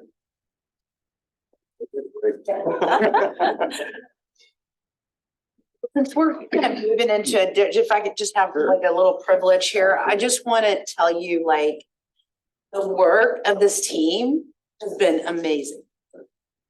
Like, they have spent weekends, they spent nights, like Chelsea has done amazing work when it came to the town halls and the engagement team. Sam and his team have continued to figure out what the needs are. David, obviously, and his team, I mean, it's like I told Sarah earlier, I'm very, very blessed to have this team.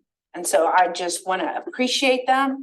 And I hope that, you can know that this would not have happened without their commitment and their just tireless work to ensure that our kids in the state continue to achieve at the best levels. And that's why we take the hard line sometimes, because we have to push and we have to make sure that all our kids are served in the best way possible. So that's very well said. And I will iterate every interaction that I had with Sam, David, Chelsea, the team, Christy, Robin, every time we ask questions, the responsiveness is there. And thank you for that. And the proactive nature. I just feel like we have some hard decisions ahead of us right now as a state board, as a state department, some hard things to tackle. And it's really felt like a partnership in terms of the work and the collaboration. So. Good work. Yes. All right. Social Studies Standards Review, Catherine Johnson. Hello, I will try to keep this as brief as possible, while still covering the information. I'm Catherine Johnson, Deputy Director of Academic Policy with the State Board. As many of you know, we've spent the last year and a half reviewing the current academic standards that are taught in Tennessee schools for K-12 and gathering a multitude of different groups to revise and edit those standards and make sure that they are serving in the best interest of students. TCA 49-1-311 to 314 sets out a clear process for the standards review in the 4 core subjects: English, language arts, math, science, and social studies. And they are reviewed on an 8-year rotating basis. I do want to note that this review of social studies still fell under the previous 6-year timeline. So why are we looking at social studies? Why is social studies important for our students? It is through social studies that students prepare for their futures by opening doors to a more diverse, competitive workforce and responsible citizenry. The Tennessee Social Studies Standards lay out a vision of vitally important disciplines and describe what all students should know and be able to do at the end of each grade or course. I do want to highlight that we are looking at standards, not curriculum. It is laid out also in state statute that standards are set by the State Board of Education, curriculum is not. So this would be an example of a standard that we have. And then this is how a teacher or a school might take that standard and decide how to teach the information. So locate the territory of South of the River Ohio, on a map, identify its leaders, explain how it was the first step to Tennessee statehood. And then these are the things that a student might do in a classroom to learn that information. An ideal standard is challenging but age appropriate, clear, measurable with a variety of assessments in mind, key ideas with real world references, connect to overarching themes to support skills and thinking, build sequentially both on skills, concepts, and content, and support teachers and students. So a little bit of the history of standards and what students should be getting out of social studies standards in each grade band. In K2, the purpose of learning social studies is to enable students to understand, participate in, and make informed decisions about their world. They're really discovering what is around me. This could be at a local level, a state level, a national level, or a global level. They're learning about relationships between people, between institutions, the environment, how everything operates. And then also we want to start building the foundations of productive problem solving and decision-making skills. Once we move into grades 3 through 5, we are starting to expose them to what you might call quote unquote real history. So rather than focusing on what does my community look like, what does my state look like, what does my country look like, we dive into actual history. So students are exposed to high-level content in history, including United States history and Tennessee history. This content helps prepare students for future learning in middle school and high school. And it is important that students are exposed to this content to prepare them for that later learning. They will cover all of the material again, but at a much more in-depth level in middle school and high school. Then 6 through 8, this is when students typically are in an individual class period for social studies. You may find that in later elementary grades, but typically by 6th grade, a student is going to have an established social studies class period with a social studies teacher. In middle school, historically in Tennessee, and this is not changing, grade 6 is World History Part 1, grade 7 is World History Part 2, and grade 8 is US History Part 1. Then we get into 9th through 12th grade. Rather than being dictated by grade level, there are certain courses that Tennessee students must take to graduate.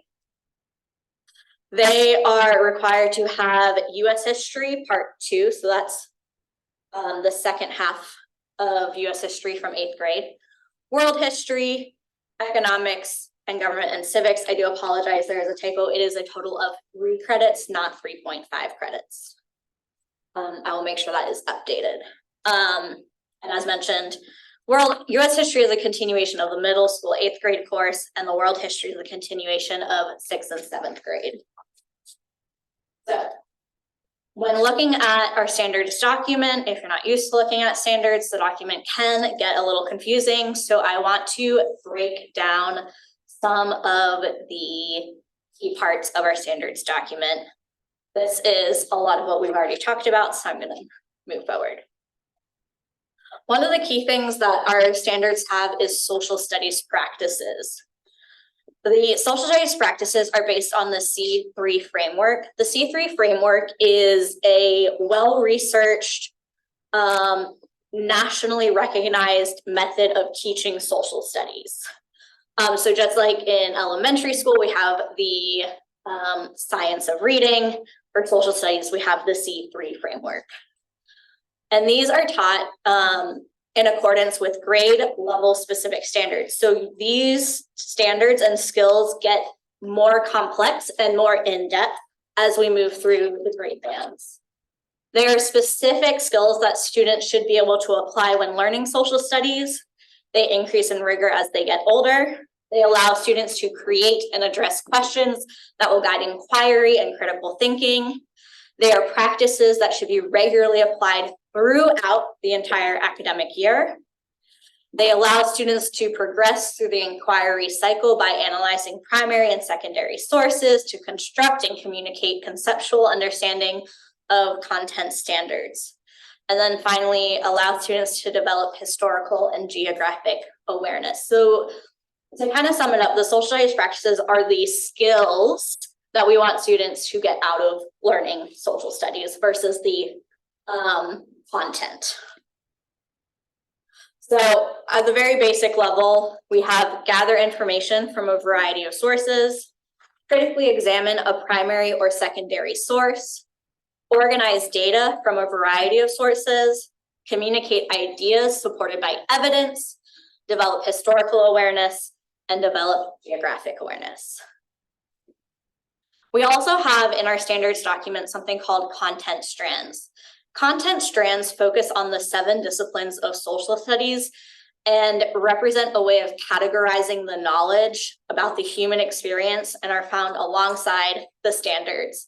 And this helps guide teachers' instruction. Students aren't going to realize that content strands exist. It's really for the teachers. So they help kind of sort the standards into the various themes of social studies, whether it be history, political science, geography, Tennessee history. We also indicate whether it's required by state statute, things like that.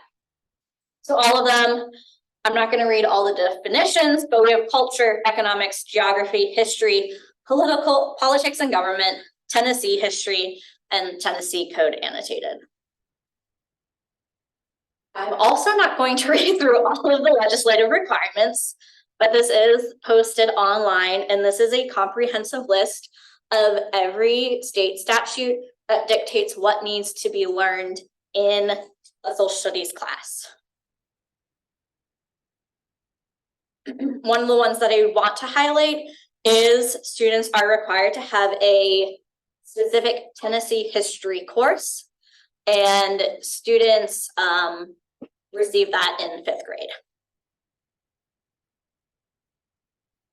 Okay, the revision process. Where have we been? Where are we going? On this slide, it goes all the way back to the first round of social studies revisions based on this process. But if you see in summer 2022, we had our first round of public feedback survey. In September, our educator advisory teams met. In October, our standards development committee met. In the spring of 2023, we had our second round of public feedback. And in summer 2023, our standards recommendation committee met. I do want to highlight that we received almost 200,000 reviews and comments between the first and second public feedback survey. And that is the most of any review cycle that the state board has run so far. So what is the educator advisory team? It was a group of 21 educators averaging 19 years of educational experience. They included classroom teachers, content leads, department chairs, district social studies leaders, social studies specialists, and college professors. They represented 16 different LEAs and 3 institutions of higher ed. They came from all 3 grant divisions of Tennessee and represented urban, suburban, and rural LEAs, and all K-8 grade levels and almost all high school courses, including electives, were represented. Now, our standards recommendation committee members. These are individuals that are appointed by the governor, lieutenant governor, and speaker of the House. Once again, you see a very strong list of individuals with a lot of education or practical experience in history and social studies. So, what happened with these standards during this review process? What was changed? For grades K through 2, the standards are arranged by content strands, i.e. by those themes that we talked about, culture, geography, history, as opposed to later grades when the standards are arranged chronologically or thematically. For each of the content strands, students first look at their community in kindergarten, state in 1st grade, and then a national view in 2nd grade. The educator advisory team really looked at vertical alignment to ensure that the standards were building on the previous year's work. So let's say in the kindergarten, they learn about community leaders. At 1st grade, we want them to learn about state leaders, and in grade 2, we want them to learn about national leaders.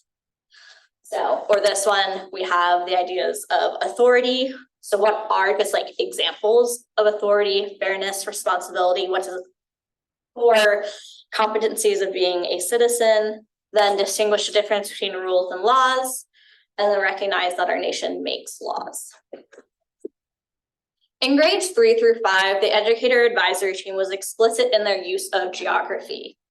For instance, students, instead of learning all 50 states at one time in one standard, they decided to break it up. So first, identify and locate on the map the 26 states east of the Mississippi River, including Louisiana, yeah. And then in 4th grade, identify and locate the map, the 24 states west of the Mississippi River, including Alaska and Hawaii.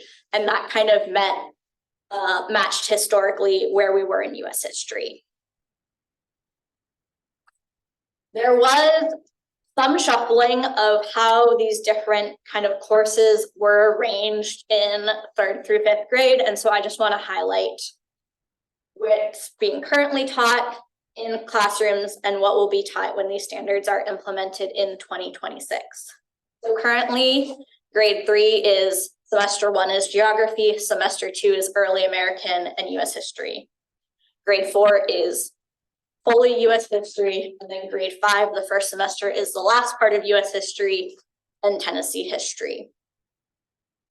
We wanted to make sure that students were receiving Tennessee history, as well as setting students up for success when they go into world history in 6th and 7th grade. So, with conversations from the educator advisory team, the standards development chairs, the SRC came to this conclusion. 3rd grade is US history, colonization to westward expansion and industrialization pre-Civil War.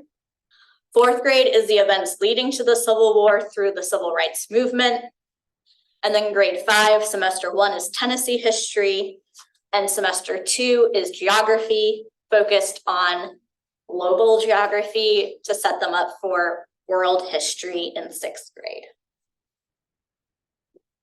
6th and 7th grade, nothing really significantly changed. Some reorganization of standards, adding a couple standards for context, and ensuring that students are prepared for future learning.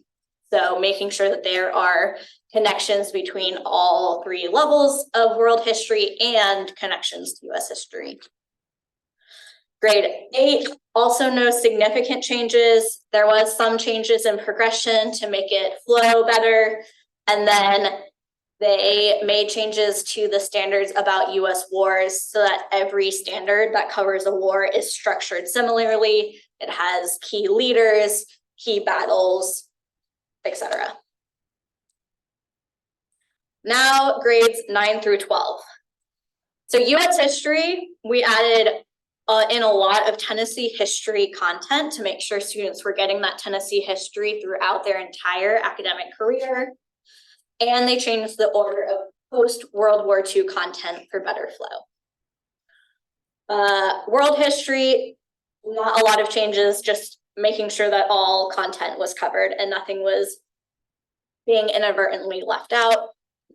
Government and civics, we added foundational material to make sure that everything was clear for students. So kind of more on like the foundations of our government, how things were established. Just checking with Katie. Economics, they combined a couple redundant standards and clarified some vague economic concepts. Contemporary issues is the course that had the largest overhaul. The entire course was basically redone. And we wanted to make sure that the goal was to prepare students to effectively analyze media sources, participate in the civic process, and engage in discourse using reasoning and logic, but also understand that we are now in an 8-year cycle. And so context is going to change over those 8 years. So rather than specifying specific quote contemporary issues that a teacher has to cover, we left it more on skills, and then the teachers can choose which contemporary issues they want to bring into the conversation. The other electives, had some minor edits, but nothing significant. The next steps, you all will hear the social studies standards on first reading in November, final reading in February. The textbook approval process will happen in the 24-25 school year. District adoption will happen in 25-26, and implementation of the standards will happen in the 26-27 academic year. I know I ran through that very quickly, but I am happy to take any questions you all may have. I've had some questions specifically about this changes in standards. I ask them now or tomorrow? We can do them now. Well, let me give you an example. Because of time constraints in world history, it was removed explaining the push and pull factors of migration.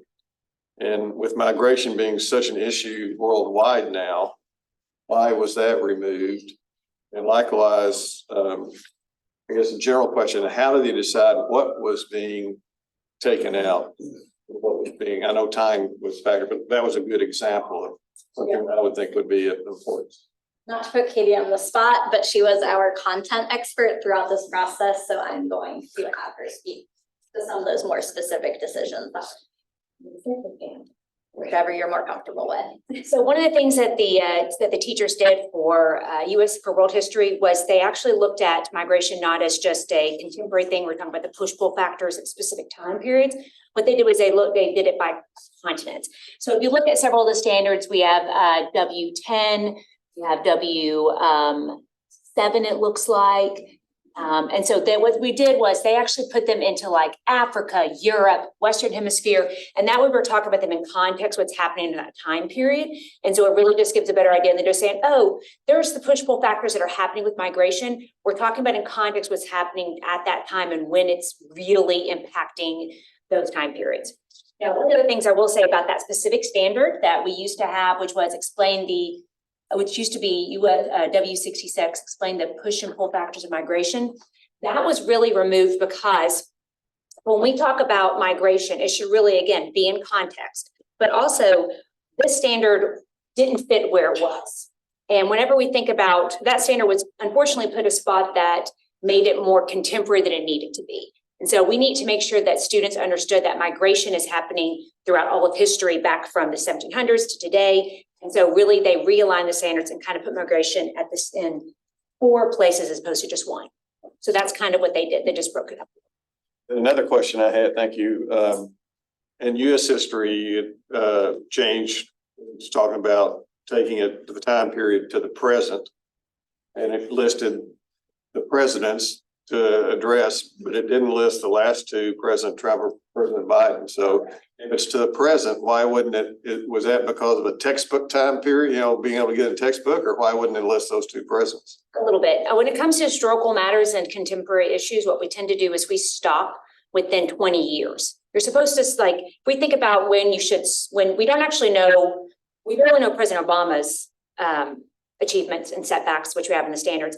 We definitely don't know President Biden yet. We don't know Donald Trump yet. And so what we do is we tend to wait till later to add those people in. That way we have plenty of time to kind of, one, have textbook companies know what they should do, but also we really need to be able to see that data from historians to say what those people actually did and good, bad, different, whatever you want to say it. So we ended up agreeing with our one of our big experts in this was a college professor who talked about how he never teaches anything in a US history class sooner than 20 years. So we met him halfway and said, can we do 10? And he agreed to that. And it took a lot for us to say that because he wanted to stop it before Barack Obama. He wanted to stop at 2007. And we actually said, no, we need to kind of do a little bit more contemporary things. And so that was our compromise. Because really, once you get into this, we don't know yet we don't know yet for some of those presidents. The Trump administration and the Biden administration would then be like 2 examples that could be talked about in the contemporary issues course, which is nothing past the previous 20 years, which is also why we didn't want to have those specific events, because as we're looking at an 8-year cycle, things might cycle into before the most recent 20 years. We had like 3 Mile Island in the contemporary issue standards that happened all the way back. Sure. And one other question, in the Tennessee 227 says examine the significant contributions of historic figures. Who determines the key historic figures? Is that up to the districts or the teachers? What grade level is that? Or is that? It must have been second grade, standard 27. That's a valid question. So that standard actually has in the past always had examples. And so what we decided to do this time was the EAT came up with a whole bunch of different people that they wanted to include. But the SRC ended up deciding that they wanted to leave that open to both the district, the school, the teacher, and let them kind of do that because, you know, what's happening in one community is different than another. And so let's say that you're in Memphis, your idea of who someone you might want to study would be different than someone in a place like Homewood. So we want to make sure that we are allowing the districts, since we are, you know, LEA controlled, let them kind of have some of that autonomy. And so that's why they decided to take those names out, but they just be names. So That kind of goes to that idea that I mentioned, how K through second is really just helping students understand the world around them. We're not going into specific historical events in K2. So as Katie said, it allows LEAs to set some more like local examples rather than having to list every single major Tennessee. So if we give districts that leeway, and second grade doesn't have TCAP kids, but in third grade, you do. And if there's standards similar to that, I can't recall if there is, it gives districts leeway of what they're going to teach and what they're not going to teach. How does that impact the TCAP when students take TCAP tests that maybe their district focused on this area and didn't focus on this area, and so the So student. we currently don't, the first time a student takes a TCAP and it's been this case for the past couple of years, they do not take a social studies TCAP until the 6th grade. I understand that. Okay. This is a more general question. Oh. If we're giving districts freedom, that was an example of where we Okay. give districts freedom to teach certain things and not other areas. So if we give them freedom like that, do we give them similar freedoms in the grades that TCAPs are taught? And so that then when a student takes a TCAP, maybe this district didn't teach that part. Yeah, you will, in the later grades, you will see much more specific bulleted lists. The teachers are very aware that if it's in a standard, it can be assessed. And so they want to make sure that whatever's in the standard is something that's common knowledge and that is going to make, it's going to potentially be on a test. And so it needs to make sure that it's something that we can actually find information and sources on. So there's been in the past, there were some things in the standards that were very specific and that there was next to no information about. And the teachers were very adamant about removing those things because if they can't find information, then all of a sudden in a test, their student might have that and they've never heard this before. It puts them kind of, at a negative already. So they really wanted to make sure that whenever they were looking and creating these standards and rewriting them, that they were going to make sure that only the most important things, because we can't teach all the history, Right. and teach as much of it as we can and kind of cover all the things we can. And I will say the educators are really good about checking back between the grade levels. So grade 8 and 3 and 4 and grade high school and grade 5, making sure that they were actually looking at, are they teaching similar things or looking at the same stuff? Where can we go more in depth? Where can we pull back? They wanted to really make sure that we were looking at a full breadth and depth of US and Tennessee history. Any other questions? Like a broken record with this, but I know that this is not standards for you all, but I just want to find a way that especially that 3rd through 5th grade band is actually being taught. There's an accountability. I mean, we don't have the TCAP piece there. We've just got to make sure that we've got to have something that, especially with the law saying that is where the Tennessee history component is. We've got to make sure it's getting tested. And I know it's hard for those 3rd grade teachers because they are so much in ELA and making sure those kids are proficient, but we've got to between all of us, we've got to figure out a way to make sure that that was definitely a conversation that was brought up quite a bit through all 3 groups that met, the educator advisory and the standards development committee and the SSC, right? Because all these people are passionate about social studies. That's why they're serving in these capacities.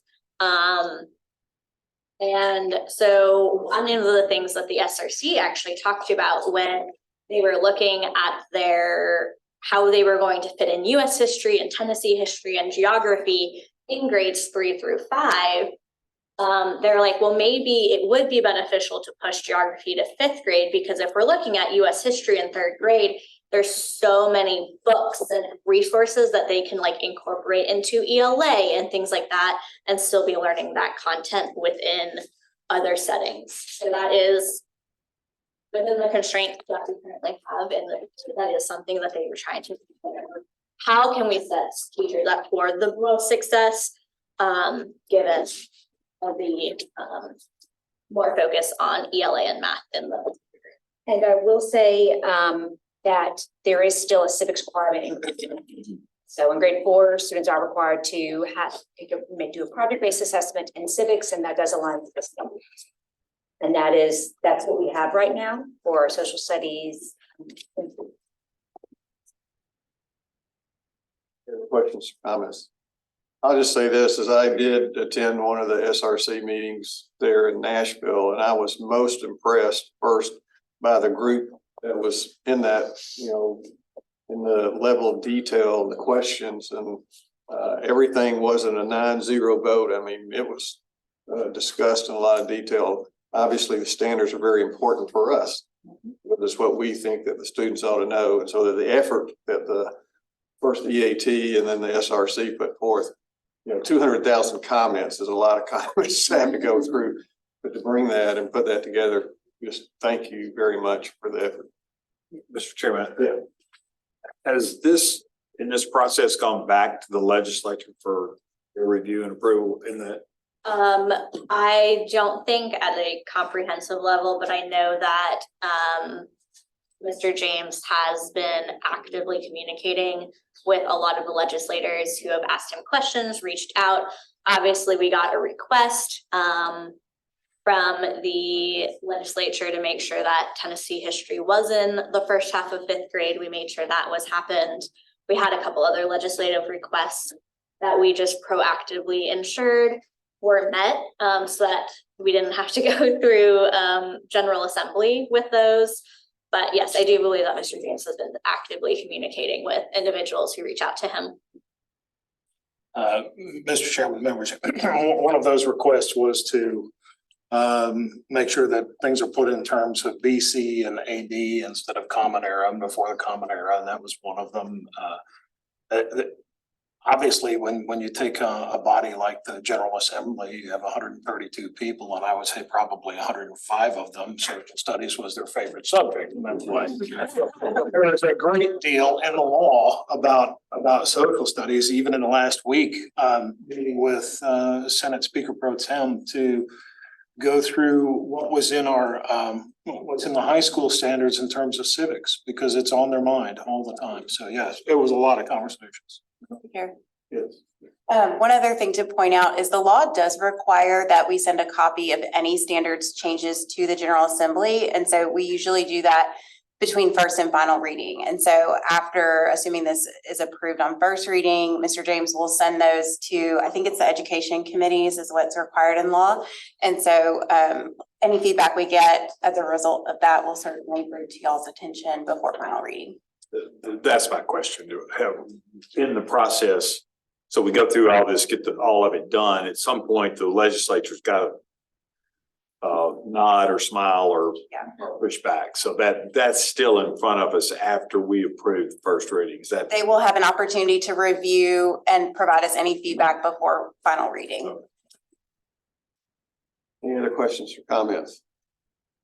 Thank you both very much. Next item is licensure discipline. Todd Madison, Brian Shanahan. What's your stuff?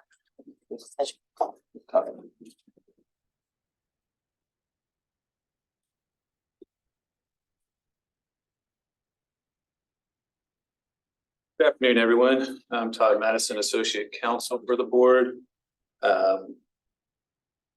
We'll be presenting for you the recommendations for licensure actions tomorrow. I wanted to note for you two things on the automatic action agenda. Item A, Charlie Alva, he's requested to speak tomorrow. As well as on the more discretionary agenda, item F, Mr. Nilsson has also requested to speak. With that, I can take any questions, any clarifying questions for any cases that you may have, or for further discussion tomorrow aside. Any questions for Mr. Madison?